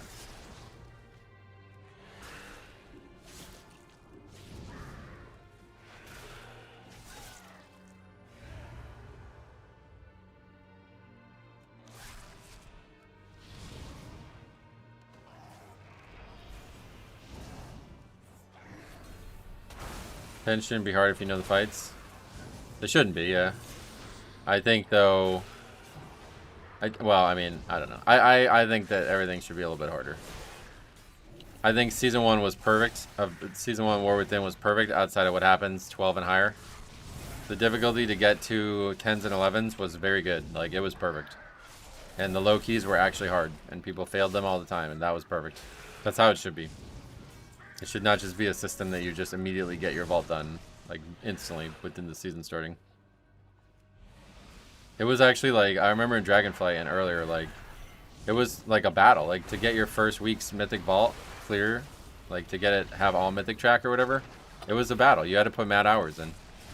And now it's literally done on day 1. And that's not the same game. Like, that, I don't like that. It's totally, I think it should be totally fine that people don't get Mythic track gear the first week if they don't put the hours in. The old 2-chesting 11s for score because 12s were impossible. Yeah, they kind of fucked up the 12 situation, but that was too much.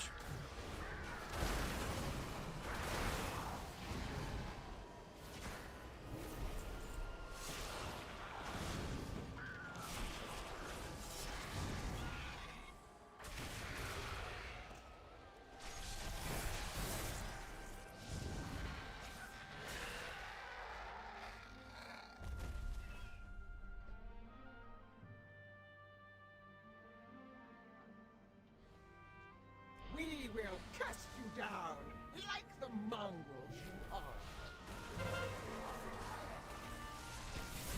I think we can grip this ad now, right? On the beta, when I tested it, you couldn't grip the ad, but I think you can grip the ad again.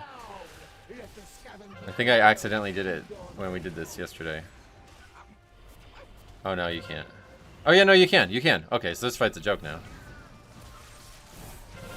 Or we could tank him anywhere we want.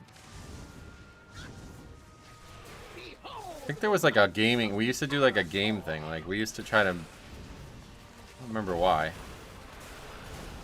I think, oh, only one ad would come out. That's what it is. Yeah, so in WoD challenge modes, you used to let the ad live the whole time, and you would just keep gripping it back, so it would never take the person off. And then there would never be a second ad. If it picked like a hunter or something that can do damage while moving. I think you can actually do damage while moving even if you're in this. But yeah. Anyway, I remember doing that. Alright. What's my item level? I still haven't used most of my currency, but we are 252. I'm just waiting on pants. Once I have champion pants, we won't need these anymore outside of currency.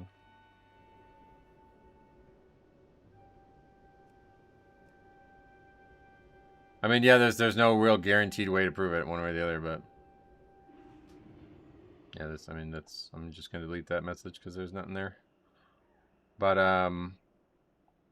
yeah, certainly if you used a spreadsheet and had every single run documented, it would be a lot easier to tell because you'd be able to see the disbands and then you'd be able to look at Raider IO and compare what days and things everything fell on if you really wanted to try to prove it.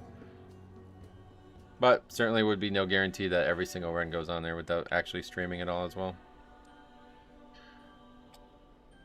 Like I said, it's on Blizzard too, not just you, so don't, like, there's not much to talk about. But my qualm is not that you don't have it documented, it's that you're acting like you know exactly what you're talking about with that, and that's not the case. Like, your original statement was like, it's the reason I handhold people is because it dramatically improves my success rate, and you don't have actual proof of that, first of all, but even if it was true, it's still bad for everybody else. Because then when they go into the next run and their hand isn't held, they know less than they could have if they learned it organically. That's why that's a bad idea. If the game held people's hands, it would be one thing. Like if every single time you do the boss, there was like a refresher that popped up or something, I wouldn't love that, but at least then it would be consistent. But one person doing it just slows down the learning of everybody. The game needs to be forcing these people to be learning the mechanics on their own. And if players circumvent that in any way, it's bad.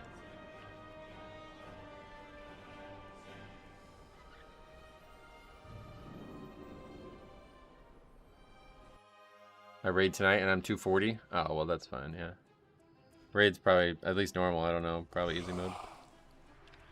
Heroic, I'd imagine, is a little bit harder because it does drop hero track, but who knows?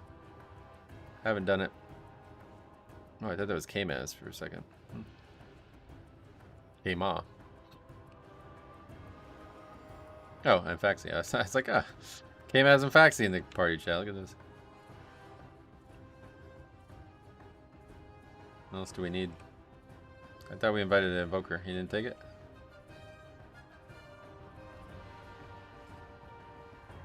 Oh, I invited a second Warlock. Oh well. Did that guy just not take it too?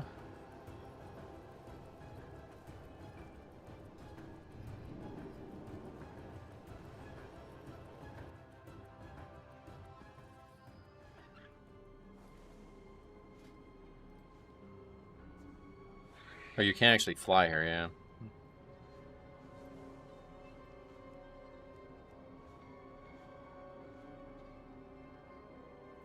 No, I haven't talked to K-Maz in ever.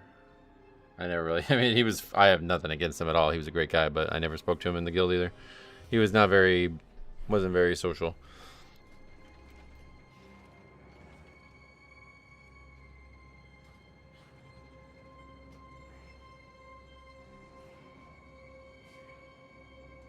Because it's harming everybody else, that's what I was saying. There's no rage. I mean, nobody's raging at anybody.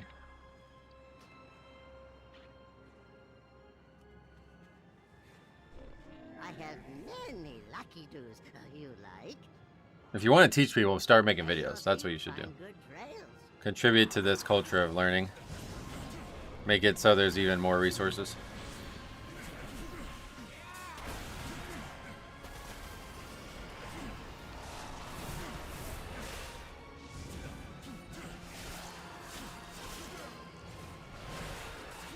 Like if it was all I cared about, this is how I would handle it. Every time somebody didn't know a fight, I would be like, hey, like, I don't know how you say it to them to get them to take it serious, but you got to say it to some, like, not in a demeaning way, but in a stern way. Like, hey man, this has been out for a couple weeks now. You didn't learn it. It's all good. This is where you got to go to learn it. And then you'd have like a link to the video instead of a fucking macro or whatever. That, that's how I would handle it if I was dedicated to solving this as fast as possible.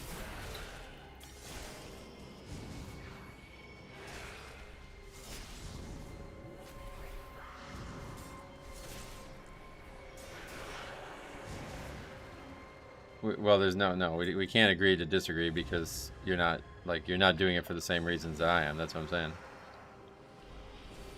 The value of it is, and you've even just said that, the value of it is purely selfish from what your admission is, so that's the exact problem I have. Like, the fact that the people don't know what they're doing is selfish, and the fact that you're just hand-holding them through it is selfish. Like, and like I said, like, if it was up to me, I would, like, you know, they shouldn't complete the dungeon. Like, that's like bordering too far at that point, but it's like, that's how it's got to be. Like, that's why I was willing to wipe on that core right fight, because I was like, okay, this guy doesn't know this mechanic. He needs extra reps on it. Like, me fucking solo saving this. Oh, the mage did it ultimately, but the mage and me solo saving that did not help that guy. It made it worse. You know what I mean? So, like, I think it's a little too far to intentionally wipe there every single time. But it would be better. It would certainly help solve the problem. Force that guy to do the dungeon, you know, the fight again.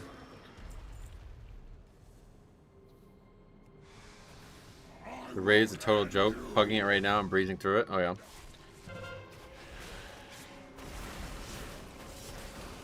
I've watched Metro run basically the same key on the same class, and my success rate was higher. Yeah, I just don't believe it. That's the problem. Beware. But if you believe yourself, then that's all that I guess you need. From what I read, dragons, paladins, and Illyria are somewhat tough, but rest is bulldoze. Nice. Last boss isn't a joke if you have bad DPS. I learned the hard way, even on normal. Yeah, I wouldn't mind trying to do it this week, but if there was any chance at all that we didn't finish it, I wouldn't bother. Like, if it was like LFR or something, I would probably do it. But if there's any chance at all that we might spend like 4 hours in there and not finish it, then I wouldn't try. I'll just wait. Eventually we'll do it. I'm just kind of disappointed that we didn't get to do the story this week. I really wanted to do that.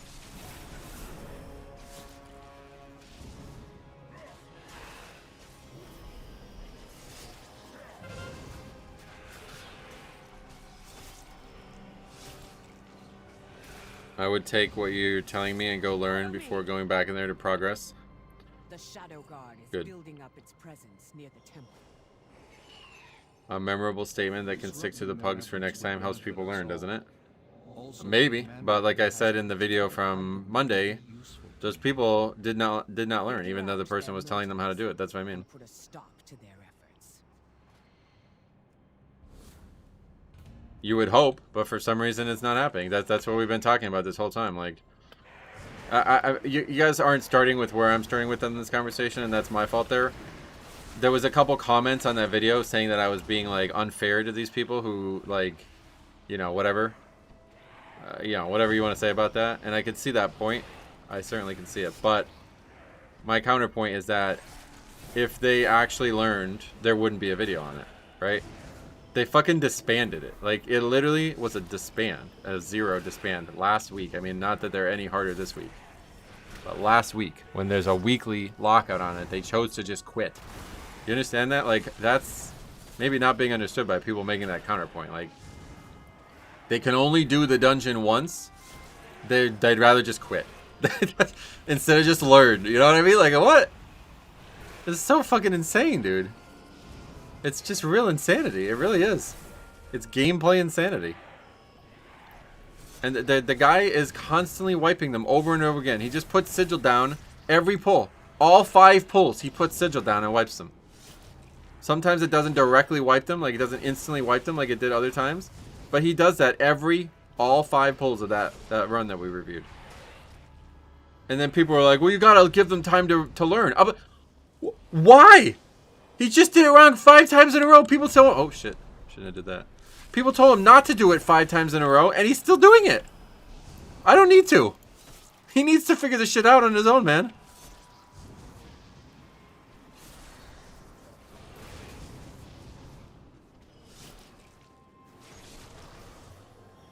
We will not be pushed out. Bring in more forces from the void to deal with these intruders.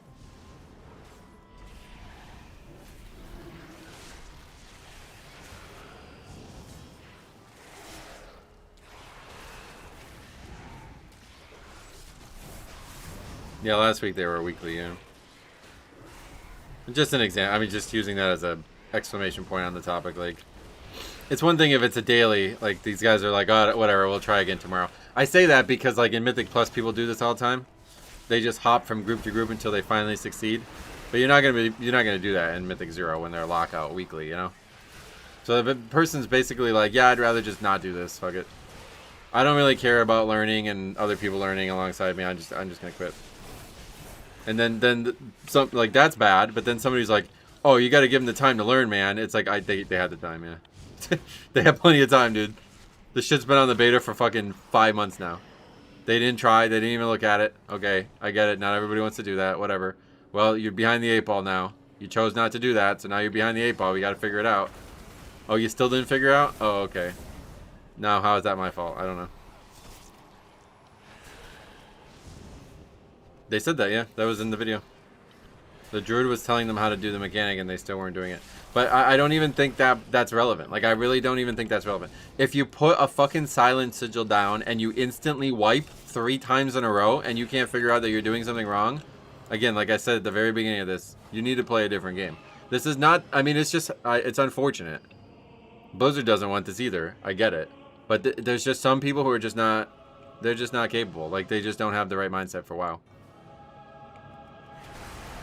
They just want to press buttons with no consequences. They just want to press whatever lights up and do random shit and feel like it's doing something. It's not the right game. Like, it really isn't. You can go do that in normal mode and leveling, and that's about it. Otherwise, every key press has some consequence to it. In a time dungeon, especially. You've got to help us. We've tried nothing, and we're all out of ideas. Yeah, that's kind of how it is, I guess.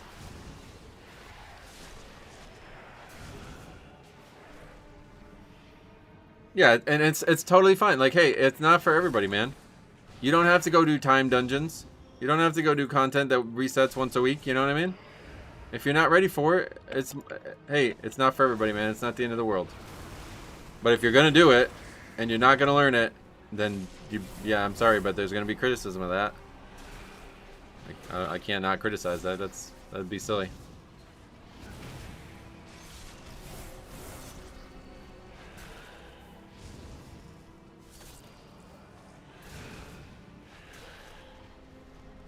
Like your one video of them just going up the stairs just because of one kick. Where was that? What was that? Personal touch. I shall handle you myself. Our efforts will not be interrupted.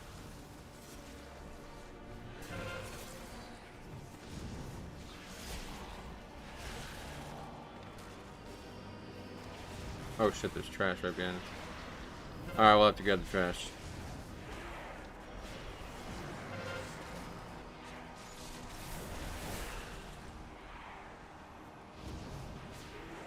Oh, did he knock me out of that? No.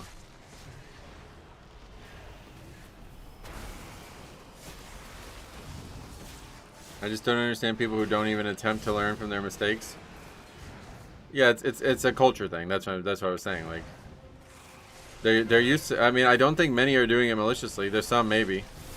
Some are doing it probably ignorantly, like very malicious. It's still the same. It's still the same malice in my eyes. But it may not actually be like out to fuck somebody else over kind of malice, you know what I mean? But yeah, it's probably more out of ignorance. Like probably 90% of the time it's out of ignorance. Some percentage of the time it's out of malice, and some percentage of the time it's out of just like, I don't know, like low IQ or I don't know, something else. You know what I mean? Let's not get into that, but something else. But I think in general, it's just ignorance. Like they're just used to getting their hand held, and like they're like, well, last time I did this I got my hand held, why can't I get my hand held this time? That's basically, you know, I think what we saw with that demon hunter. He's like, last time I just used my fucking silent sigil willy-nilly and nobody complained or we died and we didn't die or anything, you know. It's like, well, okay, but yeah, it's happening, so why would you keep doing it? Well, because last time it wasn't a problem, you know. I do that all the time too. Like, I always try to rationalize stuff based off averages, you know what I mean? Like what happened in the past. Like when I did the Dawnbreaker strategy, you know what I mean? People were negative about it, but it's like, I've seen it work, brother. It works. Like, I know it works. We have evidence it works. Like, So you just don't like it, and that's why you're mad. It's not the strategy, it's you. And then there's other times where it's like, well, I was wrong, I need to change it, you know what I mean? But, I don't know. The whole problem is just because the game is not hard enough. That's really where it starts. It's Blizzard's fault, and it's unfortunate. It's hard to hold the community responsible for that, but it is still on the community at times.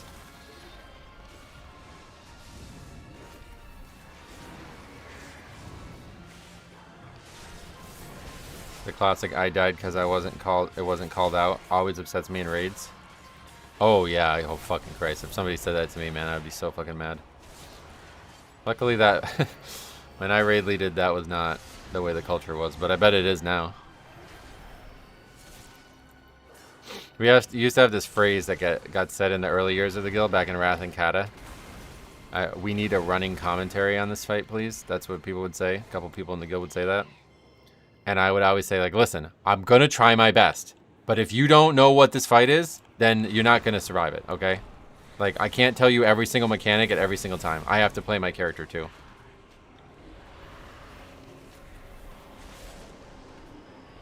That's unfortunate. Resto Druid, all fun. Running around in circles, got all the threat.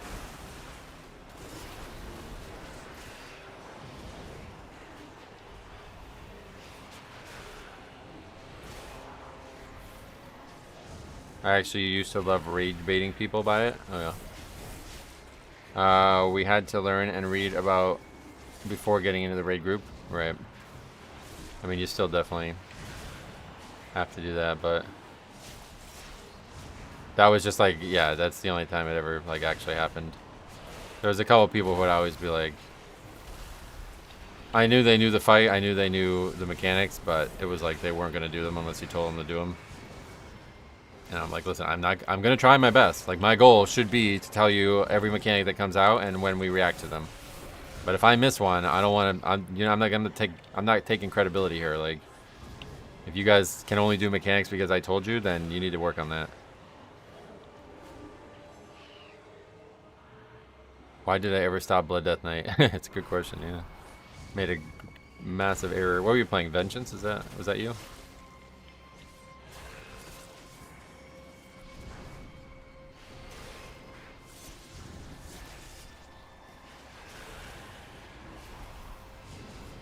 A lot of its flaws over the years have been... Oh, Bear, that's right. A lot of its flaws have been smoothed out, too. Like, it's still pretty fast. Like, I can move around a lot, you know? It's not Vengeance, but it's still pretty good. If you move with Conviction, you'll almost always beat others to the spot. If you don't know where you're going, then, yeah, obviously it's slow, but...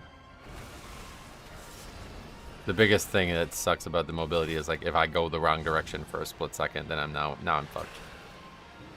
But if I know, like, right now I need to be over there, and I move in a straight line before the mechanic starts, I will beat everybody there, no matter what.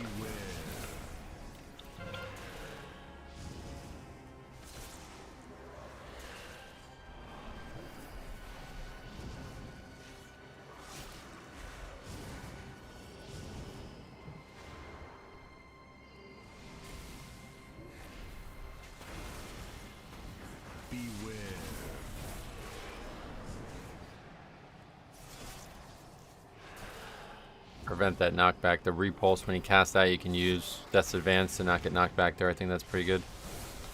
Especially his blood.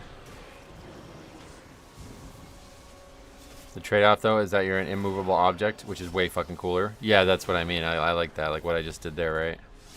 Everybody else had to use their mobility to get back, whereas I don't have mobility, but I didn't need it. I just used Death's Advance, and then I didn't need it. But like I said earlier, if I move the wrong direction, which would be getting knocked back there, then I'm behind.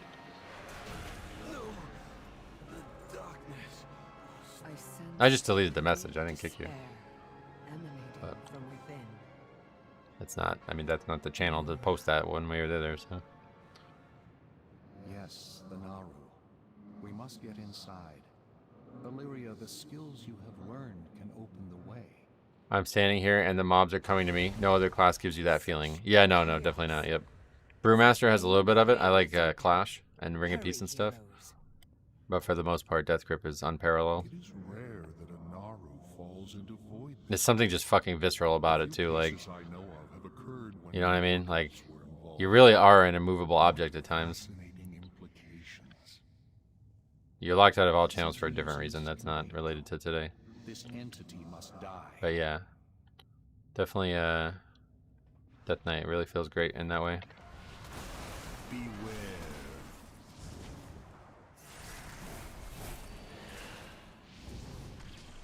Oh wow, what the fuck D&D was that? How did that go up there? Beware.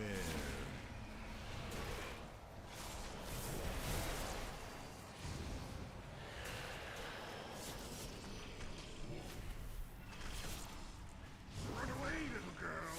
Run away. Are we doing it?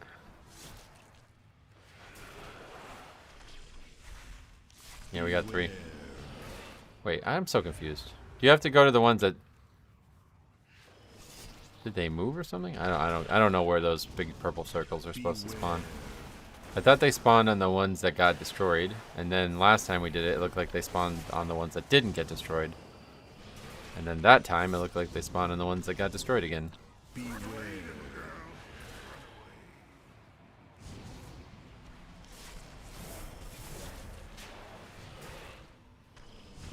We missed one again, I guess. Yep, missed that back one. Okay, yeah, it's only the ones that haven't been destroyed. So we need to hit that one. So this is like a fatal, like this will be the key right here. If you fuck this up, if you have to do another phase of this, it's going to be like an extra 30 seconds on the fight at least. So this is, that mistake is, obviously it's not a problem on 0, but that mistake is going to be devastating in keys. Because you have 6 targets you have to hit, and you only have, you only have 2 chances to do it 6 times. If you have to do it 9 times, then that's an extra 30 seconds or something on the fight. Presumably the fight will end here even on Mythic Plus if people lust. But that may not be the case. I didn't kick anybody. Don't say that. I didn't kick anybody from anything. It's not related to anything that happened today.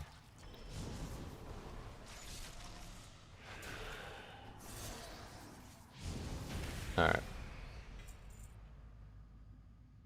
Okay. Oh yeah, you get the Dawn Crest from that guy, but then you get the loot from this the box. That's funny. Hey Dave, welcome. Hope your day is going well. I mean, I hope it is too. I don't know if it is, but I think it is. I mean, it's going alright, right? Void portal? What is this? Oh, it takes you back to the beginning.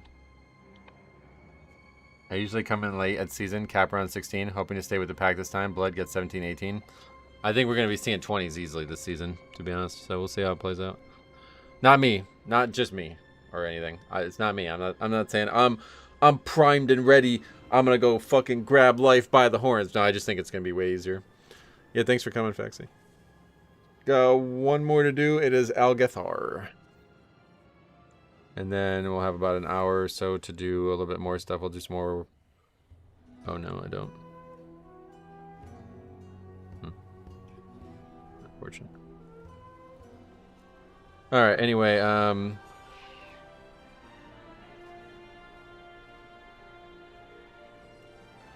isn't 3K pushed to like 14s and 15s? Yeah, I think it is. Like, it's actually just factually easier too, on top of the perception of it being easier. I think 2s give way less starting score. I don't know how they're handling that part, but I think one way or the other it's going to be way easier. And I think it's like their goal to have like actually easier progression to the gear cap, you know?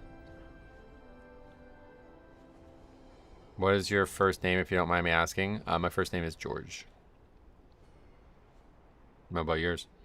Well, I guess yours may be Randy. You already got that? You already put that forward? Molly Rocket. Alright, yeah, sure. No, we need Bloodlust. Sorry, Rogues. I heard Rogue is like the worst class right now for DPS. Or do they have one really good spec and 2 really bad ones? But I heard... I think it's... Is it Sub and... Assassination are 2 of the worst specs in the game right now? Oh, I'm Dennis. Oh. I thought your name was Dale. No, that's Sai. Why did you think my name was Dale? You saw it on the screen probably, because that's Sai's account. The Ace Games TV is... It's Siler's name. It's his account.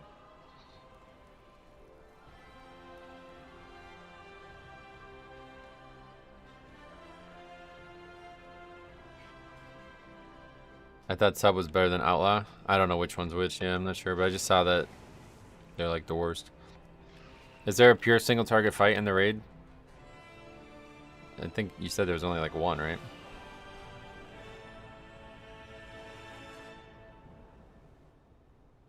Assassination is way at the bottom, yeah. I thought when you sent me something from the Pokemon game, it said Dale. Yeah, that's from the Gmail. That's what I was saying. It's from Ace Games TV's, whatever. Google Drive, you know? That's size name. Unfortunate. There you go, look at this guy. Oh wait, what happened? Somebody left? Or, no, I don't know who left.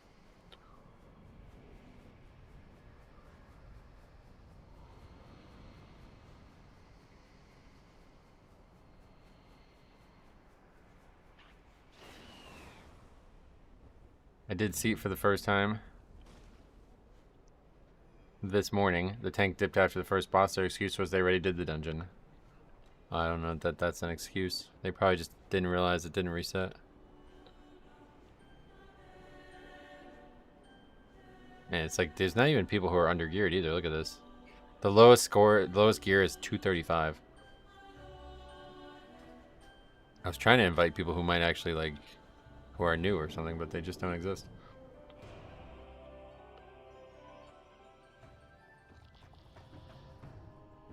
There's definitely a lot of ads in Dream Rift, oh yeah. The Fallen King, who's a... Sounds like isn't that a Dark Souls boss?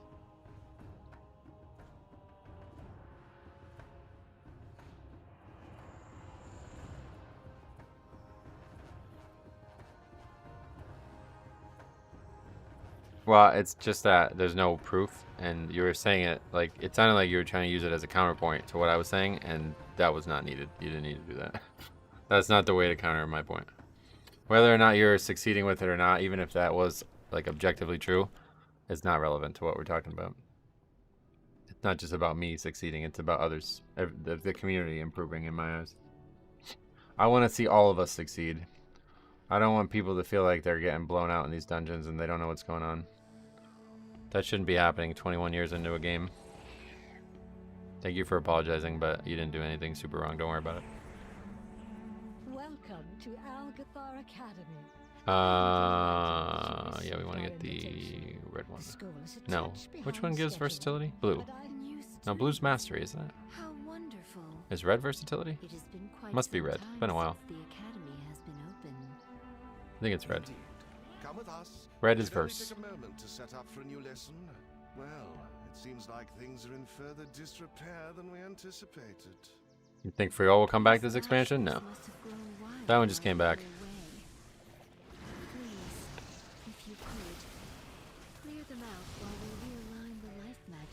Plus, there's no like pirate theme or anything. It's basically like feels extremely inconsistent to what comes back outside of the theming. Like Neltharian's Lair coming back during the season of Aberrus, that makes sense. But outside of that, it's just basically like I don't know how they pick it. So Freehold come back as like a non-pirate theme, probably zero chance because that just happened like what, a year ago, or a season ago, or an expansion ago. When was Freehold? I can't remember. Wasn't that long ago. Dragonflight?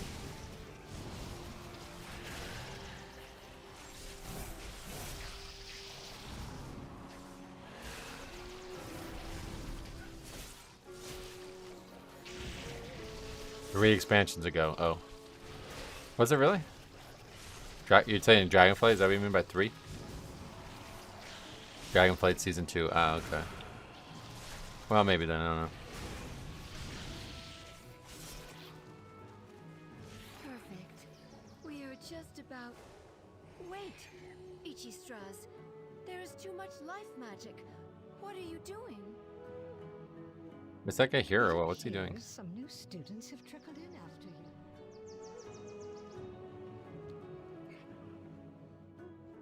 We can go do the other bosses, but if he's just outside, we'll wait. Please, help us, new students. Original Freehold was in BFA? Oh yeah, no, I was talking about when it came back. Because like it's pretty rare that they have one come back twice, right? They did it with Streets, but Streets and Tazovash in general. But that, I think, that first season of Shadowlands, Dragonflight Season 4 was really not really, that didn't really count.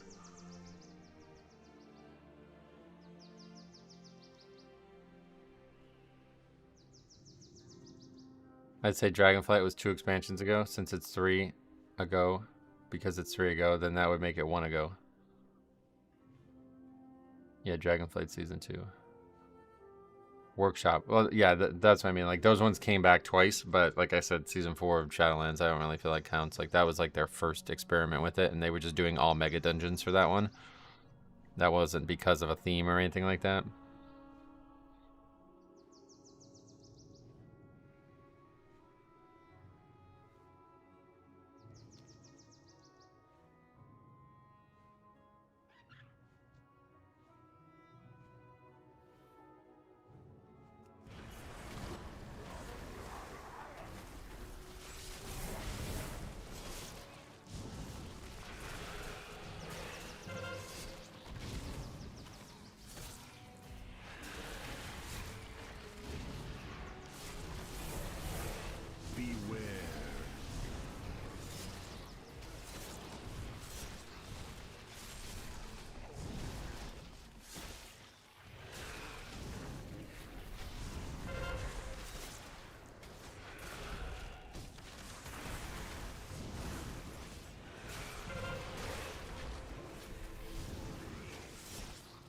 This shit just dies so fast, it's crazy.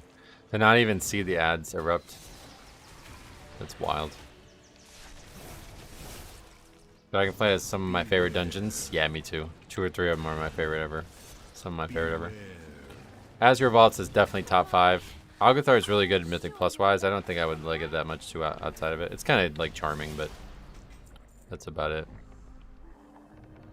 But yeah. I kind of liked, forgot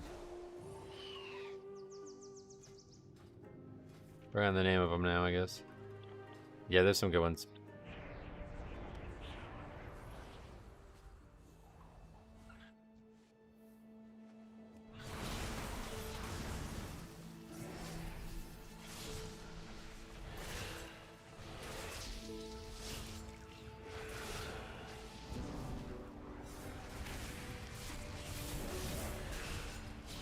This guy's worried about... Oh, Ohio State came all the way back, huh? What'd you say? They were up 15 at the half or something?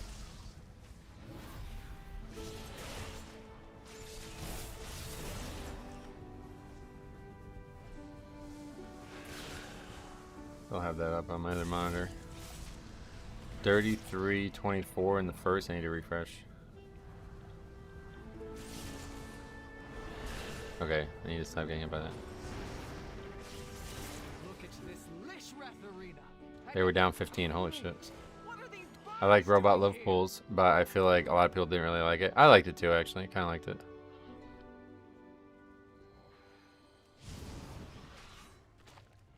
Did the guy fall off? Jesus Christ. What eye level gear do you get from zeros? You can do, first of all, you can do Mythic, wait, you get 2 pieces of gear from each one, Mythic Plus once per week. You mean Mythic Zero? You can do Mythic Zeros every day now. So if you haven't done them yet, you've missed a few lockouts, unfortunately, but... yeah, every boss 1 piece drops, so on average you'll get 1 item every 5 bosses. But I think some bosses drop 2, so it should be more like every 4 bosses.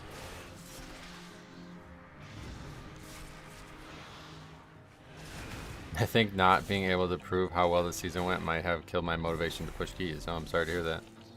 Like I said, you can use the spreadsheet. I mean, it's not... But yeah, I don't know. It's just Blizzard kind of doesn't have a system that allows you to say it one way or the other went well.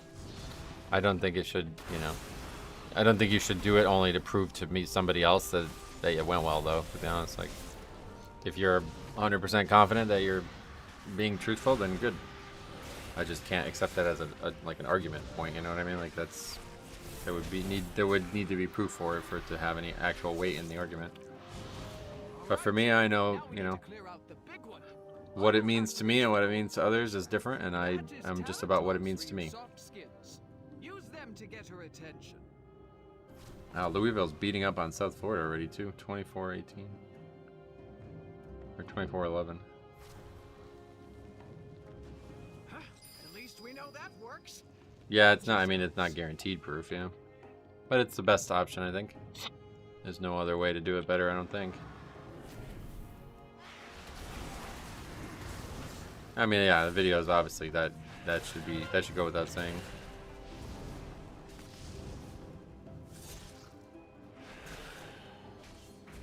Pretty sure Metro knows my first name because it's my name on Discord.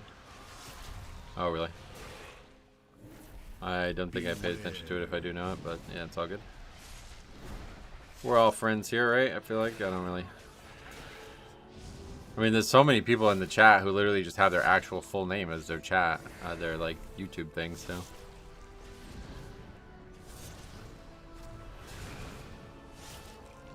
Yeah, I guess Shambo was right though. This guy, they did this again. What was the reason that he said? Yeah, the abandons are like gigantic. Like that's, yeah.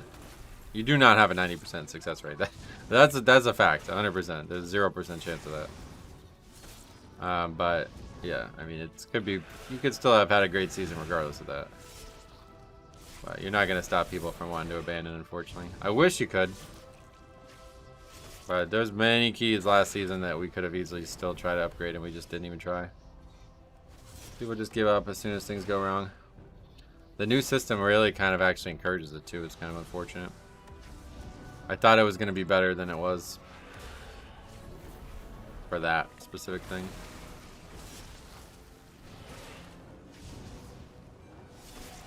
I mean, if you're just farming content, then I mean, like you're literally just doing the same difficulty hundreds of times. Well, okay, then maybe you had a very high success rate, but I don't know why that would be something to brag about. If I just did nothing but 10s for the rest of the season, I probably won't have any disbands either. I can probably solo 10s. But that's also not something impressive.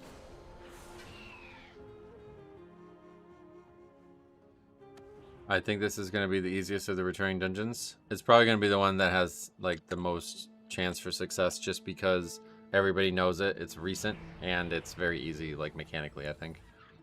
The bosses have all been kind of nerfed in a way that now it's like a lot less problematic than they used to be.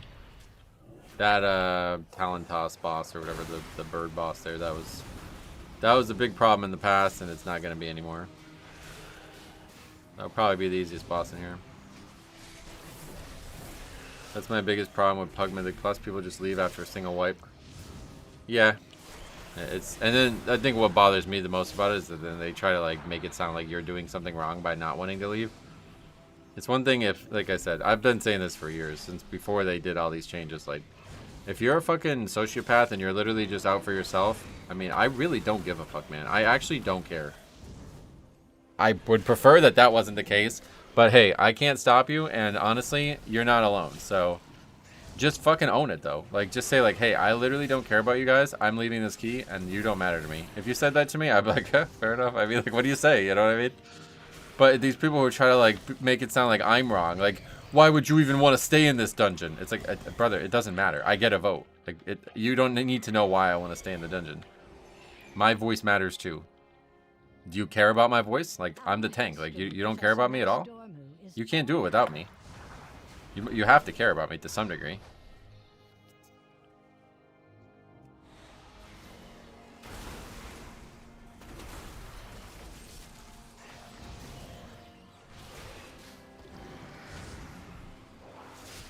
Please excuse the mess. It has been quite some time since students have been here. I'm just putting together my lesson plan.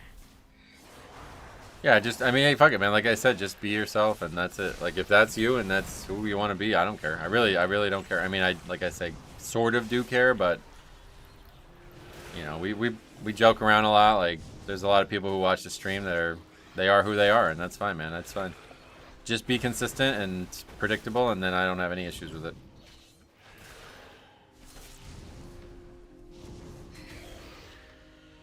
There's very few things that I would not tolerate socially, and that type of like deception is really, that's number one.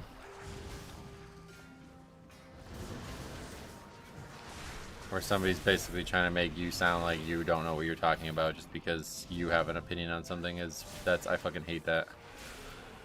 Cannot stand, and that is like a type of argument that I can't stand as well. Like it just really, because it tells you that you're not actually interested in arguing to have like an intellectual debate. You're arguing to win. You're only caring about you not looking bad or something like that. Like, I love having conversations that sound like arguments. I love it. I fucking do it all day. Like, you have no idea how much time I spend on the forums and on Reddit and all these other places. And I enjoy it. It's fun. It's like brain stimulation. It's like a game, you know what I mean? But when they just try to do something to like shut the conversation down immediately and just like make it so it's impossible for anybody but them to win, then it's just like, honestly, fuck you, man. You just took the fun out of the game, dude. You broke the game just so you could not lose. That's so shitty.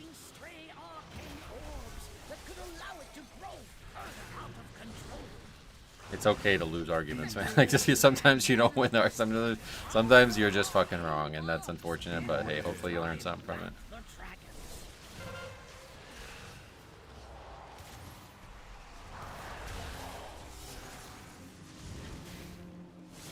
I'm not saying you, man. Don't worry about it. Don't take it so serious. It's all good. I'm not saying anything about you. I just mean in general, when people are like trying to obfuscate the discussion or just shut it down in some other way, so they like, it feels like at times it's not even about winning or losing, it's just about them not losing. You know what I mean? Like, it feels to me like they're not sure how to win, so they're just like, well, I don't want to lose, so that's it. You must be an idiot. Like, the amount of times people say that, it's really prevalent on the internet nowadays. I know people have always said that shit, but it's like, brother, I'm not an idiot. Like, shut the fuck up. Like, what basis do you have on that? Just because you read 2 of my comments, you think I'm not smart enough to discuss this topic with you? I mean, if anything, you're the idiot, right? For anybody who would say that, I know that they're not doing it out of a lack of intelligence, but it would be more likely that they are doing it out of a lack of intelligence than me having an opinion that they disagree with being out of a lack of intelligence. For me, being wrong normally is a good thing, because it means you can learn something. Yeah, in many places that's very, very good. Not always. And sometimes being wrong is catastrophic and fucks your life up, but I think in these low stakes arguments on the internet and things about video games especially, it's like, yeah, probably good to be wrong.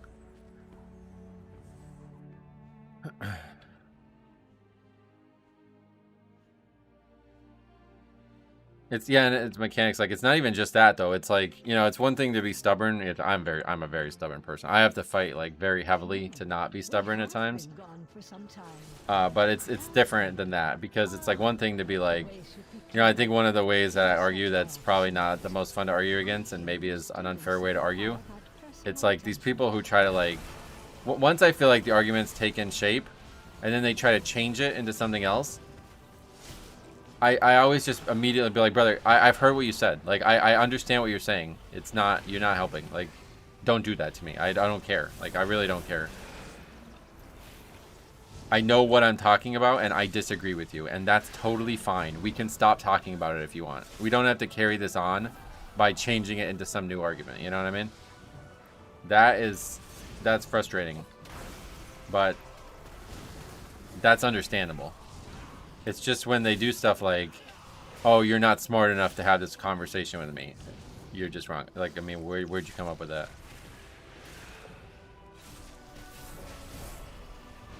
You read one of my comments on the internet and you think you know that? I mean, how could you even say that? Yeah, the whole like moving the goalpost thing, I think that's different, but it's like, I'm trying to think of a good example recently. This Miami, Ohio thing was really a hot topic for me. I spent a lot of time debating this with people. I'm trying to think of a good like back and forth that I actually had with people. My statement on this team is that they did not beat any teams that they should beat. Like, they didn't play any teams that they should beat, first of all. And there's some reasons that happened, and I guess that's unfortunate. But, I mean, to me, it's still a fact that they didn't play any Quad 1 games. And as such, teams that did play Quad 1 games should be in. I ultimately ended up being wrong about this team, so great counterpoints whoever made those. But yeah, my point is that like it doesn't matter. Like you didn't play any teams, you didn't play any Quad 1 games. Like how do you get into the tournament without winning your bracket, without winning your conference if you don't play a single Quad 1 game? I mean, that's just absurd. It really is absurd. I feel like even one quad 1 win and a bunch of quad 1 losses is still more impressive than 0 quad 1 games attempted. And so people would just say, like, you're an idiot. Like, that, like literally, like, people are like, you're an idiot. I'm like, no, I'm not, bro. Like, there's a reason that they have quad 1, 2, and 3. Like, this matters. I don't know. It's an important thing. Like, I get that the team's undefeated, quote unquote, but that's not enough. Like, high school teams are undefeated. Look at, like, the game we just played. We played an undefeated team. They lost. We beat them by 20 points. Being undefeated does not mean you're the best team.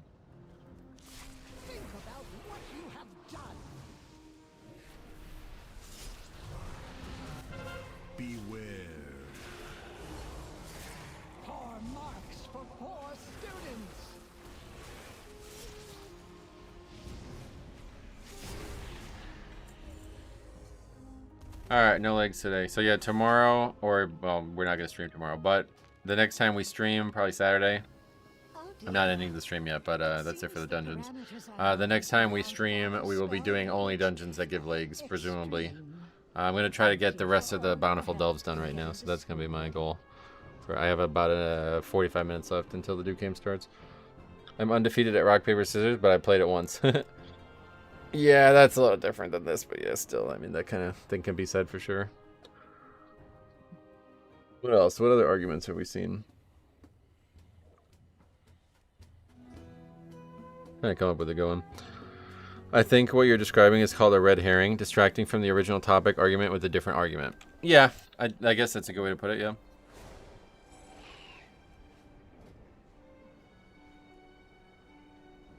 Yeah, done.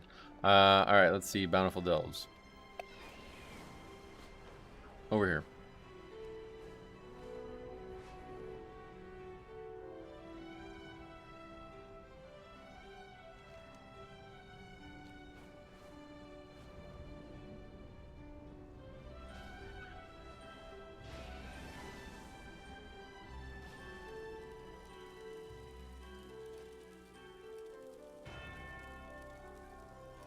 Oh yeah, Gilded Stash. Huh, alright. See what that does. I assume that's just hero or something. Until we get it higher, then it gives mythic. Metro, will you try the Del boss today? Oh, yeah, maybe. Do you want me to try it? I'll give it a try. I kind of want to finish the Bountiful Delves. I don't know that I'm going to have enough time, though. So, well, yeah, you know what? Fuck it. Let's try it. I was going to do it after I fully upgraded my gear, but I kind of want to check it out. Yeah, we'll try it. We'll do this one, and then I'll go try that one. Too quick to counter.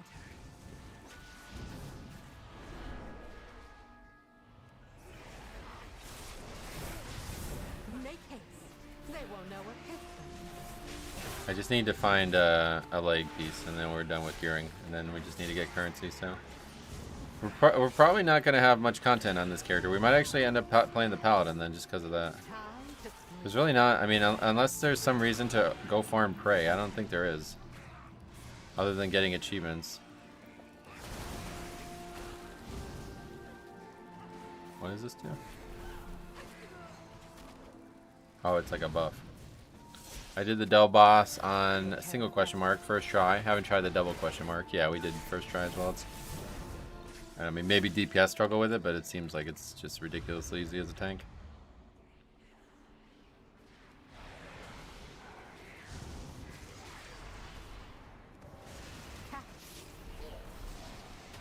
Quiet.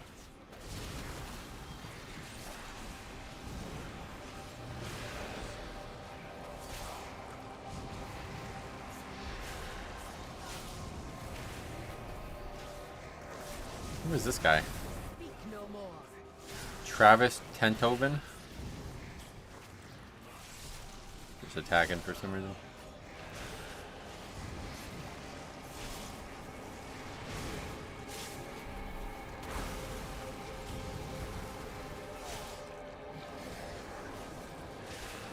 I'm actually kind of excited though. I hope the Mega Delve thing, or what are they calling it? What are they calling it? Is that right? Mega Delve? Yeah, whatever that's gonna be. I hope that'll be fun. I hope it'll actually be hard. And I hope that they'll use this curio or whatever, this like new boon system thing to actually make it interesting. One moment. What are we supposed to do? Oh, we were supposed to click on these portals. Or these crystals.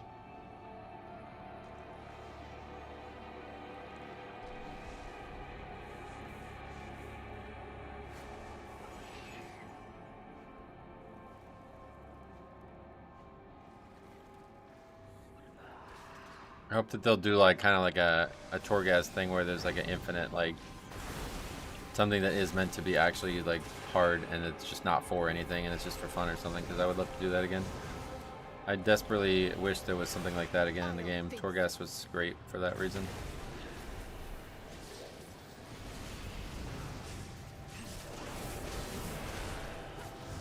They won't know what hit them. We've deep. I don't think so. Didn't double question mark boss give you a catalyst charge or something? I don't know. I don't remember. Maybe. But I think it was easier to just get it from Mythic Plus probably. Because I didn't do it.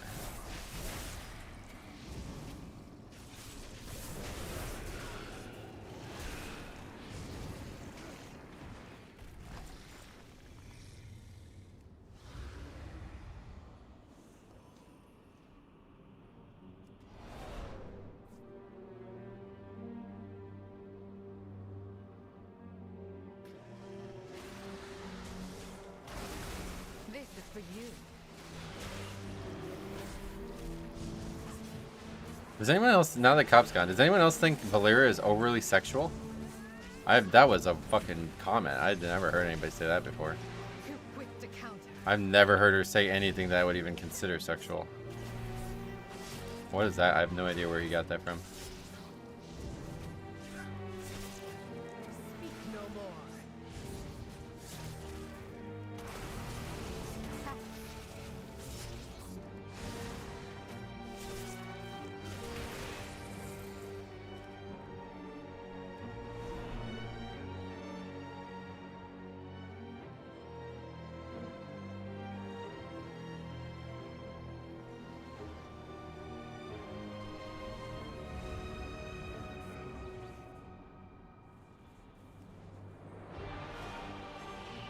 I think Torghast was the first real test to see whether or not people would actually like Delves, even if it wasn't one. But I definitely think Delves are the evolution of it.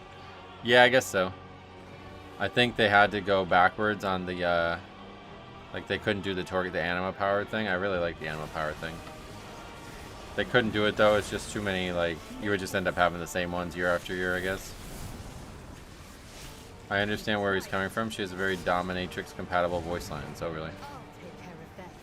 Like, is there a voice, like a word or like a phrase that she says that stands out in that, for that? Because I don't, there's not one that even, like, they won't know what hit them. That's definitely not one. Unpopular opinion, I actually like Torghast. Oh, it was great the whole time. The like, boss rush version of Torghast, though, is some of the best content they've ever made.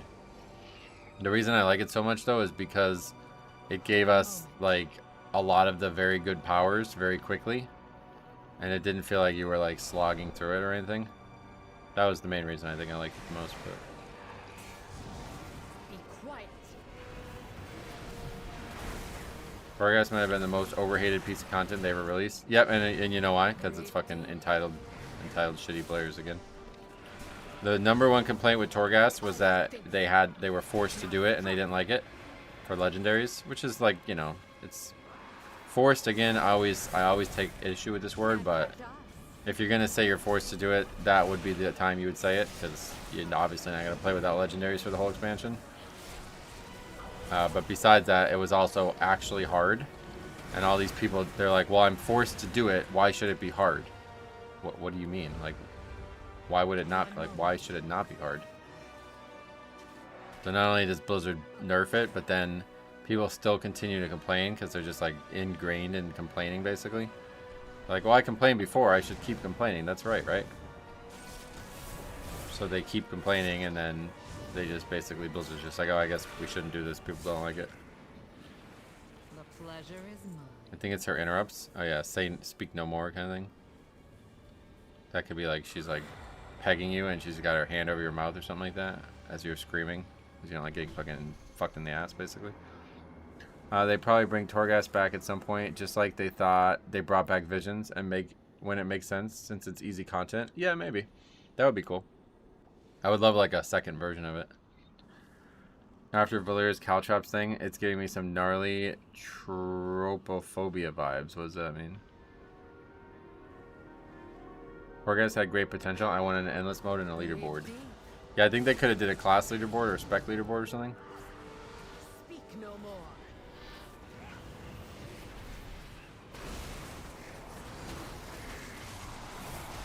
My eyes on you. The pleasure is mine, you think?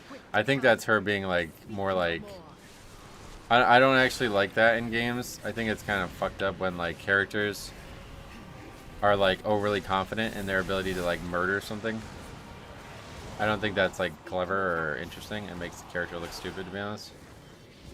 Especially in a case like this where it's like you're not doing anything. I'm doing all the work. But Fuller's cool enough. I don't have anything. Like if Bran was like that, I would fucking... Oh man, I'd be so mad at him. Like, brother, you actually are detrimental to this. Like, I'm the only reason you're succeeding here, Bran.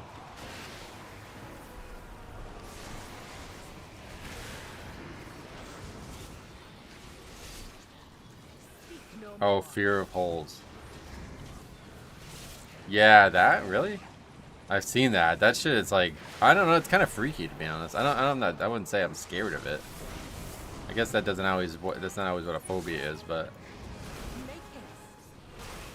it like I've seen some examples of it, and it's like, ugh, it kind of just like freaks me out. But it definitely does not. That does not freak me out there. She's out DPSing you. Yeah, no, that's what I said. This is much better. I was talking about Bran. Character's a lot more valuable now.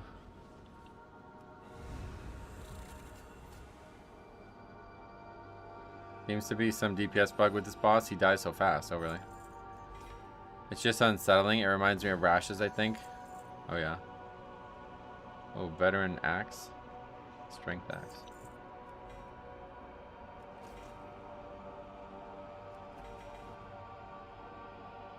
Wait, what did we... I didn't even notice what we opened. Yeah, I'm not sure. How many veteran things did we get? Or champion things? Oh, we also got champions. Oh. I didn't even think about that. Because we're capped on getting hero from the delve, so now they're going to give us even more champions. So yeah, I think actually the best way to do this is to simply just do the delves. To get the cap. How far are we now? Oh yeah, we need less than 50. Alright, so yeah, honestly, I think we're done gearing for the week. Once we get legs, there's nothing else for us to do. So that's kind of unfortunate. Because I don't know what else to stream on this character now. Outside of doing the delve boss, definitely I want to do that, but... Oh, we don't have our hearts up. But yeah, it's kind of weird. This week is, I don't know. I really wish they had the quests available for everybody. I really wanted to do that. It's particularly creepy when it's on human skin. Oh yeah. Yeah, we used the map. We got a helmet. Upgraded it all the way, 276.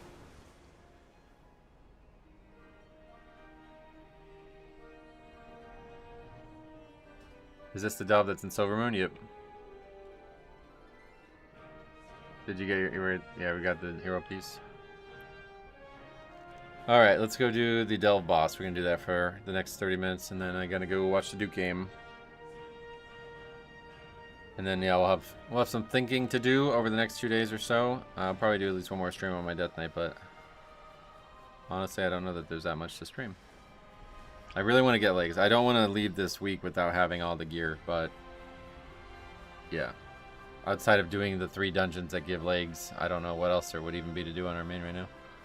Right, let's see. It's in Voidstorm. Wow, Nebraska's winning by 30 already in the second. Wisconsin is actually struggling against High Point.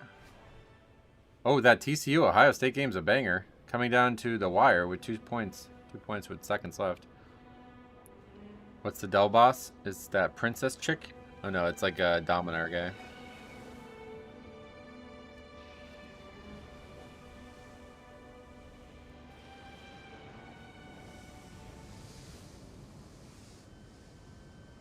This one here, I guess.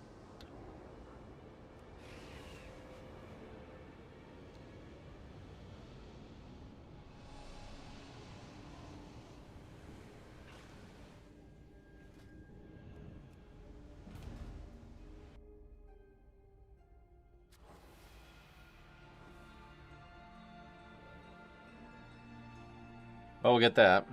One moment. I guess this like loadout, or how do you even switch her? You have to talk to this thing. Is this? I don't even know what it's called. Curio, I guess. This Curio I have doesn't actually work in here. This only works when she gathers nodes, yeah. So what's another option?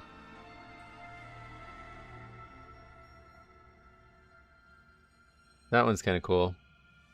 And it's also blue. I don't know what blue, what is the point of blue? Is that stronger than white? Probably, right?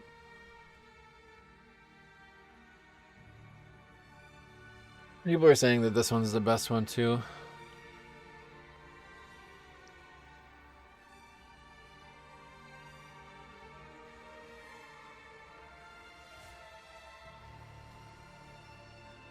Well, no, I know it's rank 3, but like, what is better about rank 3 from 2? Does your delve... How does your delve have double question mark instead of an 11 or something? Oh, I'm doing the Torment's Rise. The boss. I use subjugation. Oh, shit. Mount from here is sick. I'm not going to lie about it. Oh, there's no reason to lie, brother. Feel free to speak your guys' mind. Don't ever feel like you can't. Okay, 16 million. TCU wins. Nice. Did they win on the buzzer, or were they winning the whole time? Okay, so let's see what actually... Why is she dead already? So she's kicking that. I don't know what else there is to do. Imploding Strike. It just does damage. Devouring Essence. That puts a dot on me that I could have AMS'd. Ohio State missed their last 3, damn. Oh, that did a lot of damage, wow. Okay, we'll probably die here. So we need to AMS that DPS, or that magic thing. AMS. Yeah, melee's hit hard too. There's nothing to do to counter this, right? You just take it and you survive it. Why is she pointing at me? Why don't you just focus on whatever you're doing? What is this?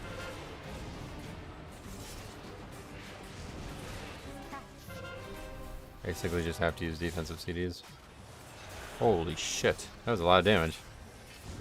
Beware. No more.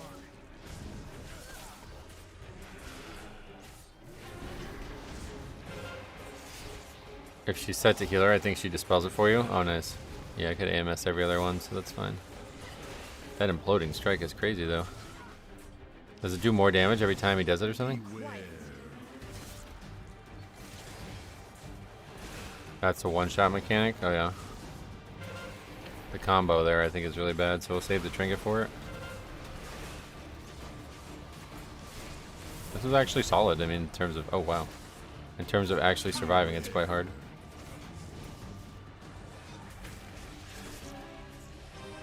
Yeah, I'm gonna die here, I guess.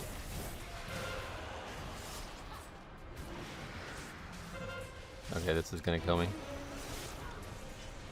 Health pot. I think you can backstep out of it. Oh, seriously? You're supposed to dodge it or something? I'm just standing there getting my ass kicked by it. Well, that's actually not a ringing endorsement for the difficulty here.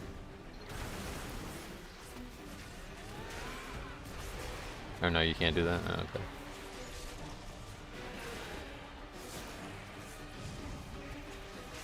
That cast is the one that should be interrupted every time. She interrupts it. Like, there's only one cast, so she just gets it every time. Oh yeah, that's a lot of damage. But there's no counters to them. You just have to survive it. It's actually like a very good tanking challenge, it feels like. It's just so impossible as DPS probably that everybody else is frustrated.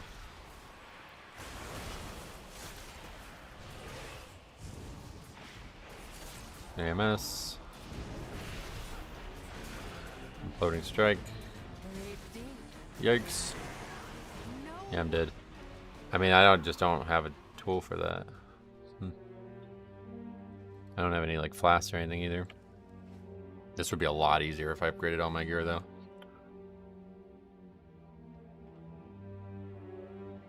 Is there any more mechanics coming, or was that actually the whole fight?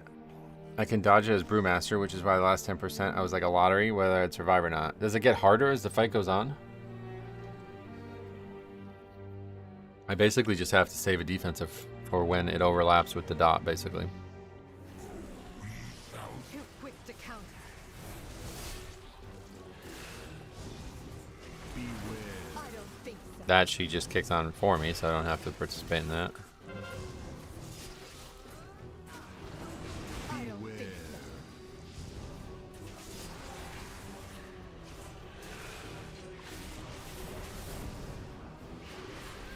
Her damage is really low too. I feel like that would probably be another thing that would really make this a lot easier. It must be doing more damage as it goes on somewhere, because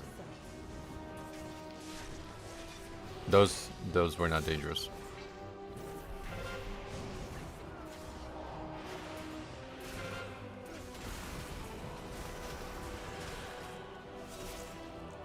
He summons the other adds, and if they're up when he comes back, it's a lot of damage. That's where a lot of people are getting hung up. Oh yeah, it's just hard to kill this shit fast enough, right? This is for you. Make haste. Be quicker next time.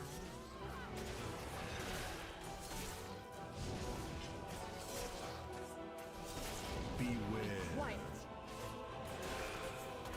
I feel like she does the same damage as the healer I found. Having her as DPS seems like a waste. Oh really? I should try as healer. I fucking didn't AMS the right spell. Shit. Yeah, I could try as healer next time if you want. But then she won't kick, so then I'll just have to kick. Well, I don't know. That doesn't seem like a good trade-off. But she'll keep me alive, I guess. Is that what you're saying? So it will be just trivially easy at that point? How much healing does she actually do? Because that's the only hard part. Is surviving, it seems. You'd have kick for every cast. Yeah, but then AMS has like no value on the fight, right?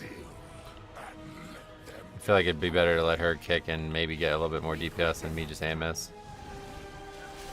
DPS kicks more, healer dispels more, I know that, yeah.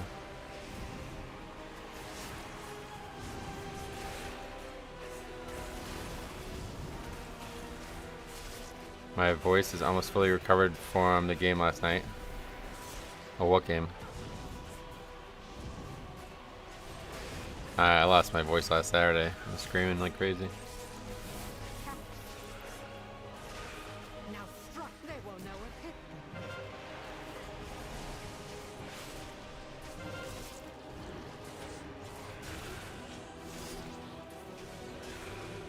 Speak no more.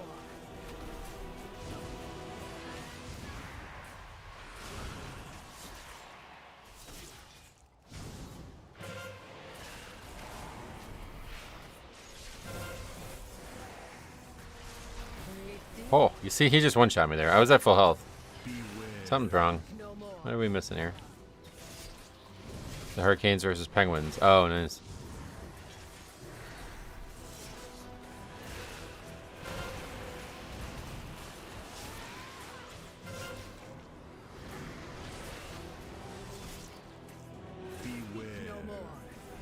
This is actually a very good tank challenge. This is probably one of the best solo tank challenges I've done.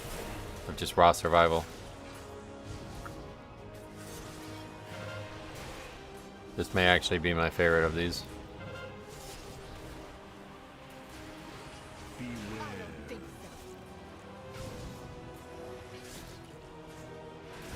I don't know if there's even more mechanics now. I watched a video of Elemental Shaman doing this and basically just kited around for 12 minutes. Oh, that's rough.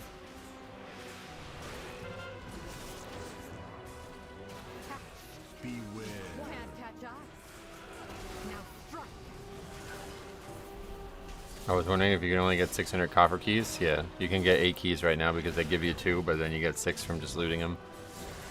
I heard this fight is easy as a healer, but it's like 20 minutes long. Oh yeah. People were saying they one-shot it as Disc Priest, so I don't know why that would be the case, but...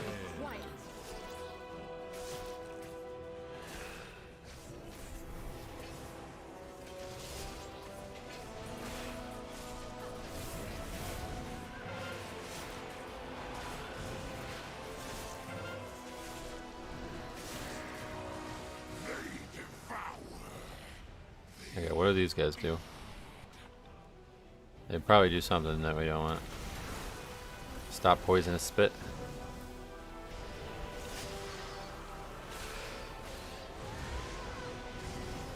Oh, we're getting like pushed around and shit.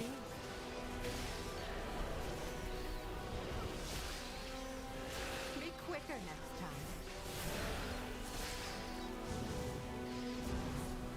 3 stacks of that. It's just doing damage, yeah.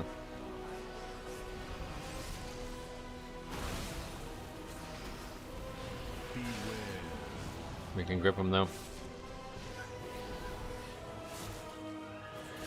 This is for you.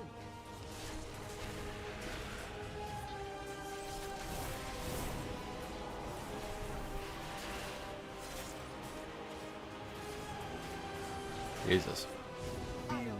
Feels like it's only hard now because of the gear. Yeah, that's what I mean. It would actually be much, much easier if I upgraded all my gear, I think. Even just right now. The big thing is the DPS requirement, it feels like.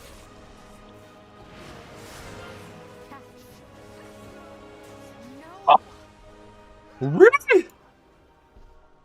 What? See, guys, it does inconsistent damage, I feel like. Why did it go from 480k to 560k? I could have survived that easily. I just didn't think it was going to kill me. That doesn't make any sense. It did almost 100k more that time. Oh, did it crit? I can get crit as a tank? That's news to me. I think that's just the last thing that happened. That's why it was in bold, right? Or no? He gets a damage amp in the last phase and the tank buster turns into a one-shot. Oh, wait, really? So you're saying I can't survive it? What do you mean? Is there a dungeon journal? I don't think so, but that's not going to explain why he did more damage with it. I mean, I could have survived that easily. I just didn't know it was going to kill me, frankly. Let's just, I don't know. Should we try it as healer? Yeah, we'll try it as healer.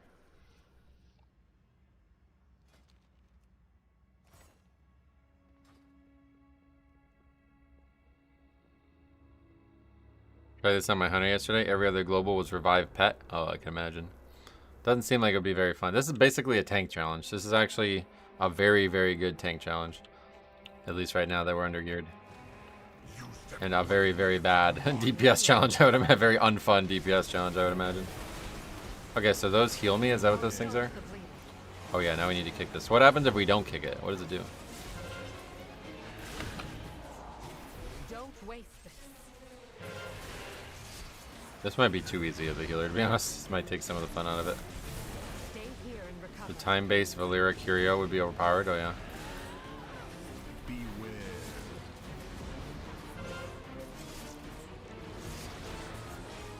Oh, this is going to be way too easy. It heals to full every time I take those. So I don't even need Death Strike. Let me get rid of that. She puts the actual dot. She takes the dot off every time.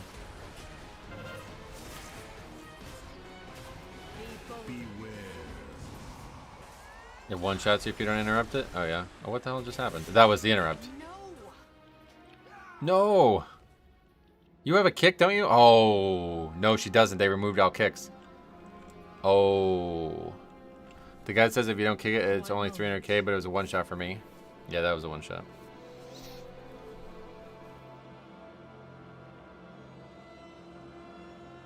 I don't think she's doing... Like, she is doing a lot less damage, though, don't you think?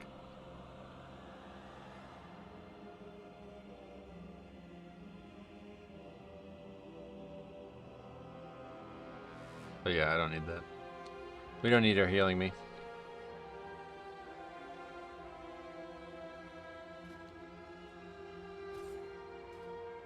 There's also an in-game audio assist that I used to say the spell name as they were cast. Oh, that's smart.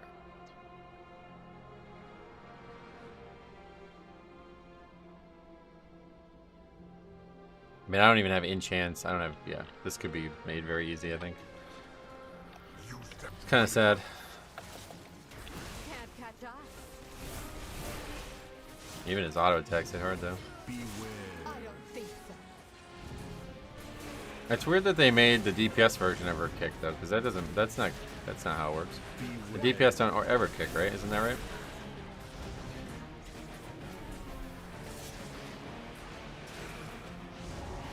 For some reason the timer seemed to be off.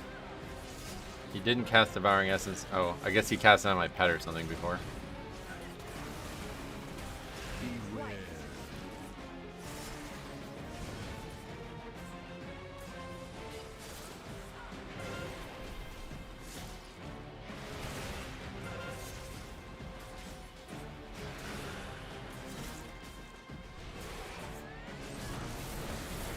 What is this that she just did? Some kind of barrier or something to help me survive? I don't know what that is. Too quick to counter. We're falling way behind on survival somehow compared to the previous pull. It's kind of nuts that we literally just stand still and tank though. This is actually like legit, like a tank challenge.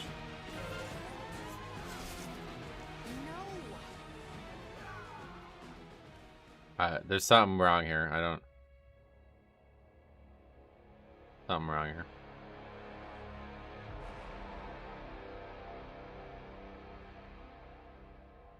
Come and be consumed. Not sure what that would be. What would be causing that? I swapped to Healer Valera because she was doing like no damage as DPS for some reason. Yeah, this is intentionally like this. One moment. The Valeria and the actual Delve scales based on the key level, and this one they don't do that. So this is like a flat amount of damage she'll only ever do. They're supposed to tanks on prio, kicks DPS on all others. It's how I usually try to operate. Oh yeah, it's just a joke. Alright. We got a couple more attempts, but then I'm gonna go watch the Duke game. What time are they slated to start? 3 now. Okay, so we got about 15 more minutes.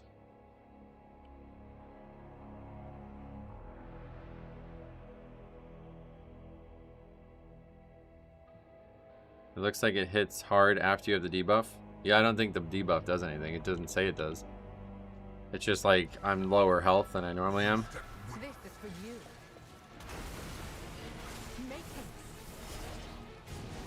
it. The pet is like actually tanking, and I don't know why.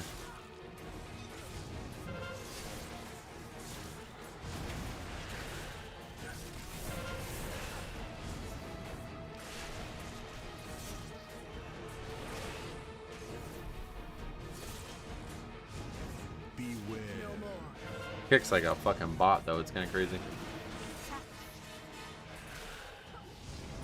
Kicks like the split second the cast starts. I was able to survive phase 1 imploding strikes, which is Shield the Righteous and immediately healing after, but phase 2 and 3 needed a defensive. Oh yeah. It just seems inconsistent. He does like a different amount of damage with the spell each time for some reason.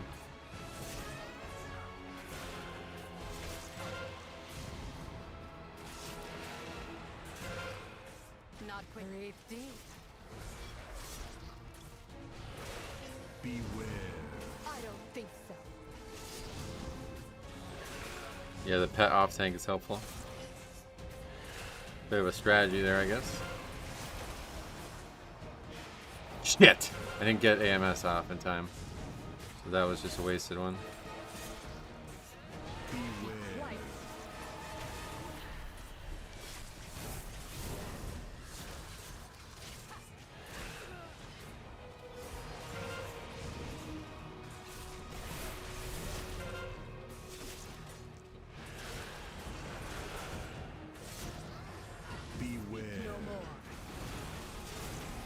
Just how easy this fight would be with the Death Knight from the War Within.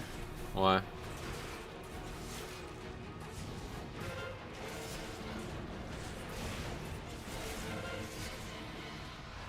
Dead. See, that should have killed me there. How the fuck did that not kill me there? I was like 400k health and seems to do 500k a lot of times.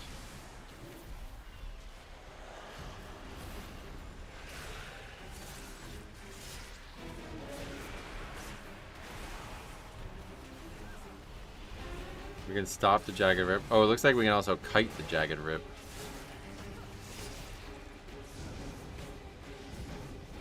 Yeah.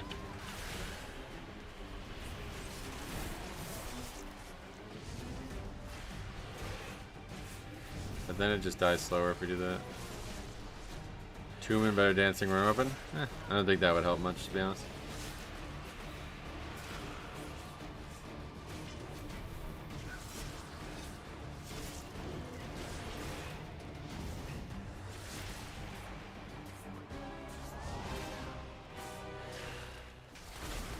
Not quick enough.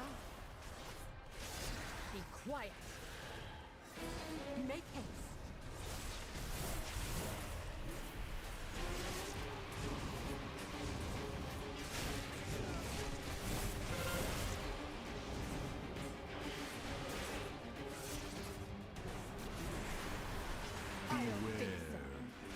Are you getting any parries on the imploding strike? No, it doesn't look like it's mitigatable. I don't think I've parried it yet. But I haven't seen every single one. I mean, I don't have a lot of parry right now, probably, so it's possible.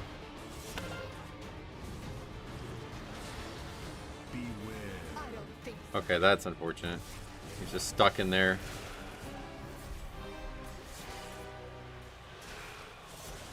We're getting unlucky with this. Yeah, we're probably dead here. Ice bone up. Last big defensive.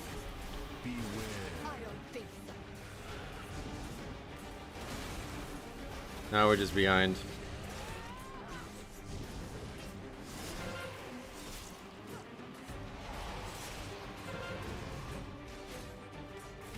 Yeah. Should have used Vamp Blood. Probably should never save anything. I should just, if it's up, I should use it. If I'm not 100% health. And then just try to get enough caught up after that. There's probably some talents that would help, right?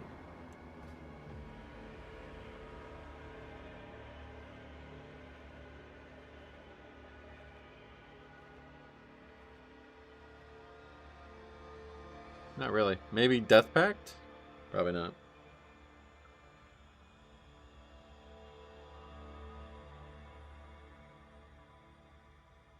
Yeah, no, not really.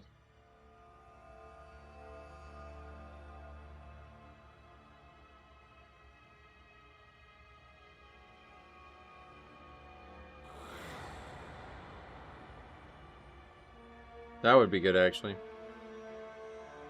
Blood Feast.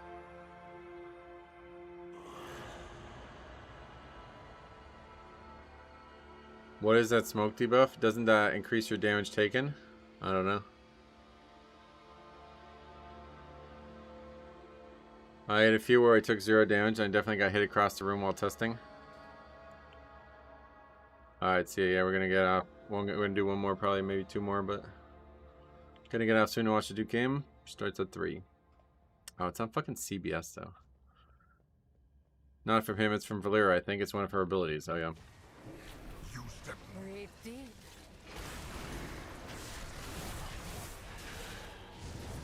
Beware. No more.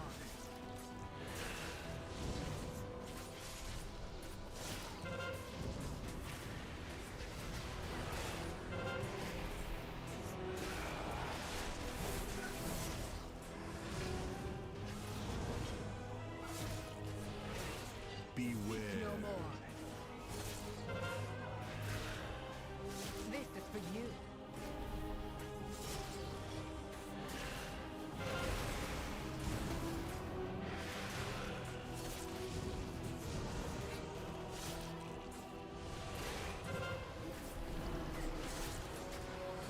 Beware.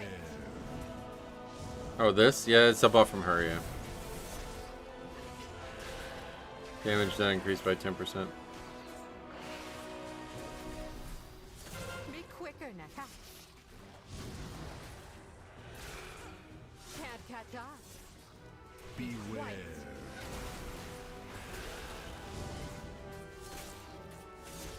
The big thing is pairing his auto attacks, though, I think. Because when we're going into these phases with like no fucking health, it's like feels like almost impossible. Or going into these mechanics, I mean. But sometimes we just parry a bunch of his auto attacks and then it doesn't even do anything. Then we just leave the phase, like we get hit by the mechanic at 100% health.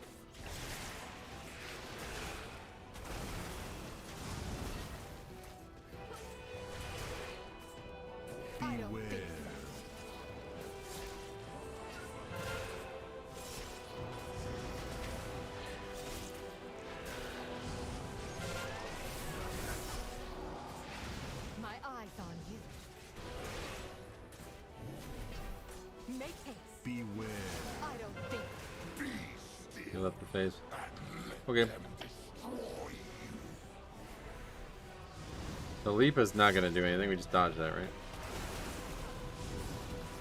That we need to try to not get hit by.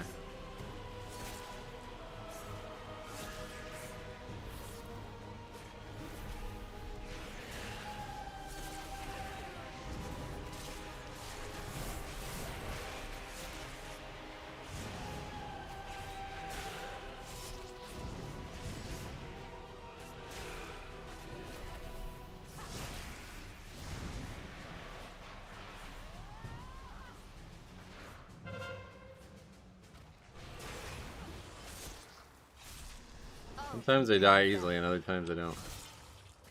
Ah, shit, we got hit by a jagged rip.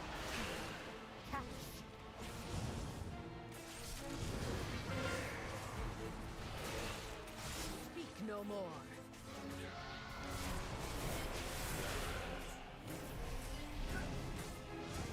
Well, that's everything. We just popped everything there, unfortunately. So that's a wipe. Unless something crazy happens here.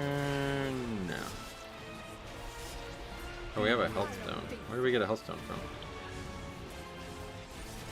This is for you.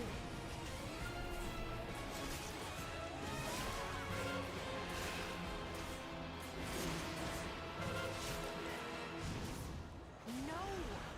Yeah, once you fall behind, you just can't get back up. There's like no way to get caught up. Interesting. Do one more. One moment. We almost had it, I feel like. If I just... This happens all the time when I do shit like this. Super fucking close, and then we just do something stupid, and then we never get back there. A lot of RNG goes right the first few attempts for some reason, and then after that you just start failing.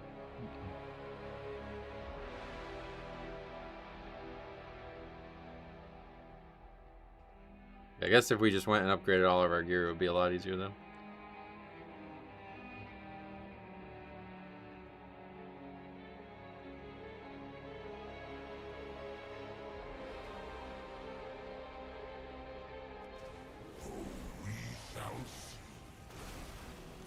Too quick to counter.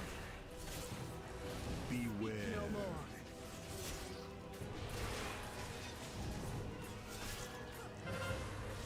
Oh, that barrier is the thing I gave her. That made her... She puts a barrier down and it makes time flow faster or something.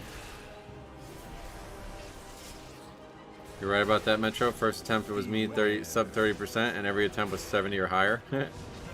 Yeah, it's weird. I don't really understand why all of a sudden it feels impossible. Like what? I don't like. I don't know what's happening now. I don't think that Curio is working though. Let's try something else. Oh, that's why I put it down, because it's blue, right?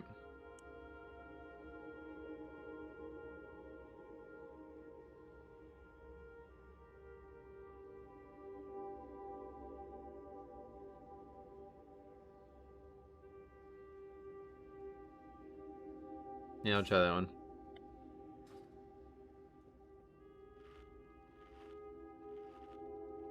One moment.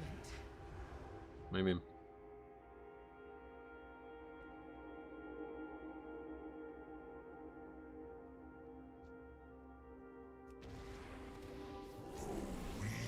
Make haste. Beware. One moment. No, that's not right.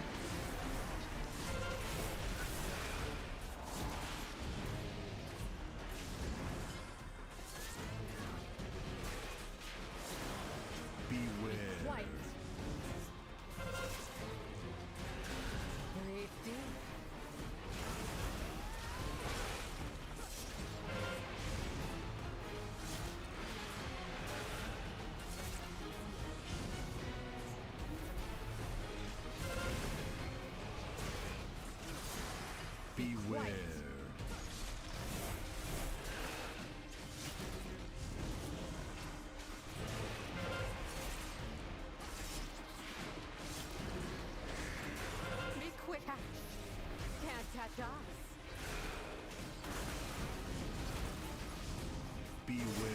No more.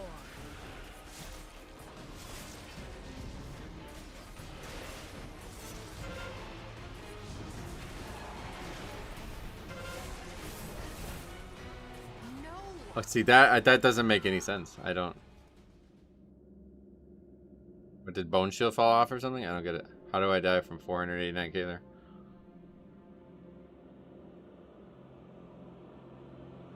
I don't know. One more, I guess. Just did a normal one before it started. A guy said, "Little sorry," and voted to kick me. The sheep brain team voted yes, so now I have a 30-minute. Oh yeah, don't get me started on vote to kicks. Vote to kick should not exist anymore.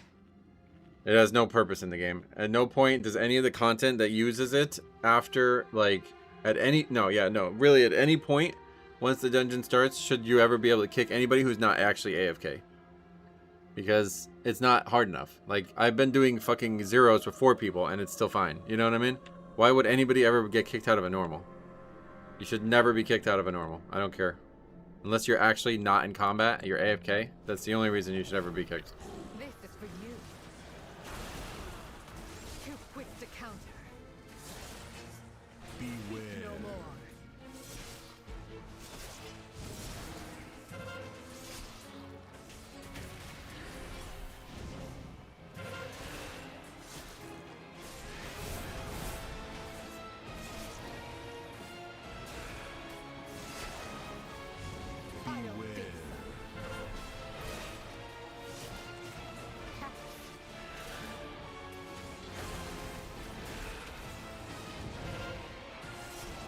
Why are you penalized for being kicked from a group without investigation? Yeah, I mean, that's another problem, but I can see why they do that at least. But one way or the other, you shouldn't, like, there's nothing that you can do in a normal that would stop them from completing that dungeon unless you're actually just not participating.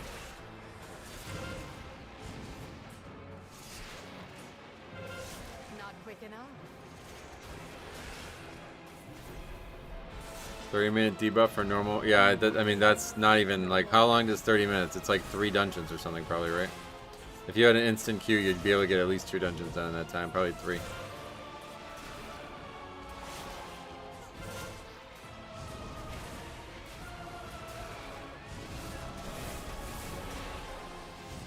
Yeah, I just mean, like, if you're AFK, it probably means that you're, like, doing something else that's, like, a problem in some way. But yeah, no, there's really no valid reason to ever get kicked, I feel like. Blizzard is not the brightest and couldn't predict... Well, no, at one point it was needed. It's just those dungeons have become so easy now that there's absolutely no reason. And honestly, nobody even does them outside of this part of the season. So it's, like, kind of irrelevant. It doesn't become a talking point because once this part of the season's over, nobody does them. It's just leveling content after that.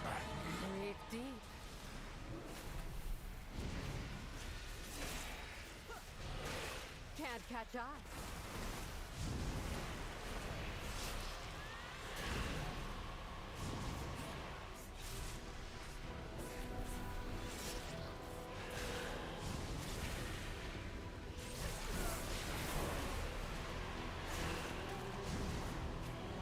I'll take care of that. Catch.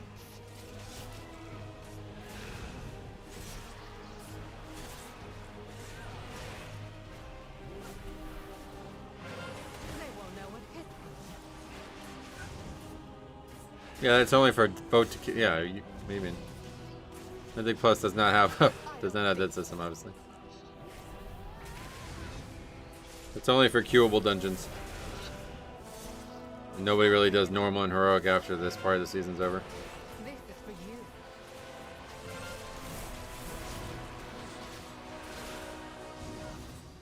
Too quick to counter. Be quiet. The gray on the bar is absorb, yeah.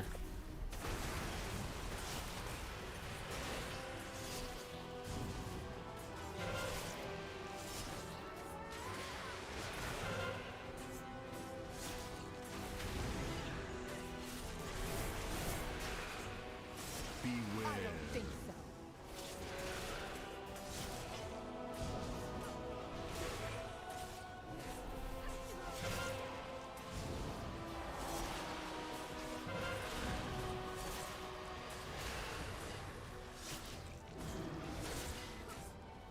Beware. And now I'm way behind. I should have fan-blood that.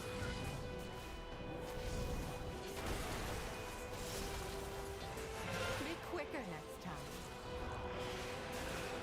Breathe deep.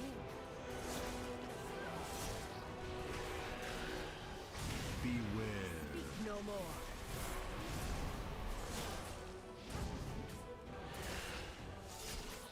Yeah, now we're just gonna die, looks like. Vamplood will be up soon. Oh my god. That's really unfortunate. The RNG there really sucks. Beware. Speak no more.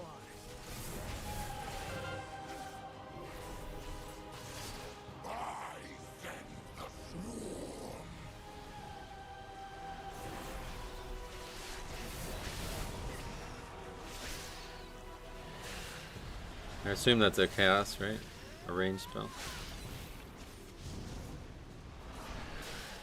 Be quicker next time.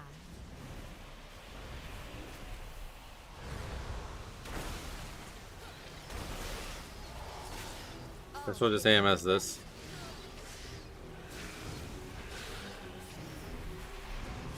My eyes on you. Can't catch us. Time make haste. Oh, he's just attacking me again.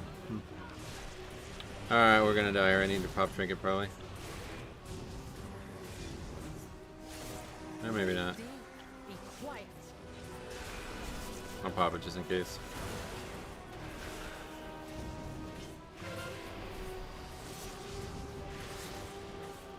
We have absolutely nothing for this next one though.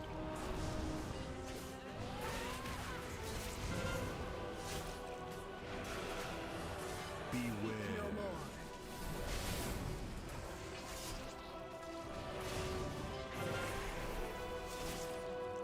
This is for you.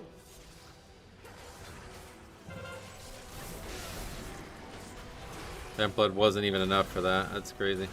Beware. Is he actually doing more damage in this phase? Because it doesn't. I don't see a debuff or anything.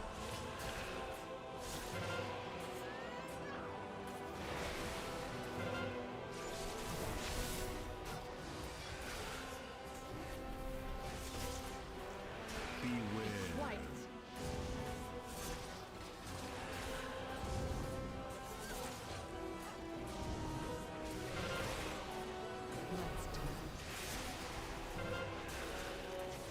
Full health, right? I don't need Vamplood. Okay. We'll save it. It's not really the biggest decision to make there, but we were full health, so we didn't need it. Oh, we've dropped. Oh, we're fucked. Not quick enough. Didn't realize we dropped Bone Shield. We're fucked. Catch.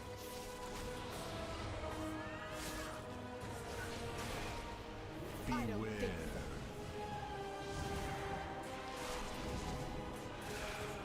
Trinket's up.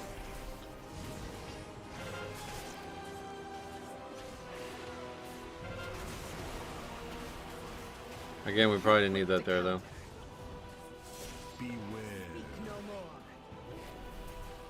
Hard to get him to move. Oh, there's another phase? Wait, what? Sorry.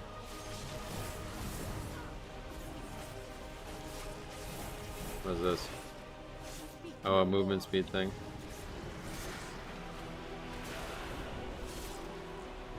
Can we grip him? No. What is this? All this casting? Come over here. I need to attack you. Quicker next time. Okay, now it gets annoying with all this shit going on. Speak no more. Yeah, it's over already. I've lost everything.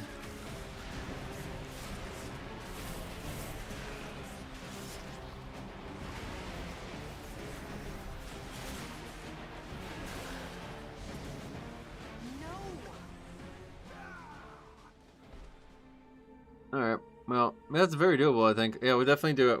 We'll upgrade all of our gear, and then next time we get to stream, we'll do it. But I gotta go. The game's already well underway. We're 4 minutes into the game already, so I will see you guys. Oh, yeah, I wonder if Shadow Melt works. Good call. Yeah, we'll be back probably Saturday, maybe Sunday. I don't know exactly what's going on this weekend, but we'll see what happens. Thank you for watching, guys. We'll see you guys in the next one.